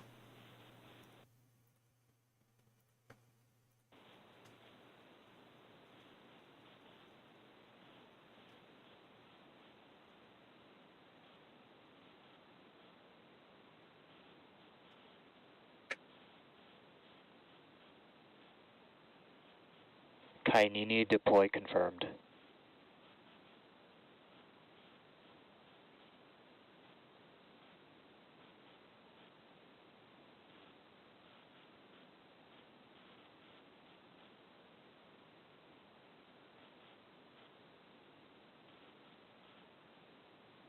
Signal cut out Orfac during SES2. 0.5 deploy confirmed. Interesting. Timmy needs to stay away from that well. Maybe Timmy was thirsty or something, dude.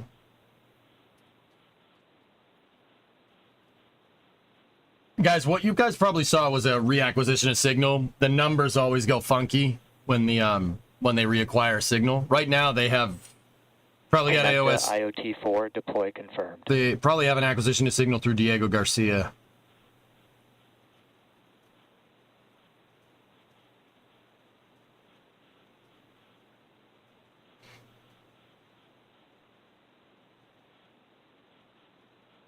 Lemur 2 tomato ketchup deploy confirmed. What? What was the name of that satellite? Lemur 2 tomato ketchup. Connecta IoT 2 deploy confirmed. Somebody did that on purpose. Somebody did that on purpose. Somebody did that on purpose. Lemur 2 tomato ketchup. Oh my god. That just happened.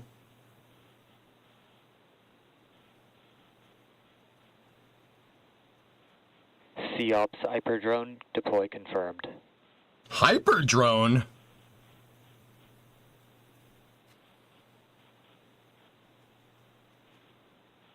Lemur 2 tomato ketchup deployment confirmed. Oh, dude, we gotta have that soundbite.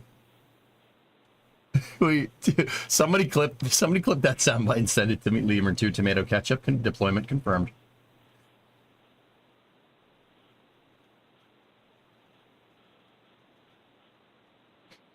It's real. That's awesome. That's so good. Hyperfield 1 deploy confirmed.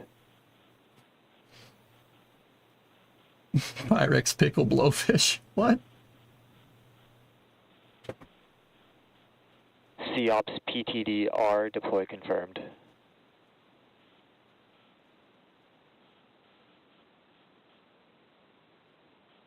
I got it. Chakra 1 deploy confirmed.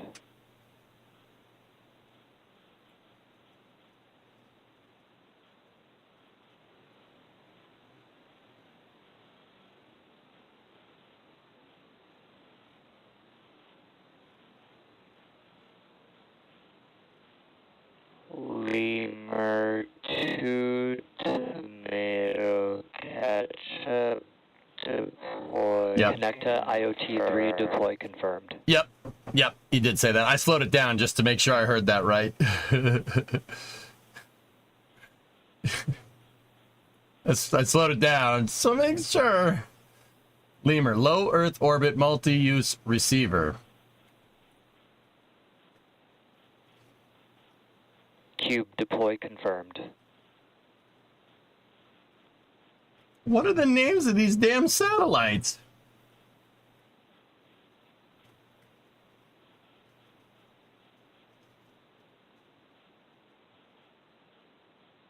Oh dear.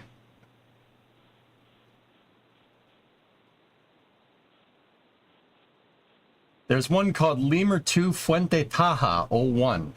Oh.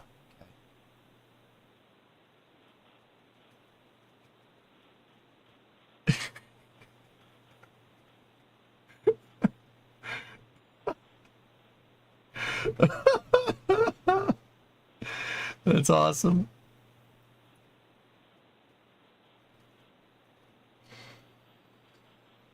Discovery, go at throttle up. Yeah, Joe. Hey, We heard Moo. a number of payload deployments. We're still not done with this first block. There's a few more happening. All right. Starting again in about a minute from now. All right, dudes. Here's the thing. We're coming up on 4 o'clock. I have a meeting with NSF. So, I'm gonna put us on the standby screen for probably about 30 minutes. I kind of was hoping there would be a way that we could Is there a way I could play the sound through OBS and not Discord?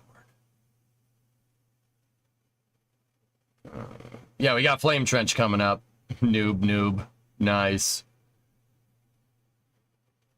I did ask Jack why he was selling a face shaving product, and he's like, oh, I use it on my head. I'm like, why did you motion towards your beard then? He's like, oh. I use it on my head. That's dumb. I'm like, all right. Is this the makeup meeting for yesterday? Yeah. This is the only time everybody could be there for it. You know, all the production guys and everything for Flame Trench. I can't play the audio because I got to talk to them. Or at least, I don't know. You know what?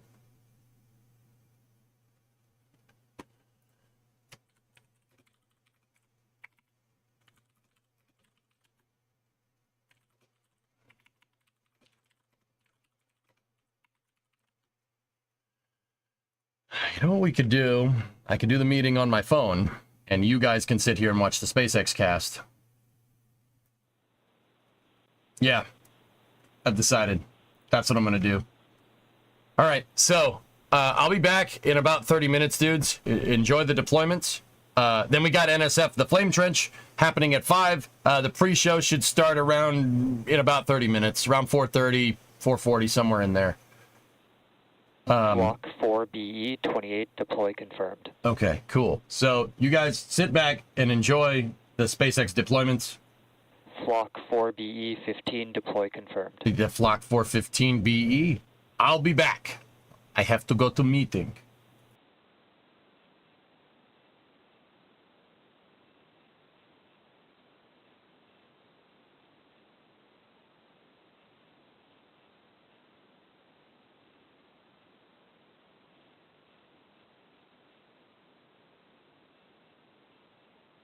Flock 4BE 4 deploy confirmed. Flock 4BE 27 deploy confirmed. Flock 4BE 13 deploy confirmed.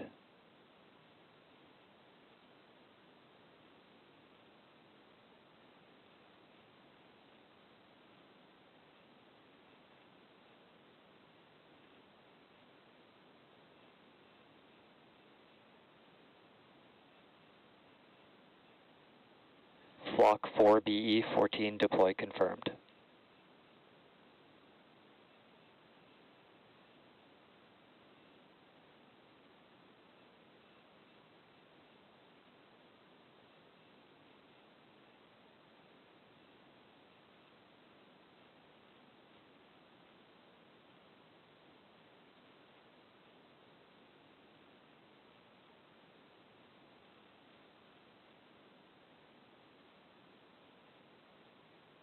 Flock 4BE 25 deploy confirmed.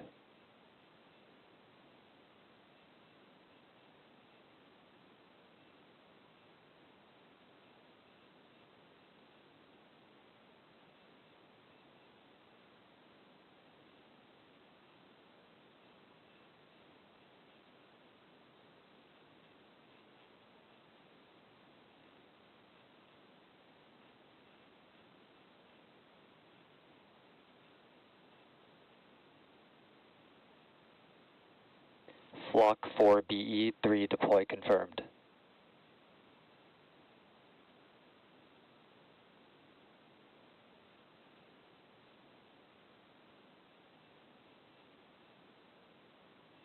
Flock 4BE 26 deploy confirmed.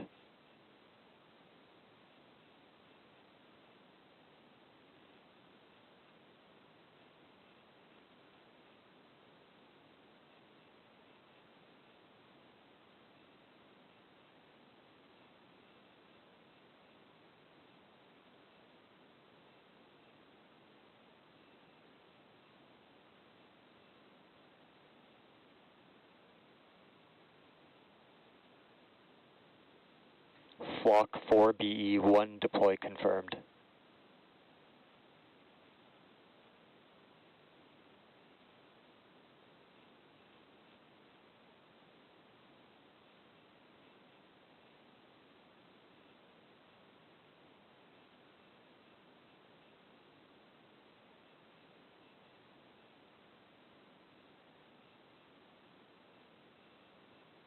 Flock 4BE2 deploy confirmed.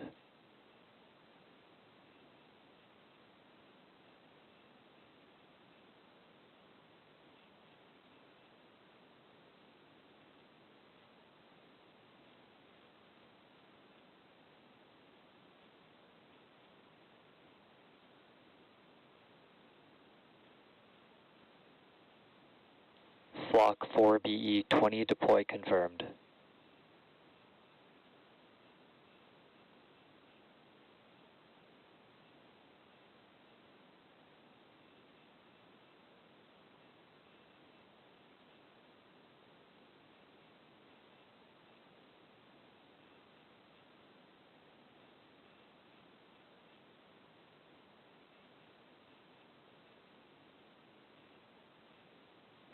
Flock 4BE7 deploy confirmed.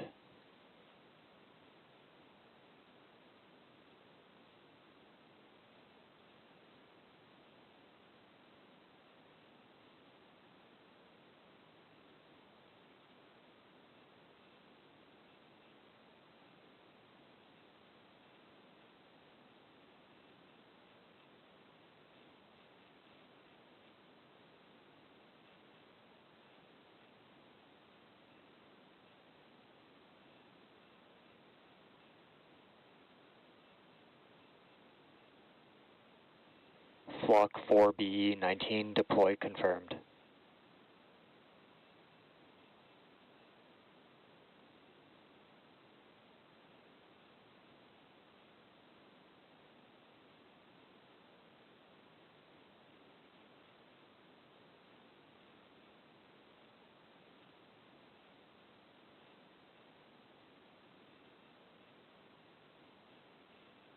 Flock 4BE31 deploy confirmed.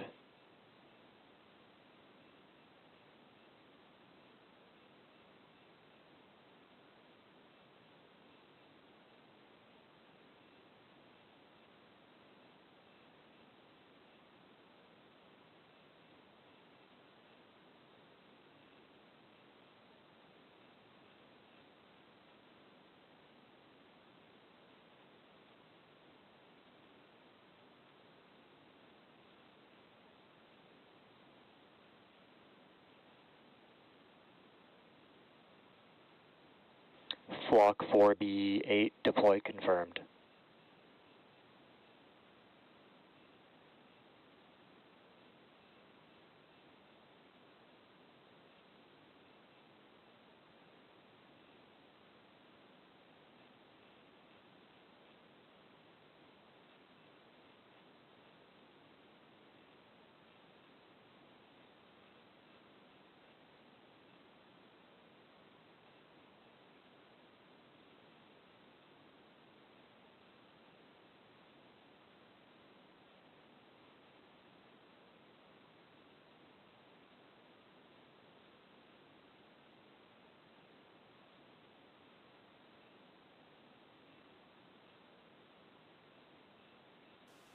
If you're just joining us, we're in the middle of our first payload deployment block for the Transporter 11 mission. We're actually in a brief loss of signal with the second stage, and that's expected just from the ground station coverage that we have on our current trajectory. We are expecting some payloads to be deployed during this period, and we should get confirmation of their status once we get to the other side of this LOS.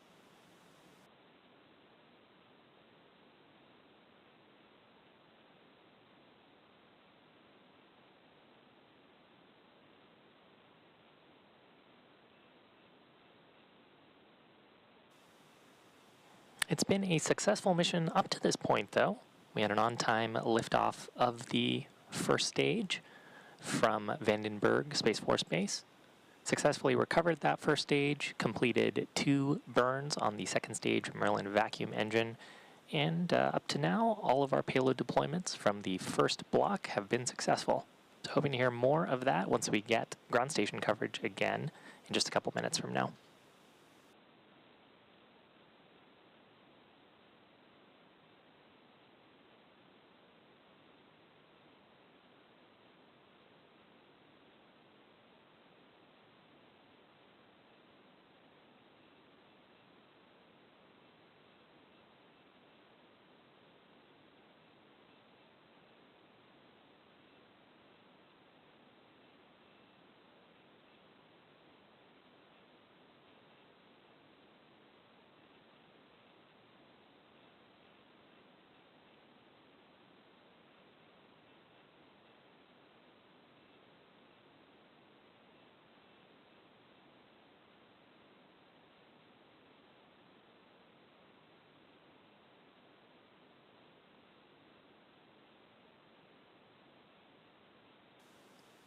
You are watching the Transporter 11 mission. We've got a view of where the second stage is, approximately over the globe up for you right now.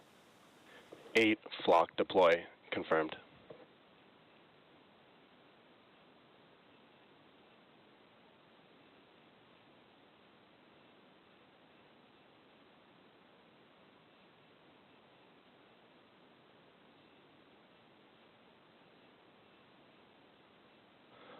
Flock 4BE11 deploy confirmed.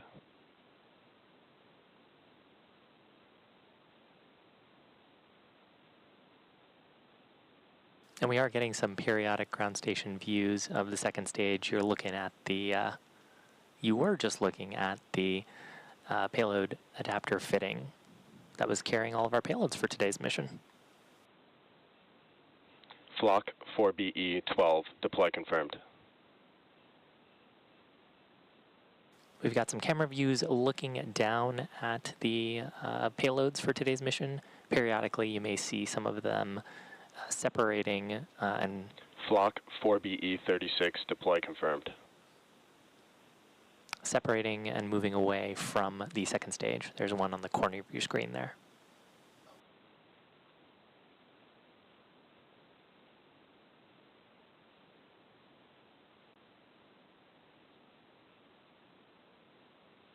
Flock 4BE23 deploy confirmed.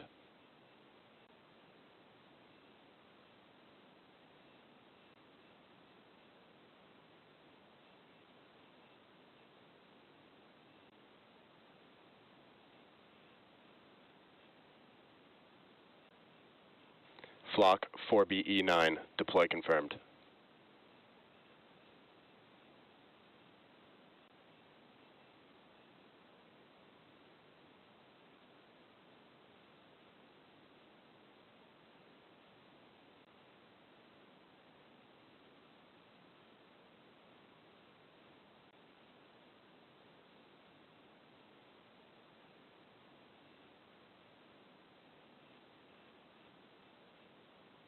Flock 4BE10 deploy confirmed.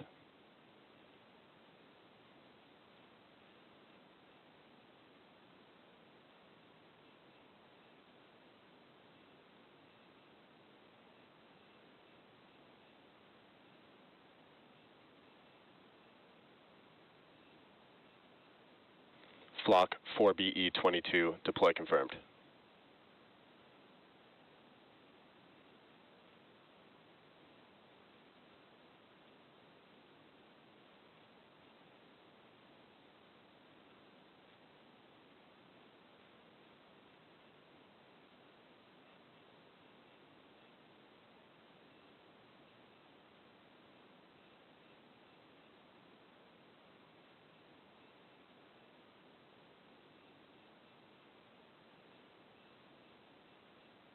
Flock 4BE21 deploy confirmed. Flock 4BE35 deploy confirmed.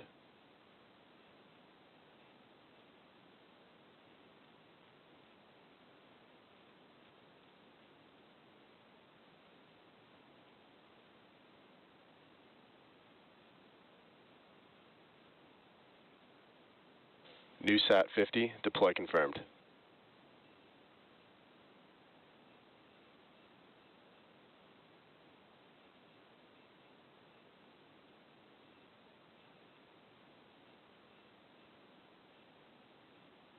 Flock 4BE34 deploy confirmed.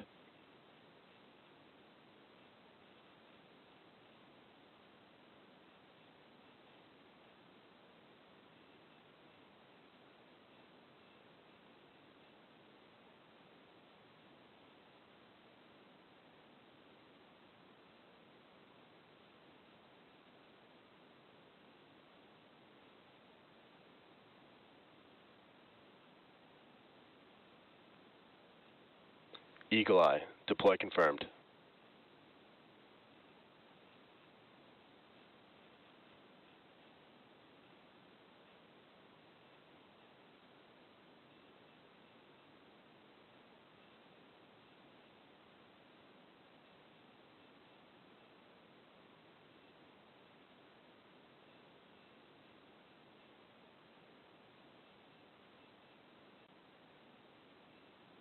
NewSat 48, deploy confirmed.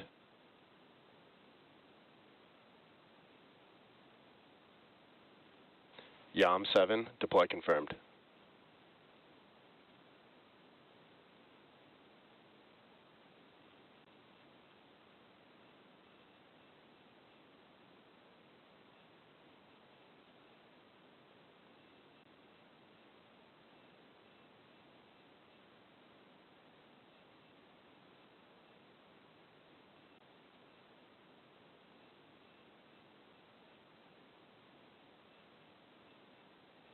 Flock 4BE33, deploy confirmed.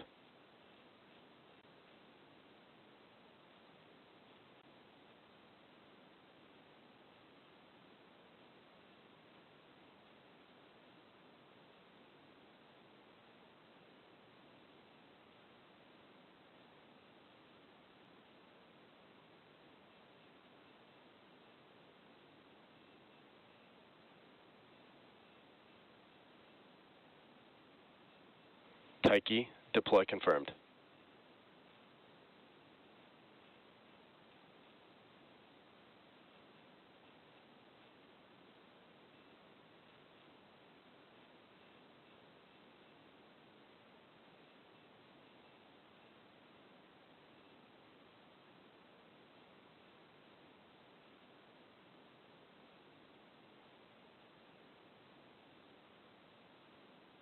Tanager 1, deploy confirmed.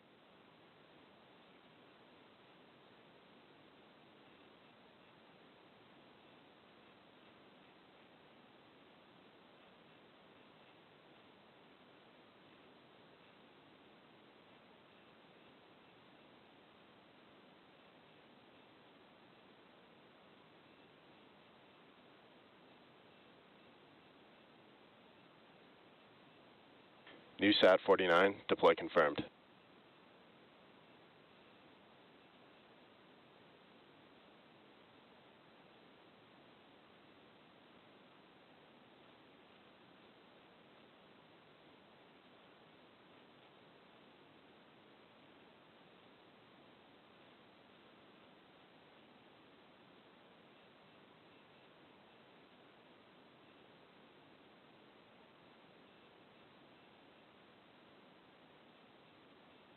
Lure 1, deploy confirmed.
SEOPS, Ren 1, deploy confirmed.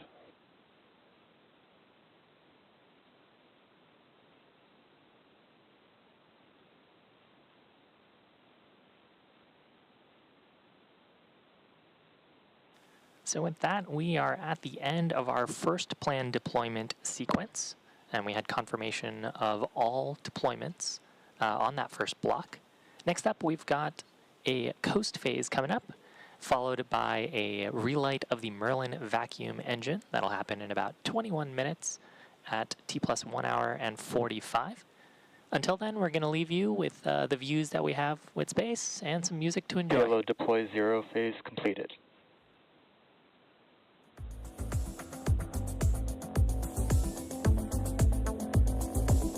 All deploys confirmed successful.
Discovery, go at throttle up.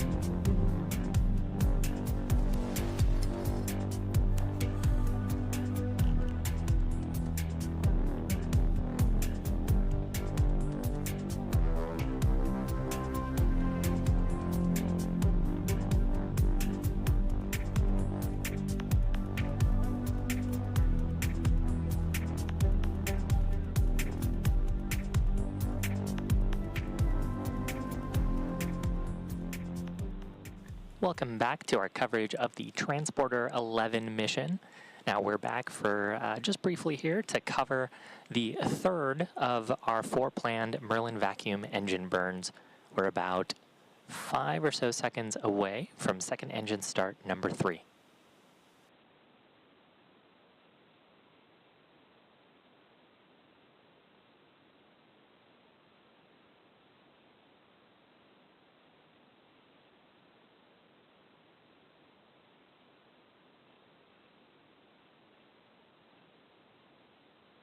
And this was just a super quick 1-second burn to raise the altitude of the stage. We've got one more Merlin vacuum engine burn planned about 40 minutes from now, following which we'll have our final block of payload deployments. That's expected to happen around the T+2 hour and 26-minute mark. So we'll see you back then.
Nominal parking orbit.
All right, I'm back, dudes. Sorry, of course, that production meeting went a little long. So I'm going to put you guys on the AOS signal. Transporter 11 is still going. They do have another burn to go through, but we'll talk more about that on Flame Trench. Yeah. Okay, so sorry I ran all the way back up here. Dudes, you know what sucks? My the Wi-Fi in the garage is not working for whatever reason. So I had to go down to get Wi-Fi for the meeting on my phone because I was gonna just do it here while I could watch the stream, right? I had to go all the way down there to get the Wi-Fi on her phone because I live in the woods and there's no cell signal out here. So I had to run back down. I had to run down there, and then I flipped the stream on the television so I like to make sure that the mission didn't end. Oh, jeez. Okay, so yeah, we'll talk more about Transporter 11 during Flame Trench, which should be happening in about 14 minutes. I'll see you guys there. And yeah, should be good. I think I'm hosting tonight, so that's good. Gonna be fun. So let me bring you over to the NSF feed, and I will see you guys momentarily.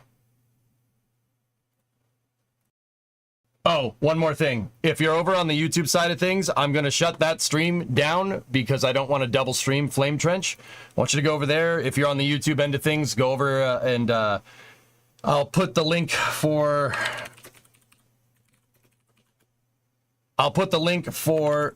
Flame Trench, for the upcoming Flame Trench. Over there. Give me 1 second. Yeah, I forgot. I got to do that.